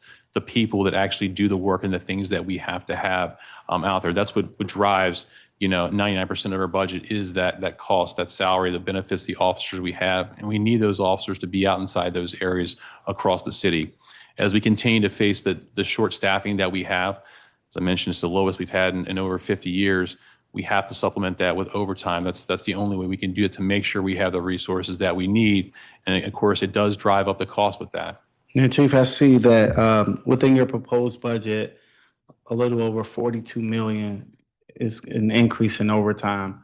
How many officers could you get with that in the event that that money would go to officers, new officers rather? Yeah, so I'll let Dan or Patricia kind of give you the number, but what I'd say before we get there is, with the ability to get, back to our Budget Support Act, some of those provisions in there, providing the ability to get new people in the door, open up that new pool of applicants is really important because that would allow us to do just that, right? Get new officers in the force that make a lower salary to take up those spots. And also, we talk about, work-life balance and the well-being of our members, bring down some of the hours that they have to spend working these details that we have. And also the other provision as we talk about the senior police officers, the ability to potentially bring in folks that have experience, that have been deployed across the city that are currently prohibited based on that legislation, to let them come back at a lower salary also provides us the ability to get more people out there. And then Dan can kind of give you a number on the number itself. Sure. Yeah. Theoretically, that would hire about 500 officers. Obviously you wouldn't see the savings in overtime in year one because they would have to go through the academy. I will say the overtime budget, though, is a reflection of what they are actually spending. And even then, it's going to be tough to hit that mark. And as well as Chief Carol mentioned earlier, actually getting those officers in the door is the harder part. We have FTEs. We're sitting currently on about an 18% vacancy savings rate. So, a healthy vacancy savings for an agency this size is more like 5%. So I don't think it's an issue of getting authority for more officers. I think it's really more an issue of getting them in the door because we certainly have the budget for it. From a financial perspective, it makes much more sense to hire an officer at $75,000 a year than pay an experienced officer, $85 an hour on overtime. They're all getting time and a half on overtime. Thank you for that. Now, Chief, I know that allowing officers to take advantage of overtime is a Band-Aid. It's not the overall solution. Could you speak to what's the long-term strategy to get more officers through the door, and how does your budget reflect that? I know you mentioned some of the language in the BSA, but could you speak could you go into greater detail on what the long-term strategy consists of? Sure. So what the BSA does, the provision in there as far as allowing us to hire officers with no college credit when they come in the door, provide them with those credits through a cooperative agreement that we will establish with Frederick Community College. So they would get credits for going through the academy, and then before they leave the academy, they would stay additional month or so to pick up the additional 19 credits. So when they graduate fully, they would have those 60 college credits. So this would allow us to open up an applicant pool that we currently can't tap. Right now in this region, us and Arlington County are the only agencies that require the college credit to come in the door. I believe in July, Arlington County's starting salary is going to $90,000.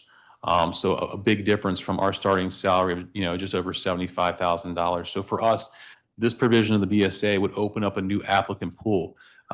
We tried last year when we got the entrance number of credits down to 40, but we have not seen anyone who's in that range where they need to make up just those 20 credits to get to 60. So this new provision, if we can get this passed, would open up a whole new applicant pool that would really help to get people in the door. The other portion of the provision I mentioned before is the SPO portion of it, being able to take some of those folks that may have had serious misconduct 23 years ago, but have been a stellar employee since then. Right now, the legislation doesn't allow them to quote unquote rehire them or to bring them back as a senior police officer because of that prohibition. The amended language in the BSA would allow for folks that have not had any serious misconduct in the past 5 years of 10 days or more to be considered. Doesn't mean we have to hire them, but it would allow us to consider to bring them back. So we kind of go back to not only the new hire piece, which is very important, but also retaining people to stop the number of folks that we're seeing leave each year.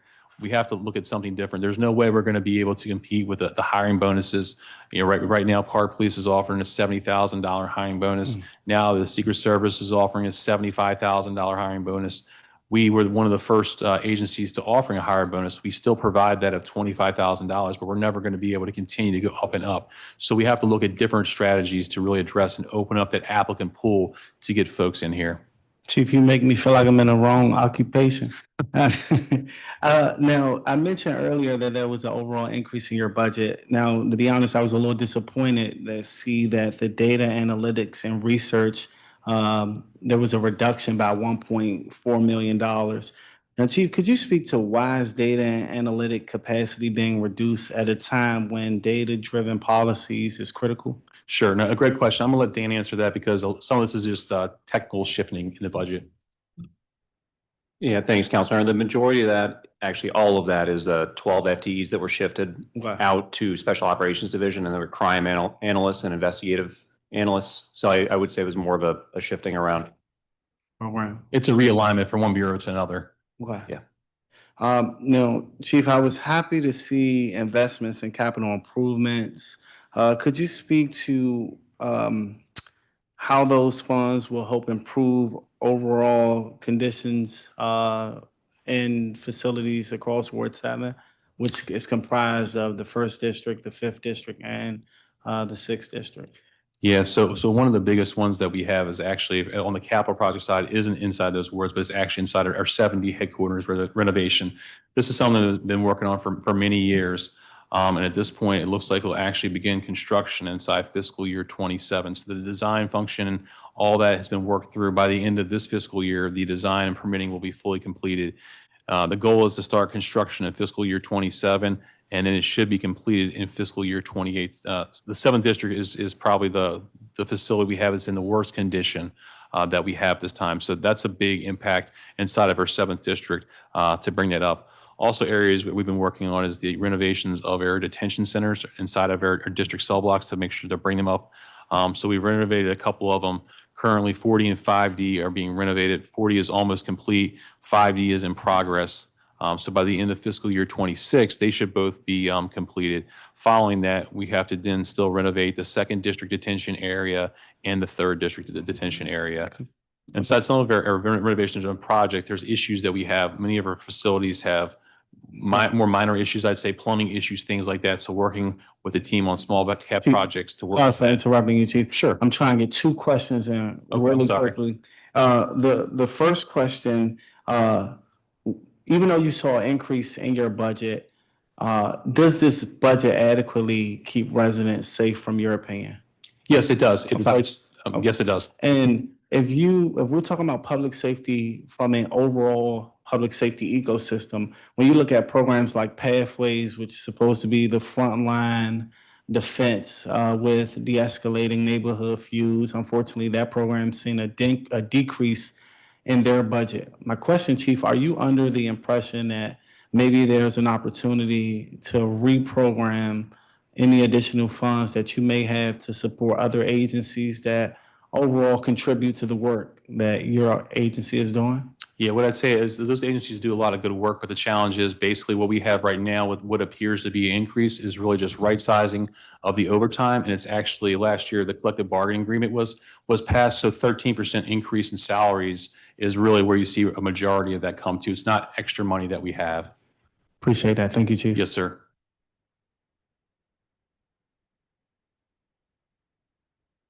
Thank you, Councilmember Felder. We've also been joined by our Ward 1 colleague, Councilmember Brianne Nadeau, and I'll turn to you now for a 10-minute round. Thank you very much, Madam Chair. Hi, Chief. Good afternoon, ma'am. Chief, in FY26, MPD spent $41.6 million on overtime. Is that right?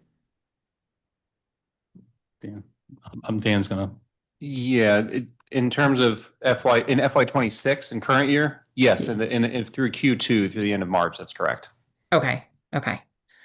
In the mayor's FY27 proposed budget, the percentage of overtime pay increased by about $56.7 million. Is that right? That's correct. It's over the FY25 amount. There was a $15 million one time that was eliminated, so that the net increase was closer to 42. Got it. Just the way it's reflected. Yes, it's correct, but I just wanted to clarify. That makes sense. But it is like a 100% increase, essentially. Correct. Okay. So, Chief, you testified that the agency is using overtime funds to staff and enforce the curfew. Is that right? To deploy additional resources in the curfew areas and other areas where we've seen teen gatherings. That's correct. And how much has been used? How much money has been used for overtime staffing on curfew enforcement during FY26? Yeah, Ms. Campbell can give you an idea. We approximately have about 1,000.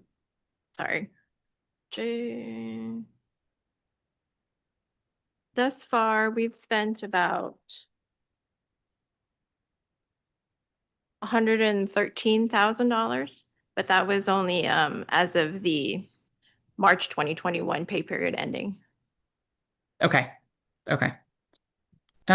Chief, you also testified that overtime usage will increase if the permanent version of the curfew isn't passed. Do I have that right?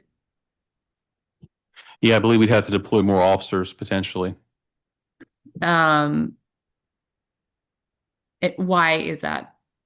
Because we don't have the ability to break them into smaller groups or have them go outside the zone areas, and we need to probably need to deploy more resources to monitor them while the large groups are there. So it's just kind of like we would do for any large crowd. Right now, when we have the zones, we have the ability to, if they don't go into smaller groups, to give them warnings to break them into the groups that are less than 9.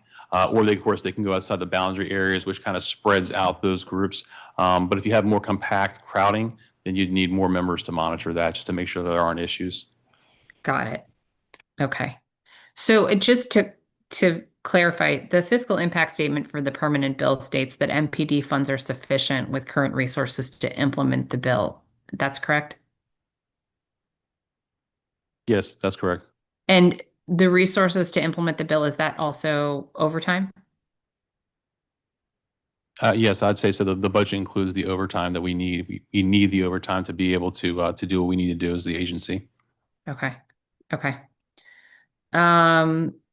Just some more questions about curfew enforcement. When minors are found to be in violation of the curfew, do officers arrest or detain the minor? So if you're in violation of the curfew, when I said it depends, right? So what curfew are we talking about? We're talking about the citywide curfew that begins at 11 or 12. That one, once the citywide curfew is in effect, if you're in violation, there are multiple exceptions. For example, if you're out in front of your house, or if you're with a parent, or if you're on a direction from an errand from a parent without stopping. So there are many exceptions. So what would happen initially, if you're in the citywide curfew area, the officer would have to stop, talk to the individual, determine are they one of the exceptions to the regulations or not. Let's just say, for example, they're not an exception to the regulation. The officer could either take the young person home, or if they couldn't take them home, they could take them to DYRS, where they would stay and their parent would come pick them up. When we talk about the juvenile curfew zones, the ones that are designated areas, usually between 8 and 11, in those cases, it's a little bit different. So those are defined areas where we put signs up at. Once that time comes, if they're in violation, and to be in violation, you have to have 9 or more folks that are in violation that are in the group. With that, you have to give 2 warnings if it's not an emergency situation, and letting them know that they're in violation of the curfew, and they can break into smaller groups. So then they come in compliance with that, or they could also go outside the areas of the boundary. If it's an exigent circumstance, think like a fight or something, you could give 1 warning, and then if they don't comply, they will be taken as a curfew violator. So the same thing, they would go to either go home to their parents or go to DYRS, where their parent would come pick them up for a curfew violation.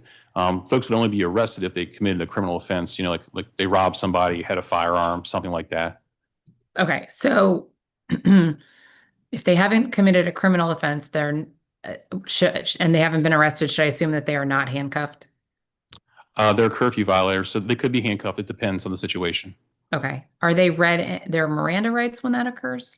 No, but people don't get read their Miranda rights. It's like on TV, you see people get put in handcuffs and get read Miranda rights. You're only Mirandized if we're going to ask custodial interrogation. We're going to ask you questions about the crime that you committed.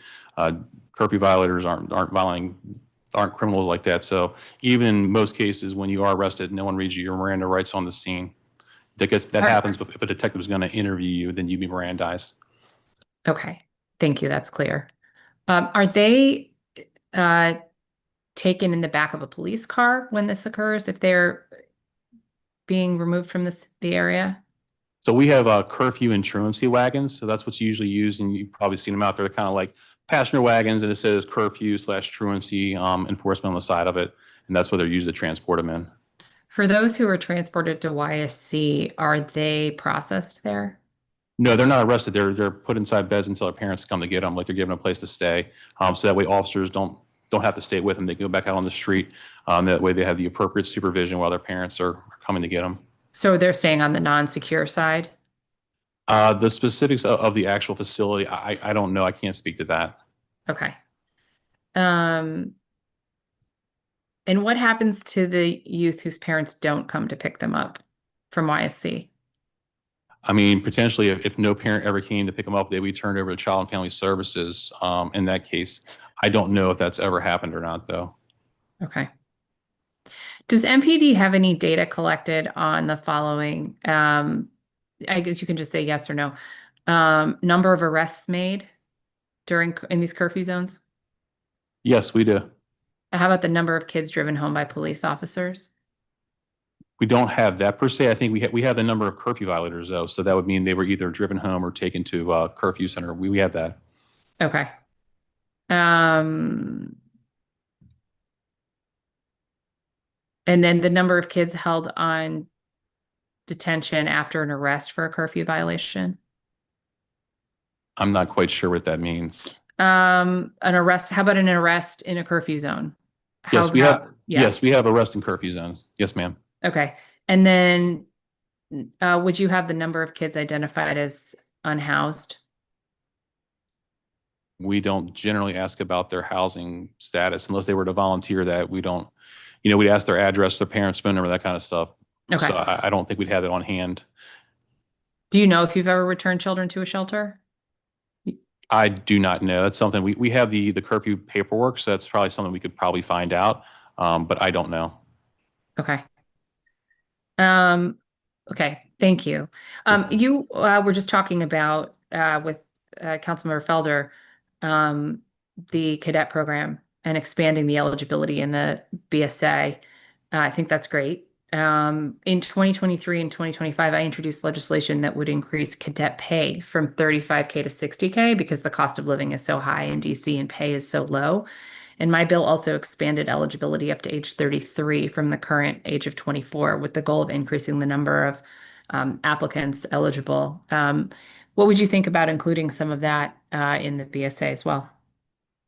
I don't necessarily think I'm against it. What I would say is I think, for example, raising the age to 33, I think we would probably do a much better service to those folks to remove the entry requirement for the college credit and allow them to gain that college credit because it really puts them on a track much faster and lets them actually become a police officer faster and make higher salaries. So I think that will be probably a better solution overall than raising the age to let folks to come into the program because, you get 33, it's harder.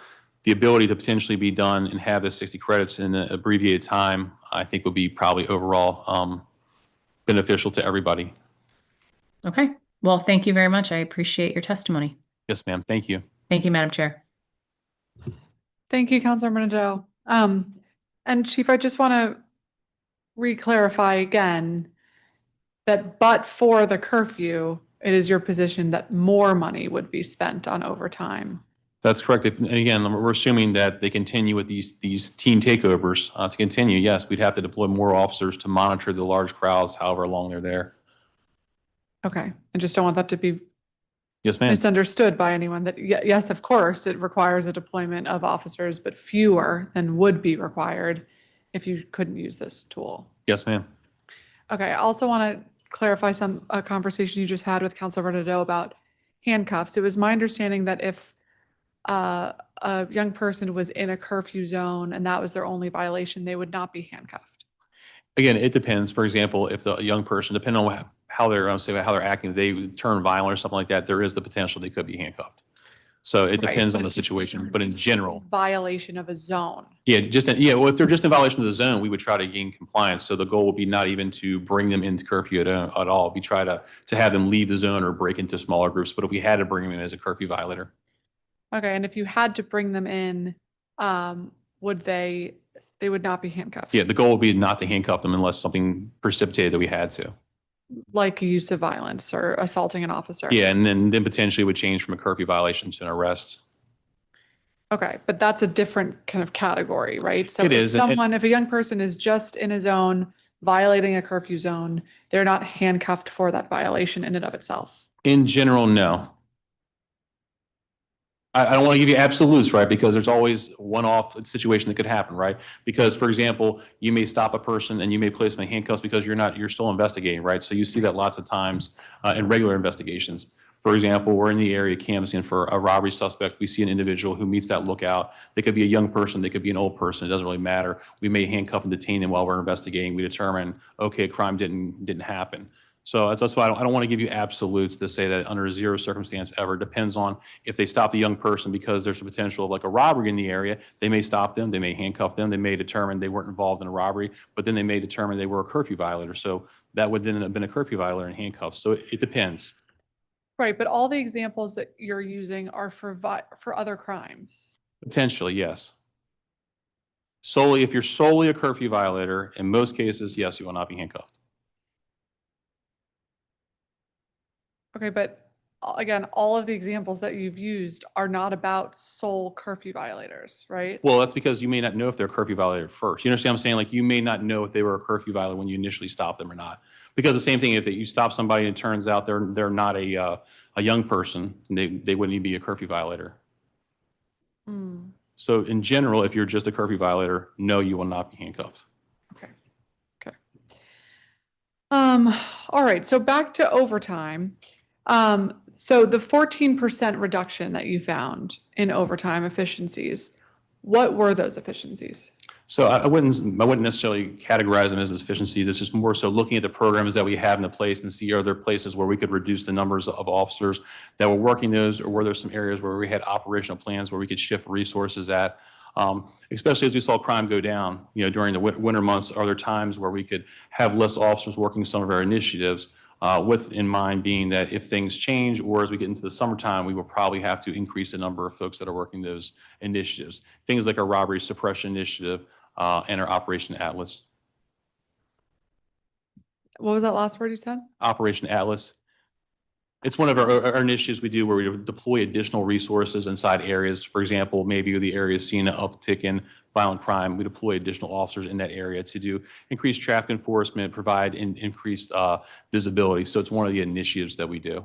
Okay. And so are there opportunities for other efficiencies to be found with overtime? I mean, even some of the examples you talked about with races that might happen with work on the with HCMA and the Vehicular Terrorism Task Force. Like, are there other opportunities to use infrastructure that could reduce the reliance on personnel for some of these events? Potentially there are, and you mentioned the terrorism task force is looking at that. The one challenge I would say with that is sometimes folks, you still have to have police officers to monitor certain areas and certain things. So we don't build out operational plans, for example, for 5Ks or things like that to pad in extra officers. That's not the goal. We have enough things that we have to do. We really try to keep it as thin as possible as relates to traffic postings and crowd control. So it's an evaluation of what we know as relates to potential intelligence as it may be. Also, traffic postings like the route that's in there, and then crowd control based on the number of individuals that are in there. So we're always looking at these things. We're always changing our operational plans. If you looked at how we did Nats Park 20 years ago or when it first opened versus how we do it now, a lot of things have changed in that area as far as not only the layout of the land with some of our bike lanes and things like that, but other commercial establishments. So as things change, we have to also adapt their operational strategies. Okay. And so are you looking at additional strategies that could be changed for? We always are. Yeah. So for example, some of the things we do, a couple of years ago, I think it was last year, or the year before, we bought some of our different types of barriers that we can use to cover down certain alleys and things like that because we have less officers. So we're trying to look at different ways to do things, that lighten that load. Mm-hmm. So that's why we talk about technology. We talk about, cameras, things like that. These are different technologies and things that we can do to streamline what we do. Also, of course, keeping a close eye on the overtime is very important. Okay. And so how much has the department spent in local dollars on overtime to date in FY26? Yeah, it's actually 75 million, so 75.5. I know actually I misspoke when Councilmember Nadeau asked. Her number coincidentally referenced the current deficit. So it's quite high right now in large part because there was a large back pay in November pursuant to the CBA agreement. So about that amount is about $16.7 million. So we expect to be able to shift that off. But even so, it's the burn rate is already over budget, even if you adjust for that and other things that we expect to adjust to EPSF. So at the end of Q2, all of those adjustments taking place, we're still, I think, a couple million in the red right now. And our forecast is showing the same, that we're going to end probably where we ended last year, which is around $92 million in overtime spending. The only reason we're able to absorb that is through vacancy savings. So there's 18 million for overtime included in the mayor's supplemental budget. Will that be sufficient? It will close the gap. Our Q1 FRP showed about a $50 million gap, so that'll bring us closer to the $30 to $31 million range if with our current assumptions in place. It helps. Okay, so it won't be, we'll still be in a $30 million deficit. Correct.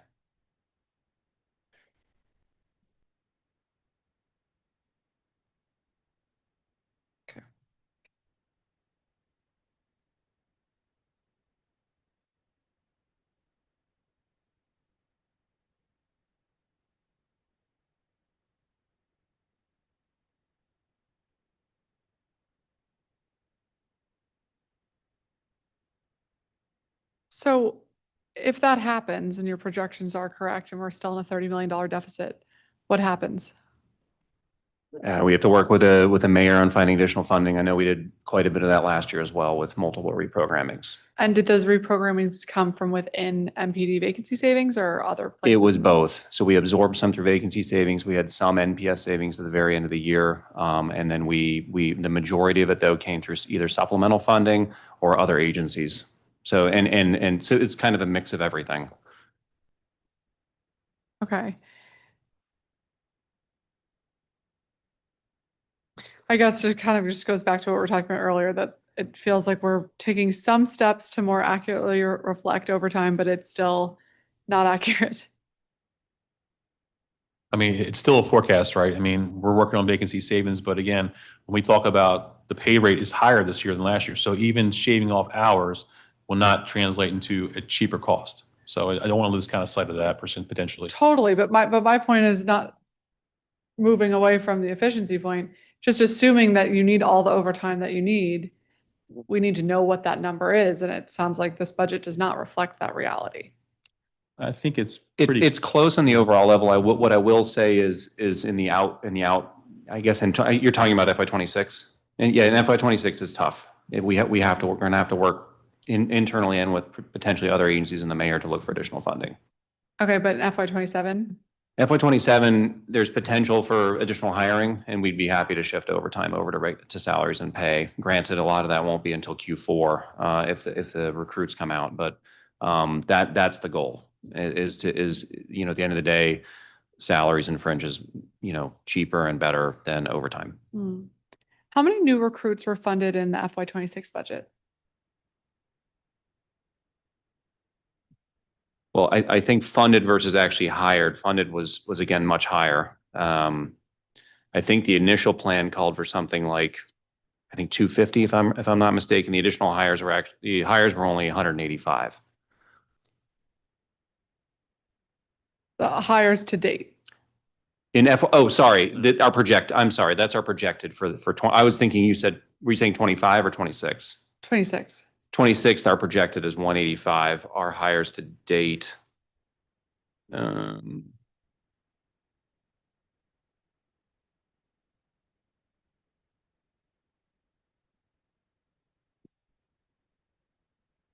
FY26, our recruit hires to date is 61. Okay, and we're over halfway through the year.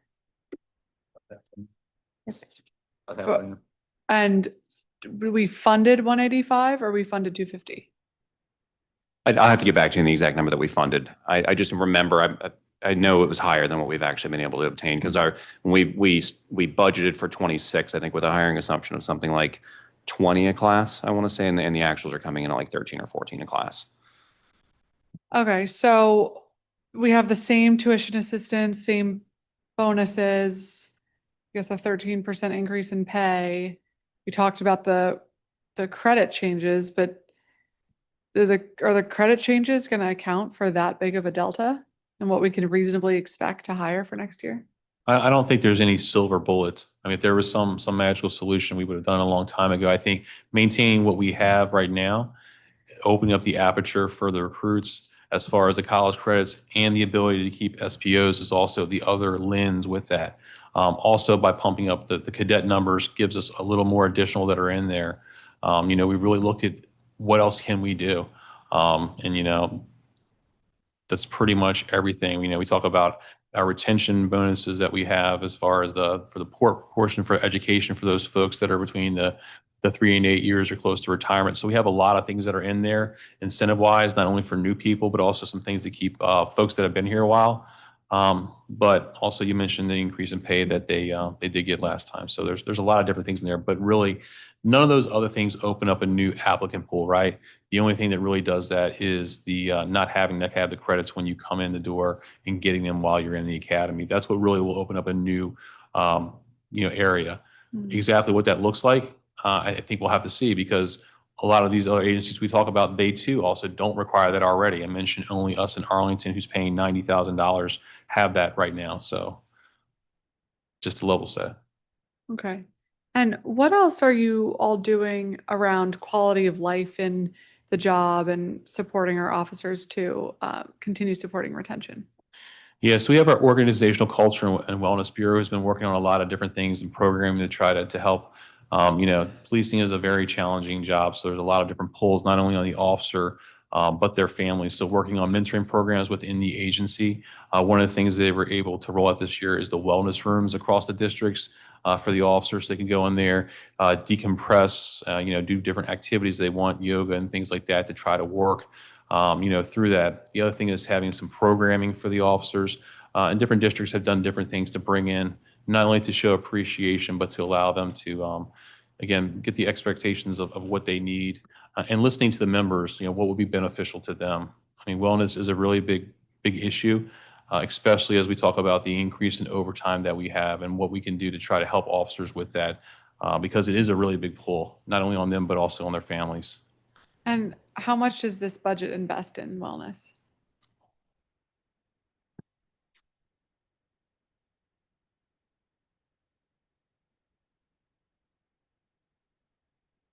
I don't think we have that right in front of us. We can follow up with you though and let you know. Thank you. Yes, ma'am. Okay, so as you know, something I've been worried about for a while is the need to improve our district substations and headquarters. And so I'm excited about the 7th district headquarters renovation. The capital budget shows that there's $20 million in FY27, but only $1.5 million in 28. Are you anticipating that basically all of the renovations will take place through the course of 27? Ms. Campbell, we'll talk about that. Okay. Yes, ma'am. We're actually working with DGS on this project. So a majority of it is going to happen after the groundbreaking in Q1 of FY27. They're hoping to finish the renovation by the end of FY27, and then all of the other little things, I believe it's through PAYGO, is going to happen in FY28. Okay, and so that would be a pretty fast renovation for our standards of something of this size through DGS, wouldn't it? Yeah, that's correct. I'm sure that we will evaluate throughout the fiscal year, and then potentially, if there's any adjustments that need to be made, we can propose that in FY28. Okay. The capital budget has $3.8 million towards building renovations and construction in 27, but no further money in the entire rest of the CIP that I see. I think we have pretty great needs for renovations at virtually all of our headquarters. How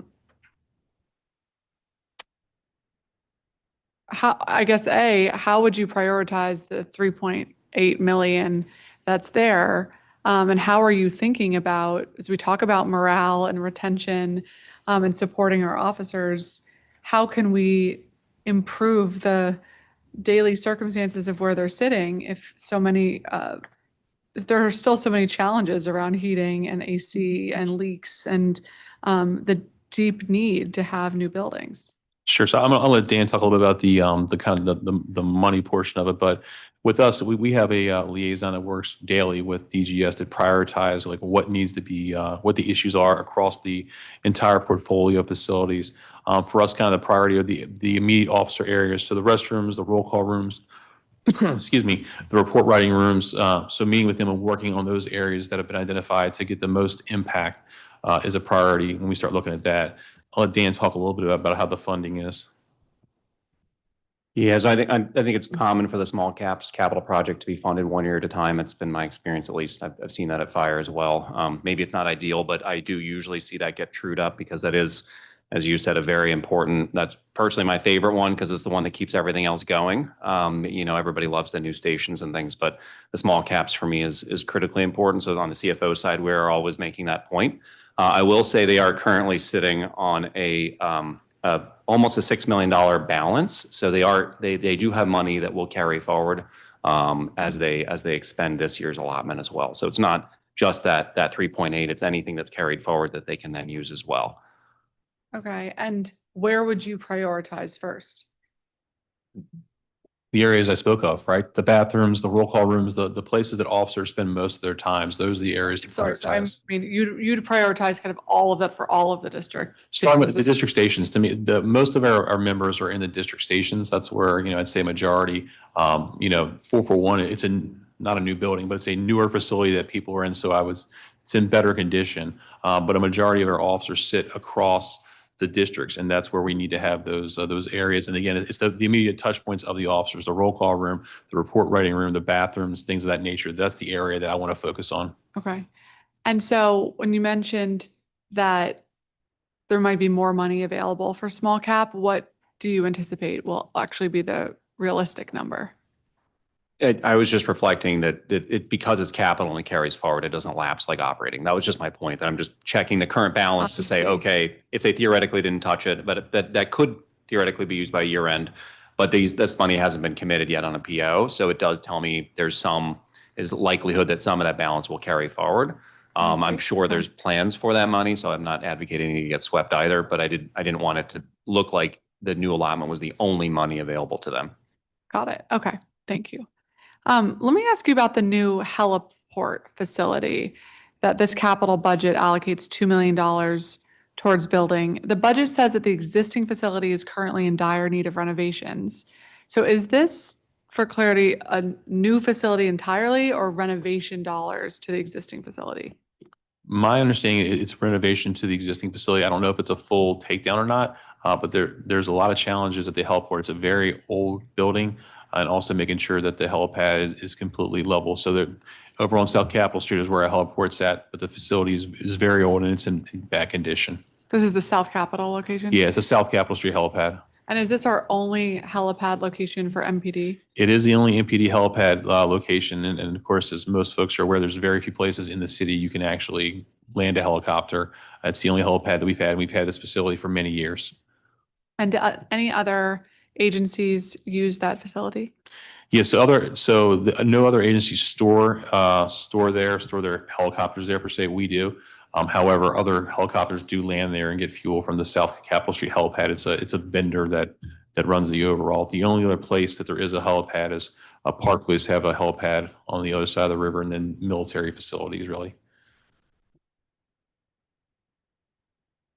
There was some conversation yesterday among my colleagues about the opportunity to co-locate an NPS facility with MPD. Tell me what your response to that suggestion is. So that's an idea we've had talked about for years, the ability to potentially do that.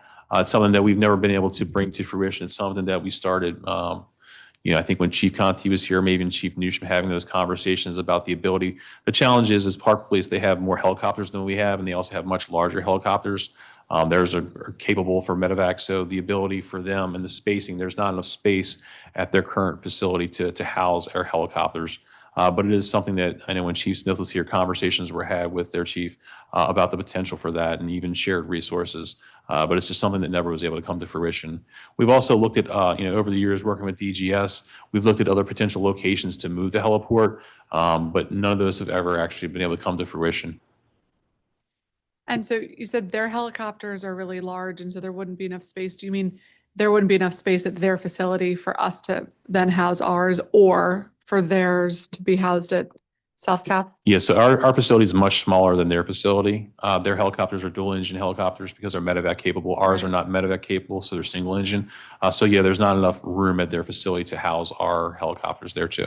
How many helicopters do we have? So we have two right now. We have the new one that we got last year, and then we have a second one that's over 20 years old that we're in the procurement process for to replace that one as well. Okay, and there's no money in the CIP in out years for renovation. So is it your estimation that $2 million in 1 year would be sufficient for these renovations?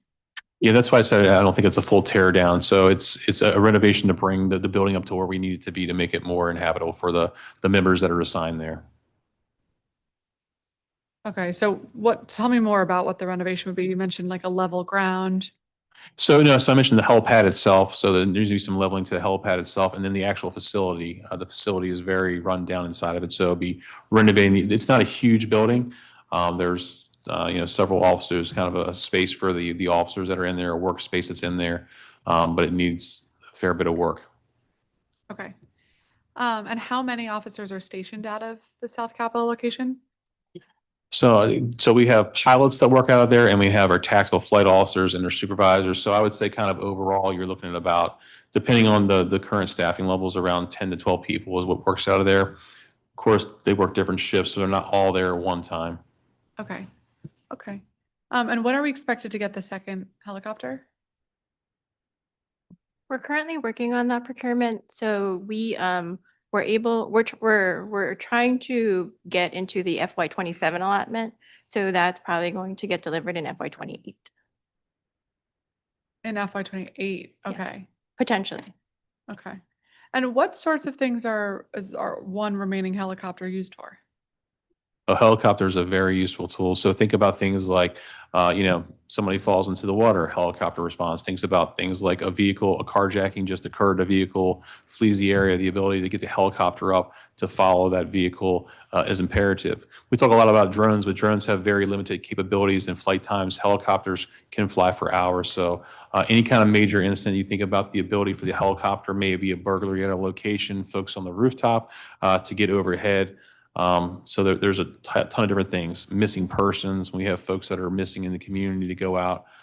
They're very helpful, especially when we talk about the carjackings and responding to that. Also, when you get overviews, when you see ATVs and different activities like that, the ability to get above. So it gives you the ability to monitor and to follow things with actually not having to engage in a police pursuit with a police car chasing behind, which we know is very dangerous. In our policy, it's very specific about when you can pursue vehicles. However, helicopters can be overhead; they can see where the vehicles are. They have FLIR technology and capabilities as well, so they can direct officers to where they may be stopping at or bailing out at. So they're a great resource. Okay. And tell me a little bit more about the drones. When are these used? And you mentioned in your testimony that you have some indoor drones. What are those used for? Yeah, so the procurement this year is to get some additional indoor drones and outdoor drones. The indoor drones are very, very beneficial for barricades. So we have potentially armed individuals that may be inside a residence or a house. Traditionally in say the old days, but before drones, what would happen is either you would have to, try to insert some sort of a camera, a pole camera or something to see in there, or you have something that's almost like kind of a remote control car, will remind you of, with a camera where you can see, but there's limitations to the angle from the floor of what you can see. The ability to have indoor drones is actually to have them fly in. They can actually be at a higher level to see what's in there. So for example, if there's someone who's laying on a bed or things like that, they can go in there without having to actually put officers in harm's way or send a SWAT team in, so they can get information about where a person's at, or is there something dangerous inside without having to actually put officers inside of there. So another great tool that we have. There's also some additional outdoor drones, regular drones that are out there. Drones can also be used in a variety of situations. One of the areas that we had great success with it is we had an individual, I believe it was last year, that was up on one of the towers for multiple days. I believe it was 2 or 3 days up in the second district, and the ability to put the drone up because they can hover and stay in a location, whereas you put a helicopter overhead, there's a lot of noise. So helicopters are great, but of course there's impacts in the community, and many times we'll get feedback from the community, especially if a helicopter hovers over an area for a long period of time, right? It draws a lot of noise. The drones we can put up, we can get a better visual view with that and see what's going on. So In the example that I gave about the individual in the tower, we were able to see what he was doing, did he have any weapons, things like that, and get feedback that we could provide to our officers on the ground. So it's a great tool. Also, missing persons is another area where you can put them up. The drone has a limited time life battery, but it does let you get inside certain areas and smaller areas.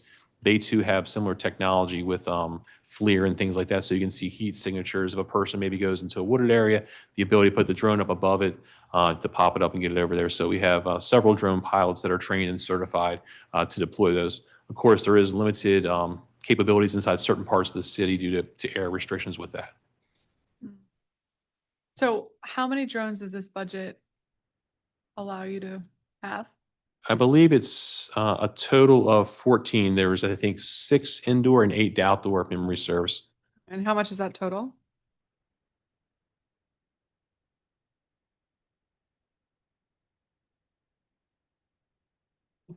Well, I'm gonna have to get back to you on the actual cost of all the drones. Okay. Yeah, because I don't see a line item for it in the budget. Yes, ma'am. Thank you. Yeah, it's probably part of like technology, probably is what it's under. That would be helpful. Tell me about the license plate readers. How are these being used? Sure. So license plate readers. So we've had license plate readers for a long time. License plate unit readers can be very, very helpful. A lot of them are deployed on our kind of main thoroughfares. So think, something happens, maybe a shooting happens, something like that. A vehicle's involved. We can check the license plate readers in those areas to see, was a vehicle seen fleeing from that area. Get images and push out to the force of the vehicle. Also, where has it been at? So it's a really good tool. It's something that we've had, like I said, for many years overall. And have you found that you can engage in fewer chases as a result of being able to look at the license plate, or how has that impacted your other operations? Yeah, air pursuit policy is just fairly restrictive as far as it has to be, a serious crime. Think of something like a shooting, a carjacking, something like that to pursue kind of in general with a wide swath, but more so on the investigative side, it's very helpful as far as, was there a robbery in the area, vehicle seen leaving from that area? And then again, on the investigative side, going back, many times, unfortunately, in our homicide situations, we'll see where vehicles may have been used by the suspects to get there.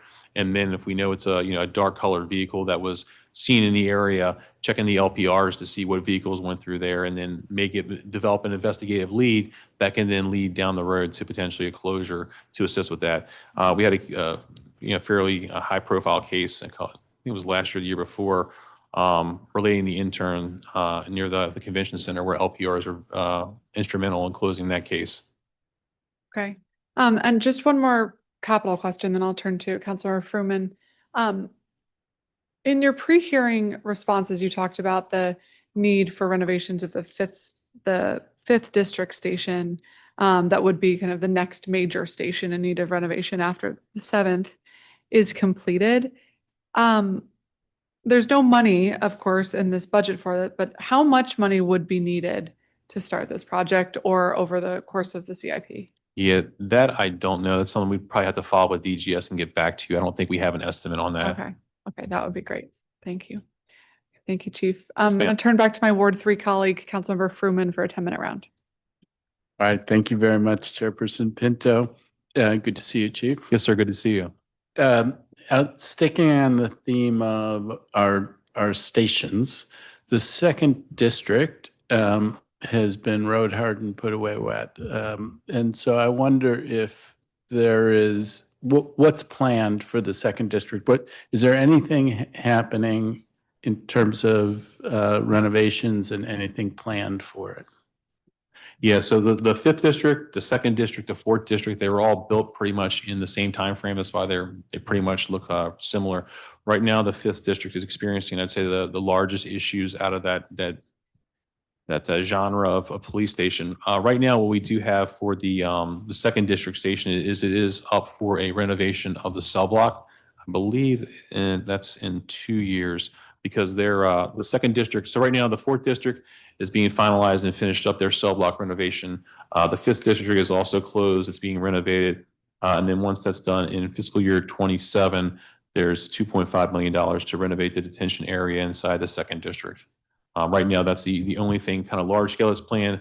Of course, as we talked about before, as far as facilities and the ability to do things like improvements in the roll call areas, report writing areas, bathrooms, like there's smaller level improvements that is a priority to make for me. Yeah, I mean, I have to say when I can't, I'm having a hard time remembering the name, but when we built the family shelter next door, it had struck me at the time we should be doing something mixed use on this site. And it's still, that building needs more than the cosmetic thing. In the areas where our officers work, needs more than just cosmetic. Does that station have a helicopter pad also? Some of the older stations, for example, I know our 3rd district station does have a helicopter pad on it, but it's no longer operational. The 2nd district, it's like I said, it's built kind of the same time frame. It may have had one on top, but we don't land the helicopters on those buildings anymore. And as we look for a new helicopter pad, does having a helicopter pad at a site like that make sense, or it needs to be over by the river? Yeah, no, so a couple of things. So the river is kind of the main helicopter route. So that makes it more useful. But like, for example, on a building like that, even if it had a helipad on it, you could touch down, obviously, and stop there, but you wouldn't like keep it there because you have to have a hangar to put the helicopter in, maintenance facility. So it'd be more of a landing point. It wouldn't be like an actual, like the helipad, like the heliport. I mean, it's interesting to me that when we talked about the redeveloping that site back in the day, I think I was told that the helicopter pad was an impediment, but it's not. It's a remnant. It's not being used now. Yeah, no, it's not being used. To what extent does your agency explore like a major rethink that would involve housing on top? I mean, that's a site where there could be housing on top of a station. Does your agency look at that, or are you looking for cues from the mayor and her team on something like that? Well, we haven't looked at anything like that. I know what you're referencing, for example, like the fire department that's over by DFS and they have like the hotel that's above it, things like that. It's not something that we've explored. It would be something that we would probably have to work with DGS to see what that would look like. The challenge for us that we see is, a police station, there's a lot of traffic in and out day and night. So I know there's some challenges with folks who may want to be there. Fire department is different, but as far as bringing prisoners in, bringing prisoners out, I know there's different sentiments in the community as relates to that. So, but it's something we could definitely have conversations and talk to DGS and see what what thoughts are. All right. Well, I mean, big picture, I sure would like to see. I mean, we have done a great job in the city of remaking our schools, remaking our rec centers, remaking our fire stations. The blind spot is our police stations, and so. Push as much as you can on the inside. We will push from here. You've talked about recruitment and numbers, and that is a giant challenge. And my sense is the competitive environment where huge bonuses are being offered by other law enforcement agencies that we cannot match has to be a major headwind. But is that the case? No, I mean, it definitely is. So like I mentioned earlier, the Park Police Officer $70,000 hiring bonus, and right now Secret Service is hiring a $75,000 hiring bonus. So it definitely is a major issue, and that's why for me, the ability to reduce the credits, to come in with nothing and to leave with them, not only are you're getting 60 college credits, you're getting basically an associate's out of it, you're also getting a great career within the city. So I think it's a win-win for both the folks that come in that way, and it's a win-win for the agency as well.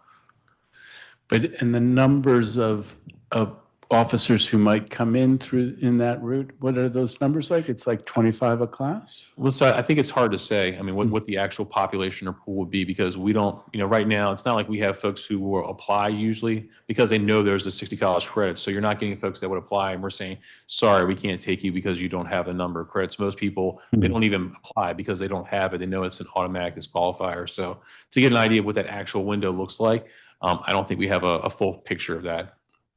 Okay. And then it's not a budget question, but I do think it's a big question that is on the minds of lots of residents is the role of MPD in immigration enforcement. And we've talked about this at some length, that MPD doesn't do immigration enforcement and MPD doesn't work with ICE, but is part of the federal task force. And the last hearing that we were at, you were pretty candid that this is an awkward position for MPD. Is there anything that has changed or things that you are doing that to try to rebuild trust in the community, in particular in the immigrant community, that we can point to or that you're trying to do that to make a positive difference here?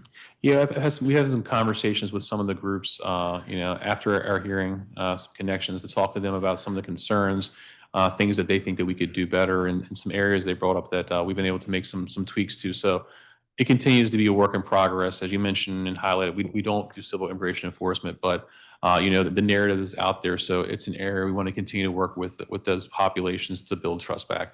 I mean, I would really, really strongly encourage you to work as closely as you can, because I think that there is a hunger for trust. And we had a briefing just the other day about domestic violence. And I think you're seeing this, that domestic violence is up.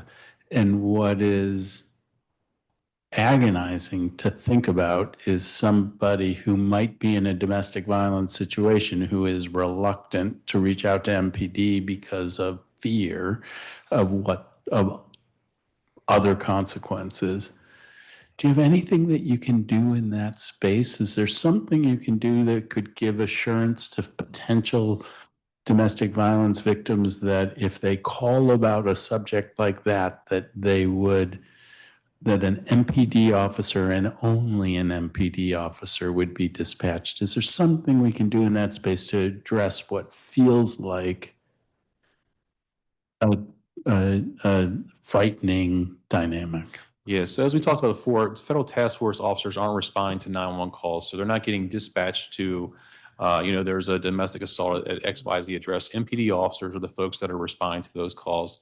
The task force officers that we do have, which do not include ICE ERO, they're inside with their crime suppression officers that go out and focus on violent crime inside certain areas or issues within those districts.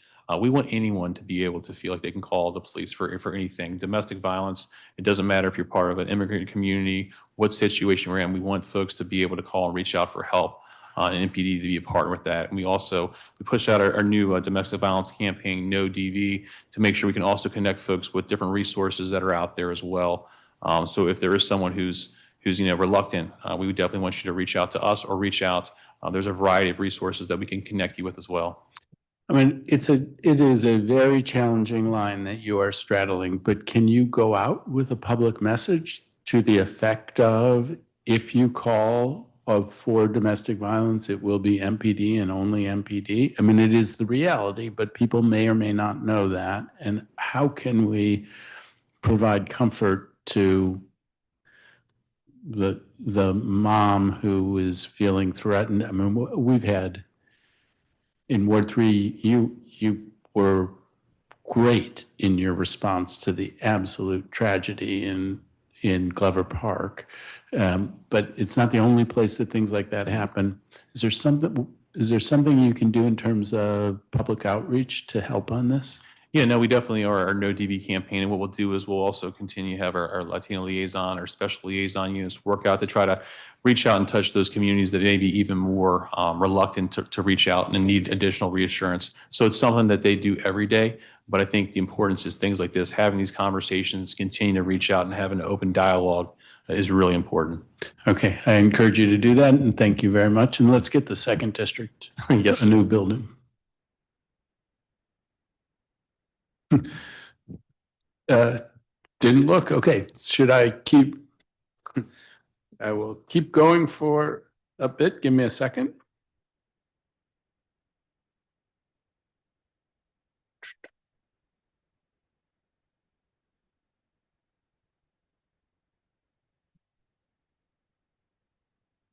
I mean, one of the things, and this is a thing that you will have spoken about at some length, I'm sure, already. And then I think I'll ask this question and then just stop and give you a break until Chairperson Pinto just was taken a little by surprise when I looked over to turn it back and didn't see her. Overtime,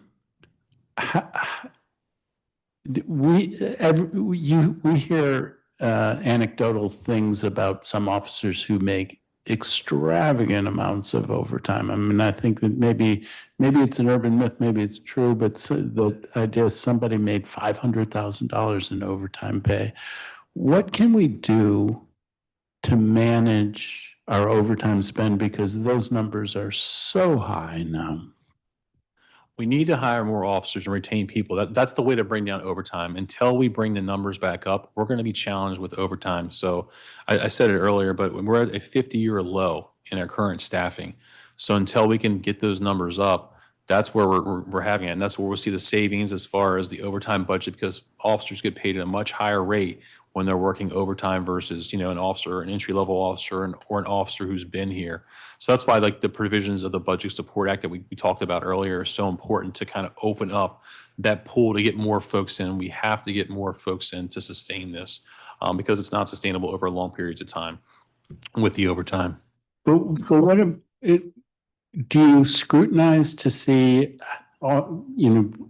how much overtime individual officers have earned and where it gets to a level that appears unreasonably high? Yes, so there's a couple things. When you look at overtime numbers, like for example, last year, there was a payout as it relates to the union contract. So there's people that got payouts based on prior year overtime and salaries that then pops into their budget. So there's a lot of things that got to go into that, but officers don't just get to work overtime whenever they want. So they have to be approved to work overtime by a supervisor. You can't just work whenever you want to work. Outside of that, though, there are certain things like reimbursable details. We talked about a little bit about this earlier, but certain things like reimbursable details, races and marathons, things you can volunteer to sign up for that we always would prefer to have a volunteer versus to have to, force someone into working those positions. So you see folks that work the reimbursable details or the different overtimes at sporting events and things like that. But we not only do you have to be approved to work it. All overtime is approved by a supervisor. We review our overtime biweekly, not only at the unit level or division level, but the bureau level with the assistant chiefs to see are there any areas that we can work on or cut back. Some areas like court, obviously you have to go to court, and for most officers, unless you're assigned a day work, that's going to be an overwork assignment to attend court and also to attend hearings at the Department of Motor Vehicle hearings with that. So those are some areas that we're limited what we can do. As we talk about operational plans and overtime, we look at, why are we deploying resources in those areas? Maybe we have an uptick in robberies inside the area, so we develop an operational plan that the district commander and their team develops, making a request for overtime for a certain period of time, and then evaluate that to how long do we need to keep that? Have we addressed the issue? Can we shift those resources? So to continue to evaluate that, not just to let it to be some open-ended overtime thing. Because again, overtime, obviously there's a fiscal impact, but there's also an impact on the officers, the amount of hours that they're working. So looking at the limitations on hours, we do have a work limitation of how many hours they can work inside of a day and inside of a pay period. So monitoring those to make sure that folks aren't working over. So last question, and I'll turn it back to Chairperson Pinto. The number of MPD officers is at a low. We also have the federal task force, and we have a number of federal officers who are working in the area, and that's higher than previous periods.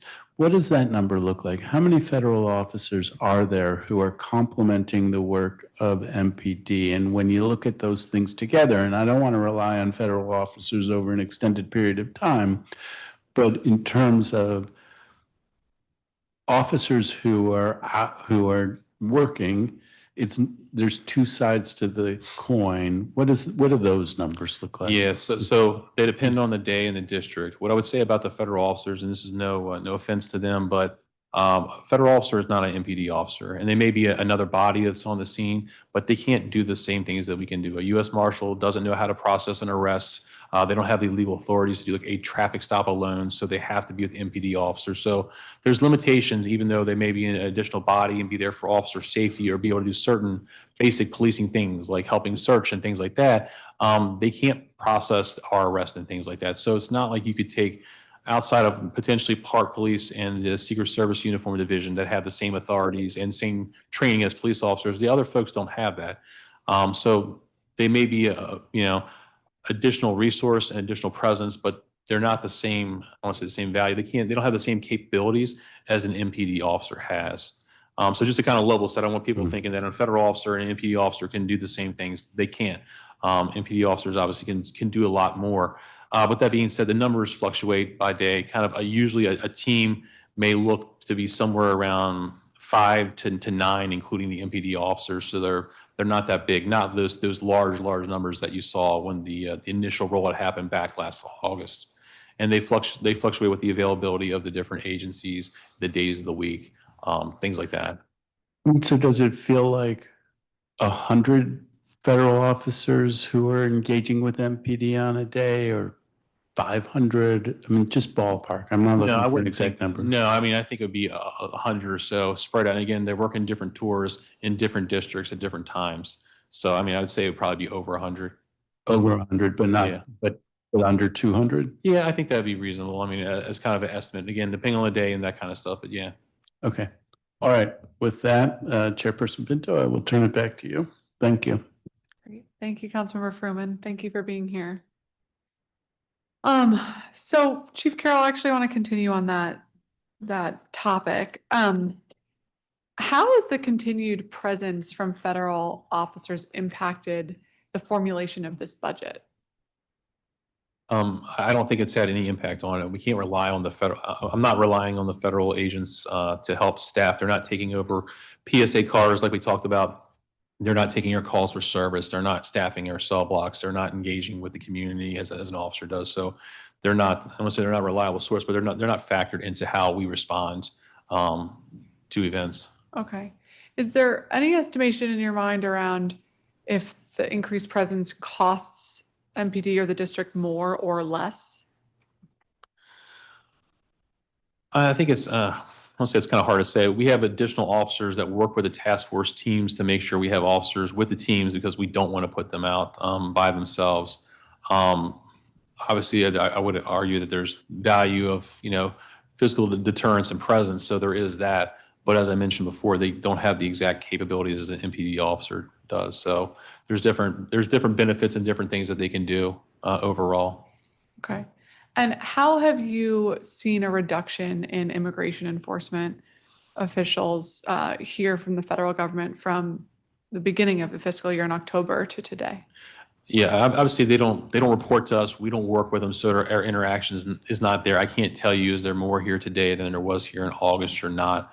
Overall, anecdotally, you don't see interactions, on social media and things like that. That doesn't mean they're not happening or they're not happening in a less visible place. So since we're not intertwined with that, I can't really give you an evaluation. Okay, but the U.S. Marshal is providing to the task force a count of all the different federal agencies who are here, right? There is a count that comes out, but again, there is a count, yes. Okay, and so it would be trackable, right, to determine I think the question is, are there more people or are there more people that are being brought in? And I No, can't I'm talking say. about the agents. Oh, the no agents. I don't think there's any more than there were before, but I don't pay close attention. I'm trying to understand if there's significantly less, which is my understanding, but Yeah, is it yours? honestly, I haven't been paying that close of attention, so I don't want to say there's significantly less or significantly more. I haven't noticed any increase in the numbers publicly that are out there, but I can't say definitively. Okay, how often are those reports generated from the U.S. Marshal Service? So the marshals put out a report, I think a daily report. A daily report. Mhm. And can you provide that report this week to the committee? No, it's the U.S. I can't provide the marshals report. You'd have to get that from the marshals.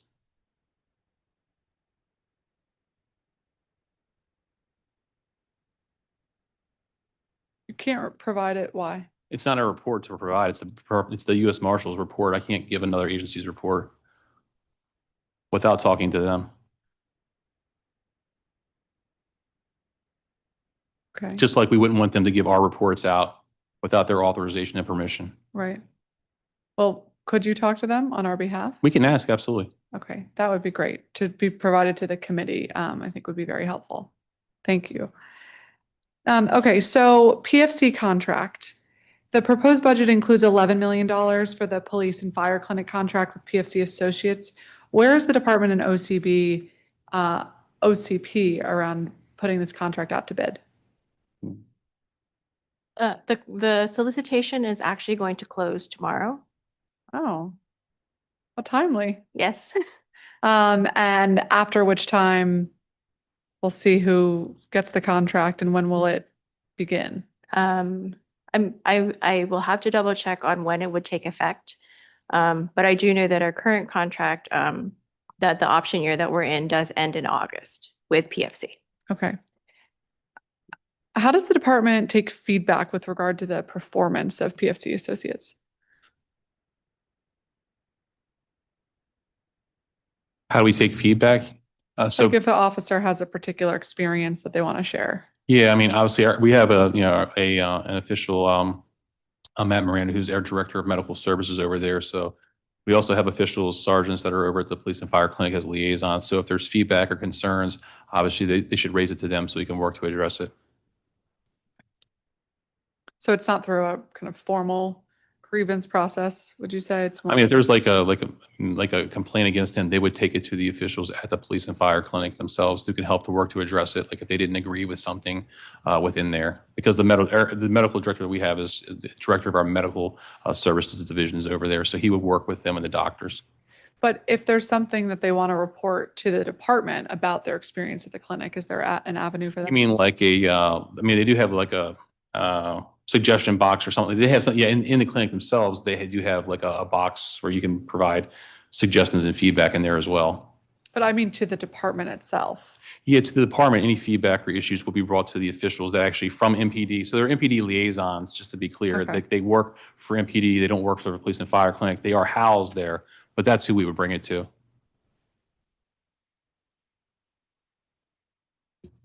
Okay, thank you. Good. Are there? I think there's Ms. Campbell. Oh, sorry, go ahead. Sorry. I actually just got a correction. The solicitation close date was moved to June 8, 26. Got it. Okay. Thank you. So I know that you are part of the executive branch and you support the budget, but as we are very concerned around staffing and ensuring MPD has the support that you need, are there any other areas of this budget that are still in need of funding from your perspective? No, I mean, I think this budget does a good job of right sizing the areas that we know we have challenges in. The Budget Support Act, I think, really tries to help open up that aperture of what we need. You know, when we talk about our budget, like I mentioned, such a big portion of it is really the personnel costs of the people that we have and what we need to keep them moving forward. So there's always areas, of course, for improvement and things we want to work on, like the facilities and looking at how we use those funds to be the best bang for our buck. But this budget gives us what we need. Okay. Is there anything else you want to close with, Chief? No, I just appreciate the opportunity for myself and the team to come out here, both the assistant chiefs supporting me and Ms. Campbell and Dan for their support with this. We appreciate all the support overall with the budget and the conversation, so thank you. Great. Well, thank you, Chief. And again, thank you to the entire MPD team. We look forward to staying in very close contact, especially over the next couple of weeks throughout this budget process. And so thank you for all of the very helpful documentation you've already provided, and I know we'll continue to be collaborative on. So appreciate that. And appreciate all of the hard work of all of our MPD officers and everyone at MPD every day throughout the year to work to keep everyone safe. The time is now 3.